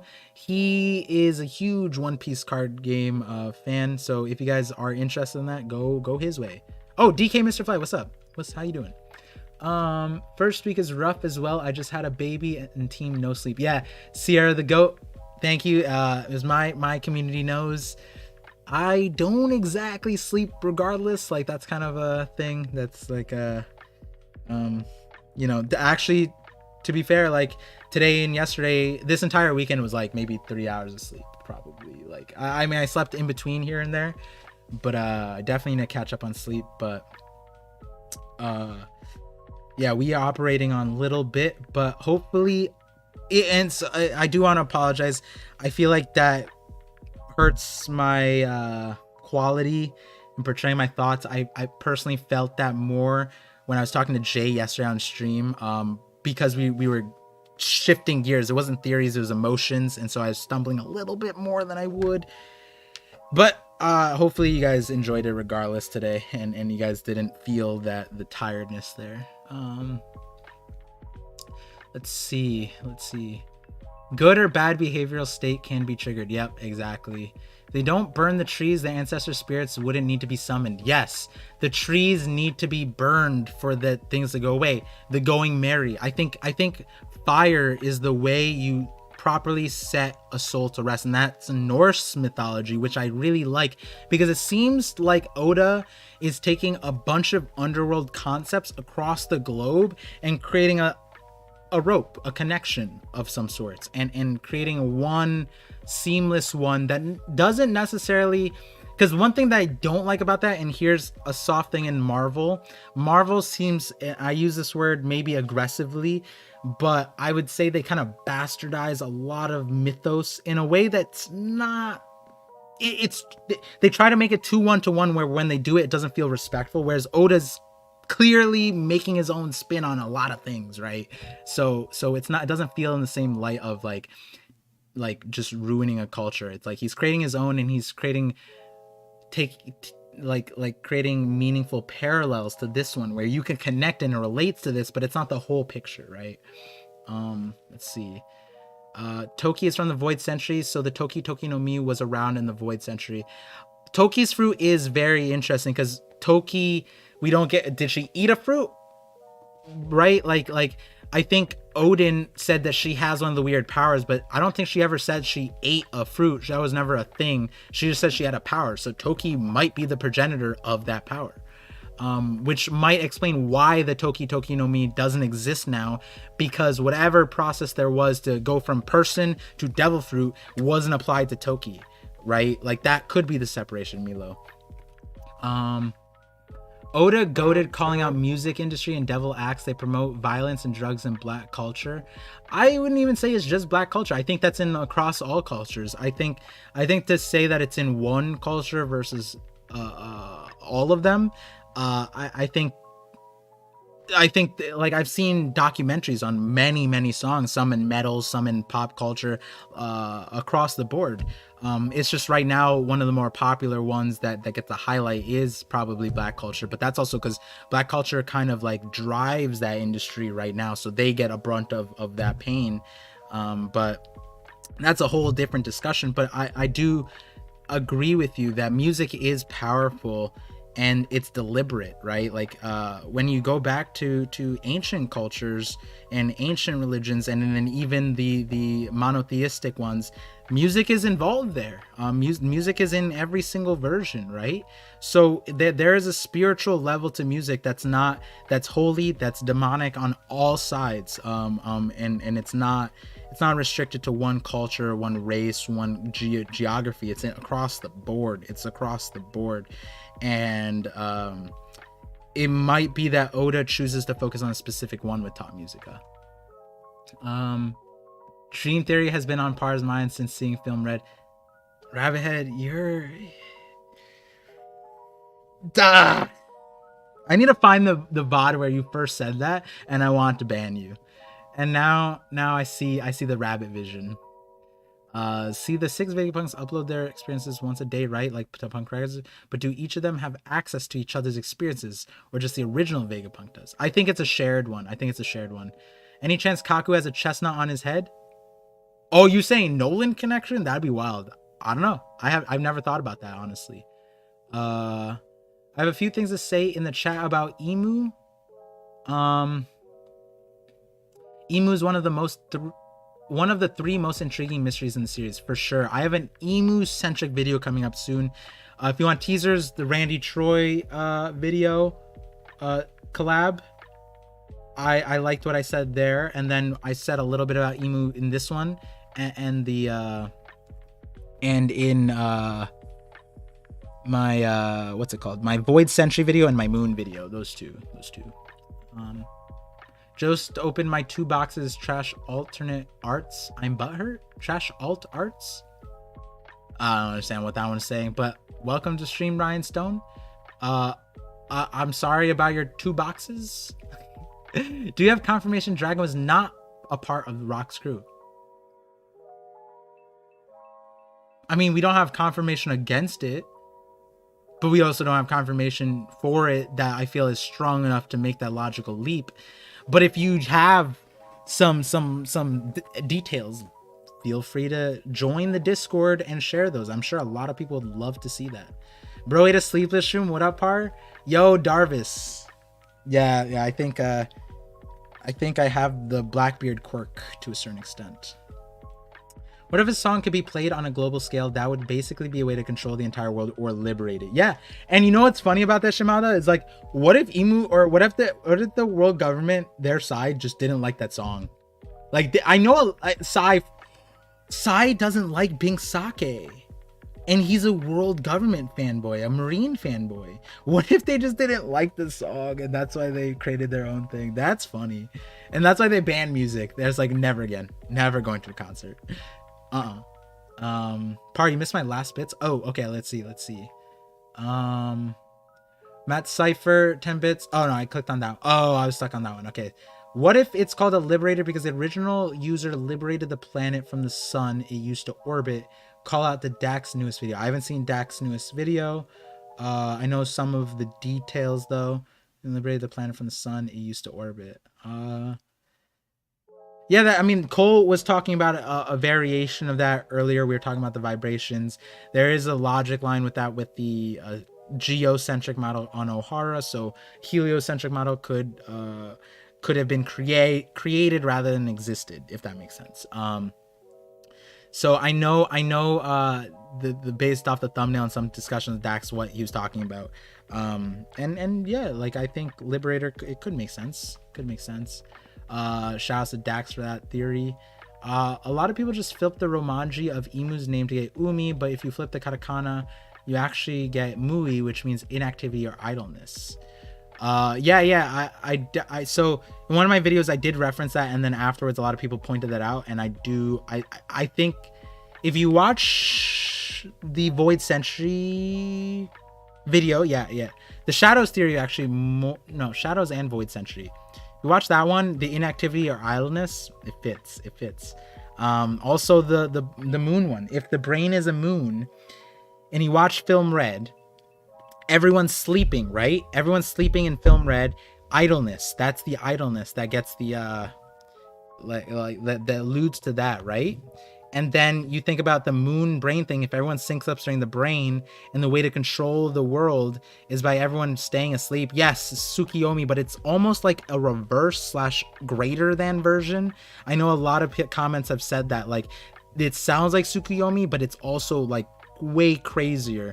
And I do like that because it's like, it creates a lot of importance on Blackbeard not sleeping. It creates importance on dreams. It creates importance on idleness. It ties in Film Red.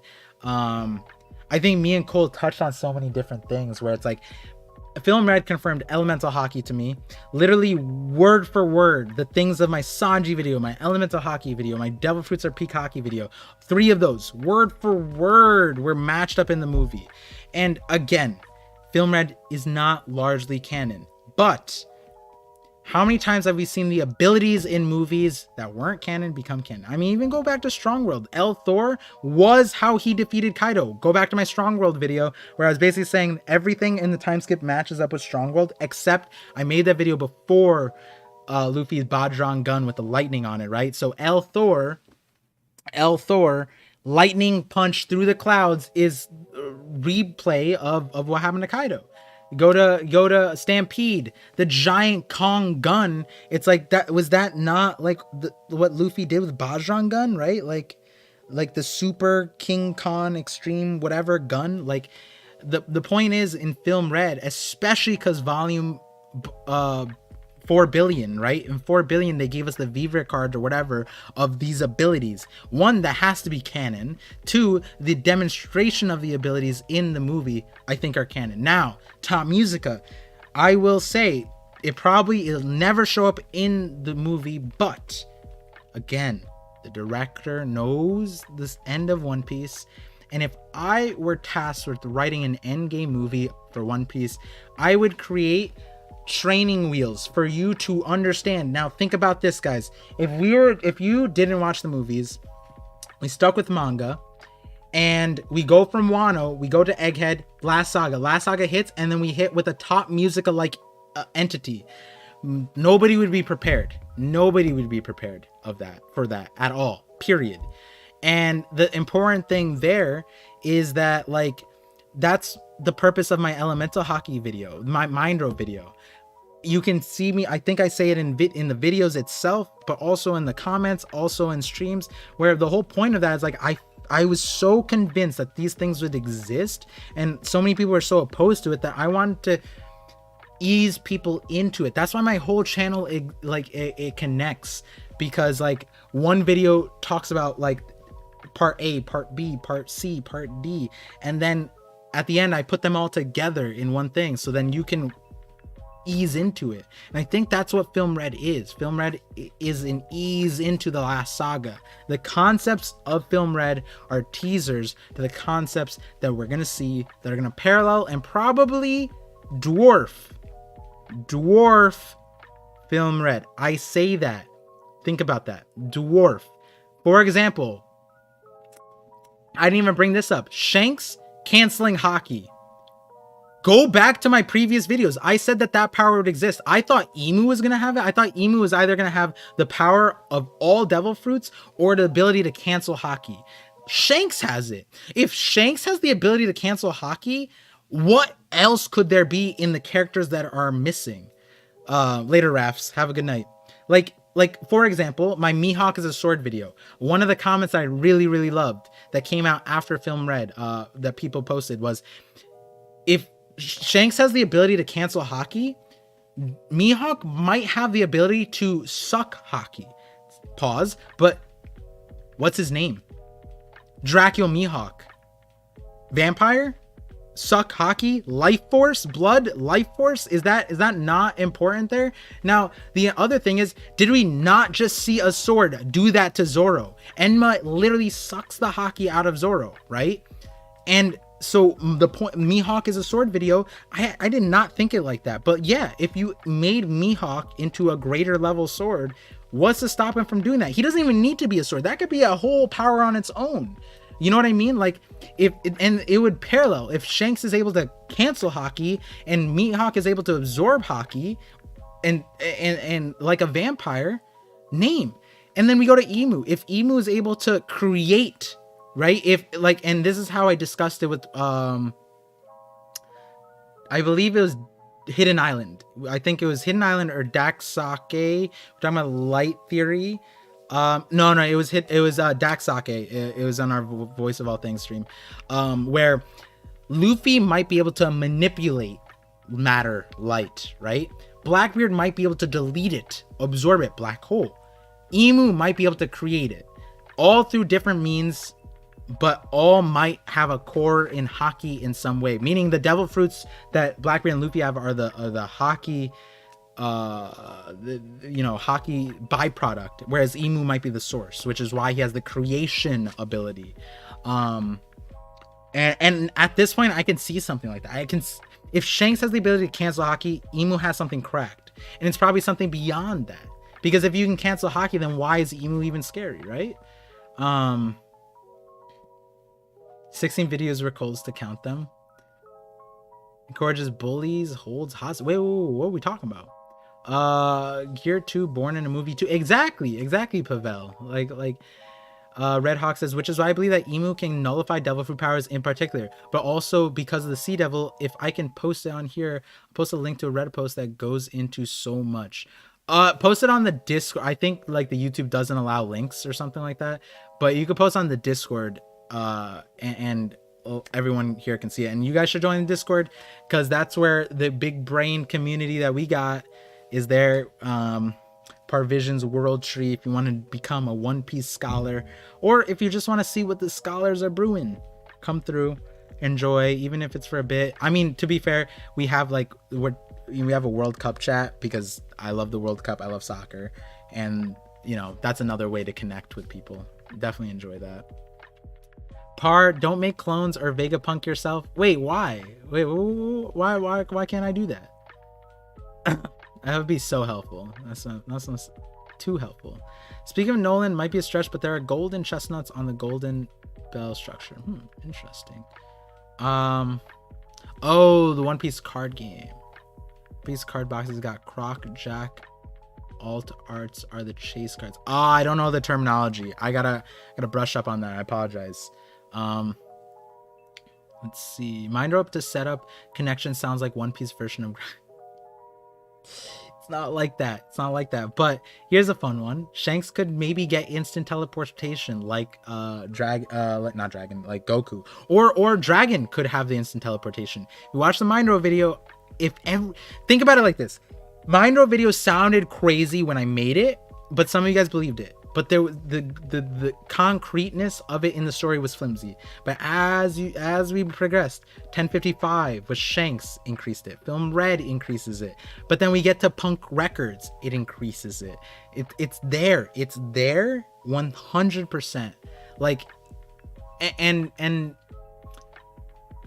like when you think about how the world will learn about the Void Century, Mind Rope makes the most sense, right? And the point being is, if you go back to the Mind Rope video, if all of those things were right, what about the synthesis of it? The Shanks power-ups that I was talking about, the Doflamingo connection, the pudding connection, like all of the things, the going merry, the thousand sunny, the laugh tale, all the stuff that I talked about there, right? Watch the world government legally plays Qatar. What do you mean? Like, isn't it all free? At least here Fox is for free, and I mean I'm supporting Fox then, but Disney owns Fox, right? So I'm supporting Disney, which isn't better technically. Yes, exactly. Who's your World Cup? I don't have one. I wish I watched more intently, but Japan, so sad about today. They had an arc going. They had an arc. It was beautiful. You know, it makes sense that they lost to the finalists of the last World Cup. But it's definitely an anime arc. I like, the thing is, like, I don't have favorites, but like I watch and I just, each game I you know, which team is better, which team is playing better, which team has the better tactics. Like I love dissecting that. We probably for the finals or the last three games, we'll probably do a watch party on my stream or on the Discord, whichever way. You crazy, Par, 4-hour stream? Yeah. I had a long day. I've been up since like 8 a.m. Went to sleep at like 5 a.m.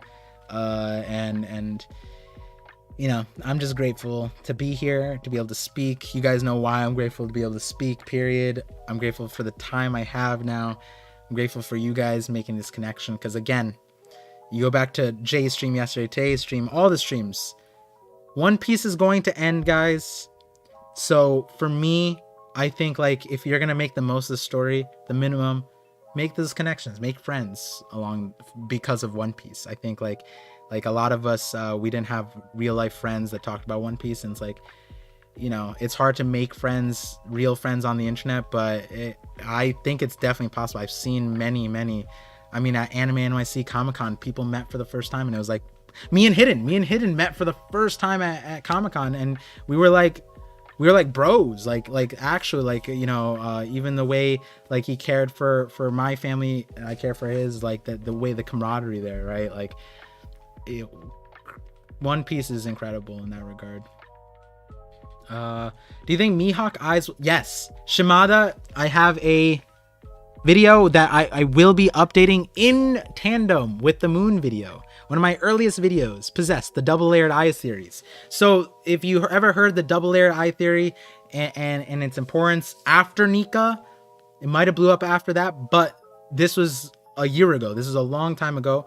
A lot of people forgot the Sulong thing, and I was one of the first people to bring it up, to the point where on stream with Brago, Artur, Joyboy, I predicted that Luffy, when he awakened, he would get ringed eyes specifically because of this theory. Now, double layered eyes and ringed eyes, yes, are different, but the importance of the eye structure was something that Oda wasn't just doing as an art style, it's something he's doing deliberate, and he's doing it in an increasing fashion, just like Haki, just like Devil Fruit, just like Awakenings, all of that stuff.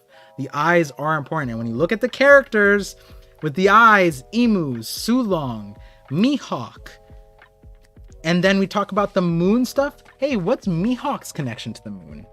Do vampires have connections to the moon? I don't know. We gotta talk about it. The way we think about Mihawk, he's so knowledgeable. Hey, wasn't there a scene that was not explained yet where Mihawk was somehow able to know what happened at the Reverie without being at the Reverie, being islands away? And he got a newspaper, but he knew more or something like that. Hey, I wonder how he knew that.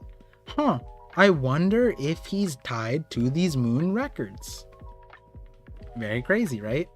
And Shimada, like, so I gotta check that out. I want to let you in on a secret. I gotta make a trailer for my channel, but one of the secret sauces is all of the videos connect. So if you want to enjoy the channel in the best way possible, I would recommend in chronological order.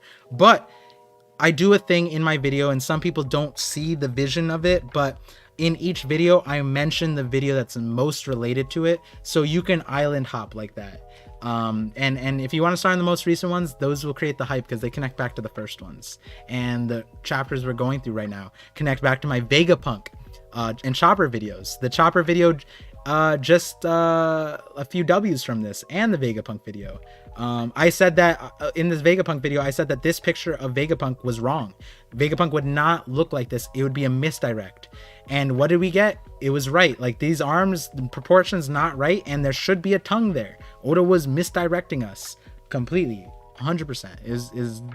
There's so many small W's and big W's in there, but there's also L's. I don't care about getting the W's either, because if you watch the stream today with Cole, you would recognize that me and Cole, we just like we love letting our brains be free and going where our brain takes us. And that's the fun part, and sometimes that might not be fun for the viewers, but I think Cole has a community that enjoys the way his brain works, right? It's different for everyone on the internet. It's hard to tell exactly people are meaning through text. Exactly, Manaman. Do you think the tale of Jack the Killer of Giants can be relevant story? I mean, Giant Jack exists. Yeah, Jack is a very important name. Yo, Sebastian, how you doing? Yeah, the fit. We had to pull out something special with Cole here, We ascended on the stream. Me and Cole went Gear 5 a few times, actually. One Piece is a great story, but a terrible parenting guide, for sure. Yo, Sebastian, I'm so sorry I missed today's stream. So if you guys don't know, Sebastian's from that One Piece talk. Also, why aren't you on your signature Seb account? Like, what is happening? That One Piece talk, which I have been on their podcast many times. I love those guys. They stream nearly every day on One Piece stuff, from power scaling to just conversations to the chapter to conversation discussion. Really love them, and I was going to redirect you guys into their stream, but me and Cole were going off the rip, and we just went. I think we went without pause, like 1 hour and 30 minutes straight of just him talking, me talking, him talking, me talking, him talking. Then we took a break. Then it was another hour of him talking, me talking, him talking, me talking. It was crazy. We could not break that flow. Power, I need to dip. It's been fun. Thank you, Matt Cypher, for being here. Thank you for the support. Swap between accounts so I can triple like the video, my guy. Yo, I appreciate the Sebastian. Thank you for all the likes and support. It's not just you, but also the stream, the chat. Appreciate you guys. And that being said, oh my god, I said I was gonna end the stream at 9:25 and it's 9:51. all right, you guys know I hate like odd numbers. We're gonna end at like 10. We're gonna end at 10. Hard stop at 10, or when I catch up with the chat, we can do that. Okay, let me catch up on the thing. The counterweight for Pluton is Caboterman. That's why the only ever time we saw it was with Luffy's the Straw Hat ship. A mirror to Pluton might have been Joy Boy's ship. Majin's let me scroll up real quick. Let me scroll. Wait, why isn't it scrolling? There we go. Let me scroll. Let me click on. Let me highlight this thing. I think I figured out the dark truth of Pluton. Joy Boy's ship. That might be a video you might like. It's honestly unfair how good One Piece is on sometimes. Yo, that was the break me and Cole had, where we were just like, Cole was expressing his desire to maybe one day write his own story that, you know, is an expression of himself, and me as well. I would love that. I think a lot of people, my wife especially, has been on my ass for the better half of like 5 years for me to write something. And she, you know, like I feel like I need to continue to learn from the master, which is Oda.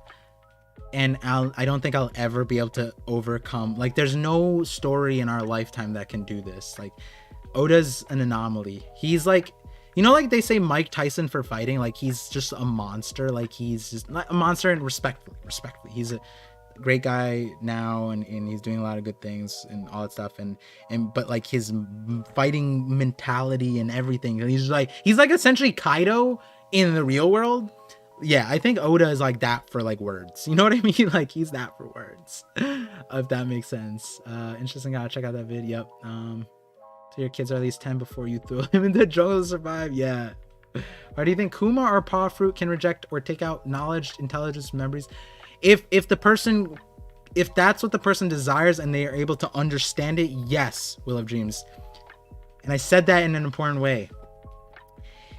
I'm gonna have a video on Kuma soon, some point, but I think like Law, right? Law was able to counter Doc Q's sick fruit. Why? Because he is a doctor. Law knows antibodies, medicine, all that stuff. He's a doctor. So let's take Luffy for an example. Maybe Luffy could overcome it through sheer willpower, but we have seen examples where Luffy was under an ailment and he couldn't overcome that. And if you're saying that like a devil fruit sickness is different from like a queen plague or something like that, sure, maybe that's the case, but I don't think so. Like maybe it is one and the same. We never saw Law get sick in that regard. He could probably heal himself. I don't know. But the devil fruit one of being a woman, it's not like being the woman part. It's not the same thing as the ice oni. It's not the same thing as the sick plagues or whatever, the zombie plagues that were in Udon. Law just wanted to be back to his original state, right?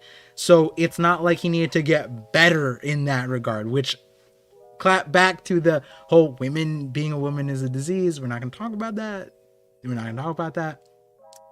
But the overall point being that like, I think that when we're using devil fruits, when we're using Haki, it's someone's affinity toward how they use it, right? Like who they are as a person matters and how they demonstrate that power, right? Luffy is unique in the Gomu Gomu or Nika fruit because how many people would use it like him, right? How many people turn themselves into a balloon or a UFO or whatever, right? And that's important because when you think about Kuma, he was able to repel pain. Maybe he is very knowledgeable about pain, that he is able to isolate that and separate that from a person. And that is a beautiful thing because he can also, you know, spare someone of their pain.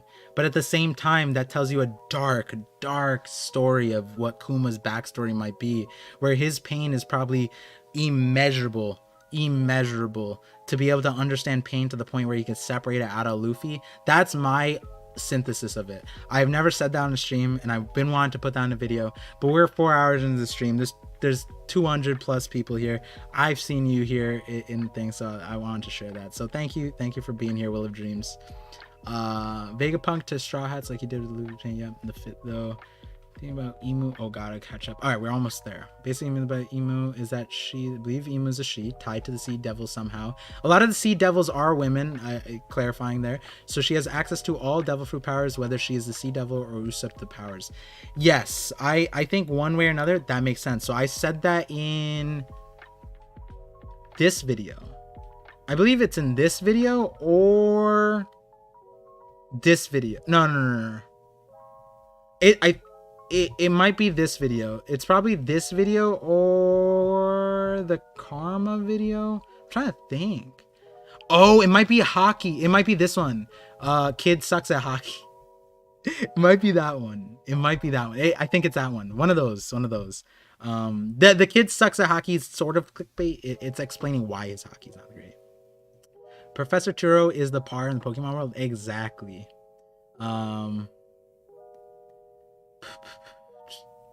Don't do Oda, do you? Yeah. Don't do Oda, do you? Yeah, I mean, that's fair. I think admiration and respect are an important thing, right? Like, imitation is a form of flattery, but that's never been me, right? Like, if you guys have been in all my streams, I hate, like, not that I hate copying, but more so like, if a path is laid out, I purposely go the other direction. Like in Pokemon, everyone was just like, oh, you do this, this, and this. And I was like, all right, so people aren't doing this, right? And then so I'm like, I'm doing that, right? Stories are about characters, and Oda creates great, simple characters. Yeah, for sure. Red Post referred to gets a lot more into Sea Devil. Gosh, you Red Hawk. Yeah, there's a few people who've talked about that. They might have even shared that Reddit post if I'm being honest, because I feel like I remember seeing that. Some of my mods / members probably have shared that, because the members and mods are longtime viewers and contributors, you know. Par got the Gomu Gomu by stretching the time. Yeah. Collab on the skunk creation myth Par. Yes. Sabat, we need to do the big not the big mom, the rapper one. We got to do that video soon. I don't have much time yet, and I apologize for that, but hopefully soon. And that one could be a blockbuster movie, bro. I've seen some of the recent movies. I'm like, yo, this, after we add some of these elements, it's beautiful. Like, truthfully, Seb, I think the things I added, like your foundation plus the things I added, we got all genres in there. We got that romance, we got that betrayal, we got that pain, we got the inherited will. Oh, it's beautiful, right? Let's see. Brooke was gonna take over the world with music. That's why government had Rumbar Pirates killed. Yup, exactly. When it drops a chapter, it's like getting hit in the face with Thunder Bagua. Yup. And what else would have been able to separate pain like Kuma? Yup. Exactly. World government uses viral warfare. Nice idea. Seen a spoiler for next chapter. It's going to be 10/10. Glad you enjoy it. No spoilers here. We have film red spoilers, but not the other one. Why Skunk Smell series coming 2023. I'm down. Oda's work is even more incredible if you consider the fact that he releases a weekly for 25 years straight, harder to capture interest and retain mastery level. And when the story apparently was created, it was at a time when we didn't have the internet. We didn't, like, think about this. The time when he probably wrote this story, the internet was as obscure, if not more obscure, than crypto is right now. I'd say crypto isn't as obscure as it is doubted. If that makes sense. Whereas the internet was just obscure, and then it was doubted. So it had two humps. And Oda wrote this story at the time. And obviously he has the benefit of adding punk records. Maybe that's not the thing. But we think about the voice of all things. Some of these things had to have existed. But even more than that, the references, the connections that he had off the rip. Oh, crazy. Absolutely crazy. No one will ever be Oda, but that doesn't mean you can't make something great. Yeah, fire. And that's why I'm shouting out Joy Boy. He wrote a book. He mounts it at the Reverie. He sent it to me. He was excited for me to read it specifically. I feel like we share a lot of similar tendencies, not in how we think and how we go about it, but more so the freedom and creativity. Like we share vibes in that regard. So like, you know, I'm about to be inspired for sure. Do a full I'm doing a full review for it when I finish it. To some, treasure isn't power or wealth, it's knowledge. Do you think the Void Century may have been a war over treasure trove of infinite knowledge? Shimada, gotta watch the recent Moon video, or I don't know if you tuned in late on this stream, but that is the concept I proposed. What was exactly said there, exactly word for word. I think I figured it out. And in One Piece, memories are regarded as a treasure, right? Luffy didn't want the memories of somebody else, the stories of someone else, to plague his own experiences, because he wanted the memories on his own, right? He wanted to create those. In that regard, he wanted to create his own treasure, right? He didn't want to get someone else's treasure. He'll find someone else's treasure, but that's not, we don't know if that's related to his dream or whatever, but like, I think it's super nuanced there. Mihawk's sword is his fang that cuts and sucks Haki instead of blood. Exactly. What if there's a mythical moose? I've been waiting for it. Can Enel's lightning help him increase his physical strength? We see lightning in other... I mean, if you gave me the fruit, yes. If you gave him the fruit, no. He's still somehow slower than Luffy pre-time skip. If you gave me the fruit, I would solo every single verse. You give me electricity, like, this is what I said. Go watch the manga, not the manga, the One Piece draft that Brago hosted last night. I think it's on his stream. I was there. I drafted Enel and Vegapunk. You get Enel and Vegapunk, it's raps, bro. The limitations, there are none. He has infinite energy and he has the essence of energy. Like, he could be that, right? Like, it's insane. 4 hours, G's, yep. And we are closing it out in a few chats. I feel like Oda must have been inspired by an amazing teacher or something that got into the world of mythology from a young age. Yeah. Must have joined after you said it then. Yeah. It could have been Shimada. Someone like Hero Luke or Dr. Clover who have very similar designs or coincidence. Exactly. 500Q, that stream par. Appreciate you. That is the only right answer. Your new thumbnails are fire, by the way. New artist. Yep. We have an artist. There's a few. I'm going to try and highlight a few artists as well. And so it was just these ones I was busy, so I had to rely on a specific... Oh, actually, I made this one. Technically, I made that one. So shout out to me. But yeah, we out here. But with that, guys, I don't even want to look how long this stream was. But I can say nothing but thank you for being here. Hopefully you enjoyed it. I'm assuming the people who stayed here for as long as you did, even though that this last part typically isn't structured and we just kind of bounce off ideas and conversations. I'm glad I got to share this time. Thank you for your time. And I'm looking forward to speaking with you guys more in the future and sharing more of the time. So with that, thank you for listening to the Voice of All Things with your host ParVision. And this episode, wouldn't have been as amazing as it was without our honorable, I don't even know what title to give King of Lightning, but GOAT, King of Lightning, Cole, King, whatever he goes by, Kingu, Cole Requiem, whatever, however he wants to splice it. But yeah, it was a great time. Highly recommend rewatching this, or not rewatching, watching from the beginning, because this one was a roller coaster ride for sure. So with that, the next stream will probably be Wednesday watch party on Twitch. We watch Bleach, Chainsaw Man, and Blue Lock. And we just chill, probably play some Pokemon. But One Piece schedule ones, I stream live every week when there's a chapter dropped for the knock-up streams, where Oda knocks us up with the latest chapter. And this week is no exceptions. Ready to get knocked up. No protection, no sauce, or all the sauce. Sorry, all the sauce. And yeah, and look forward to the videos. Hopefully I can get out some tomorrow, in the next few days. Have a good one, guys. Have a good night. Thank you, Danda, man. Have one on the way in January, so you gotta get ready. Yeah. Shout outs to Baby Vision. Shout out to Baby Vision. All right, guys, have a good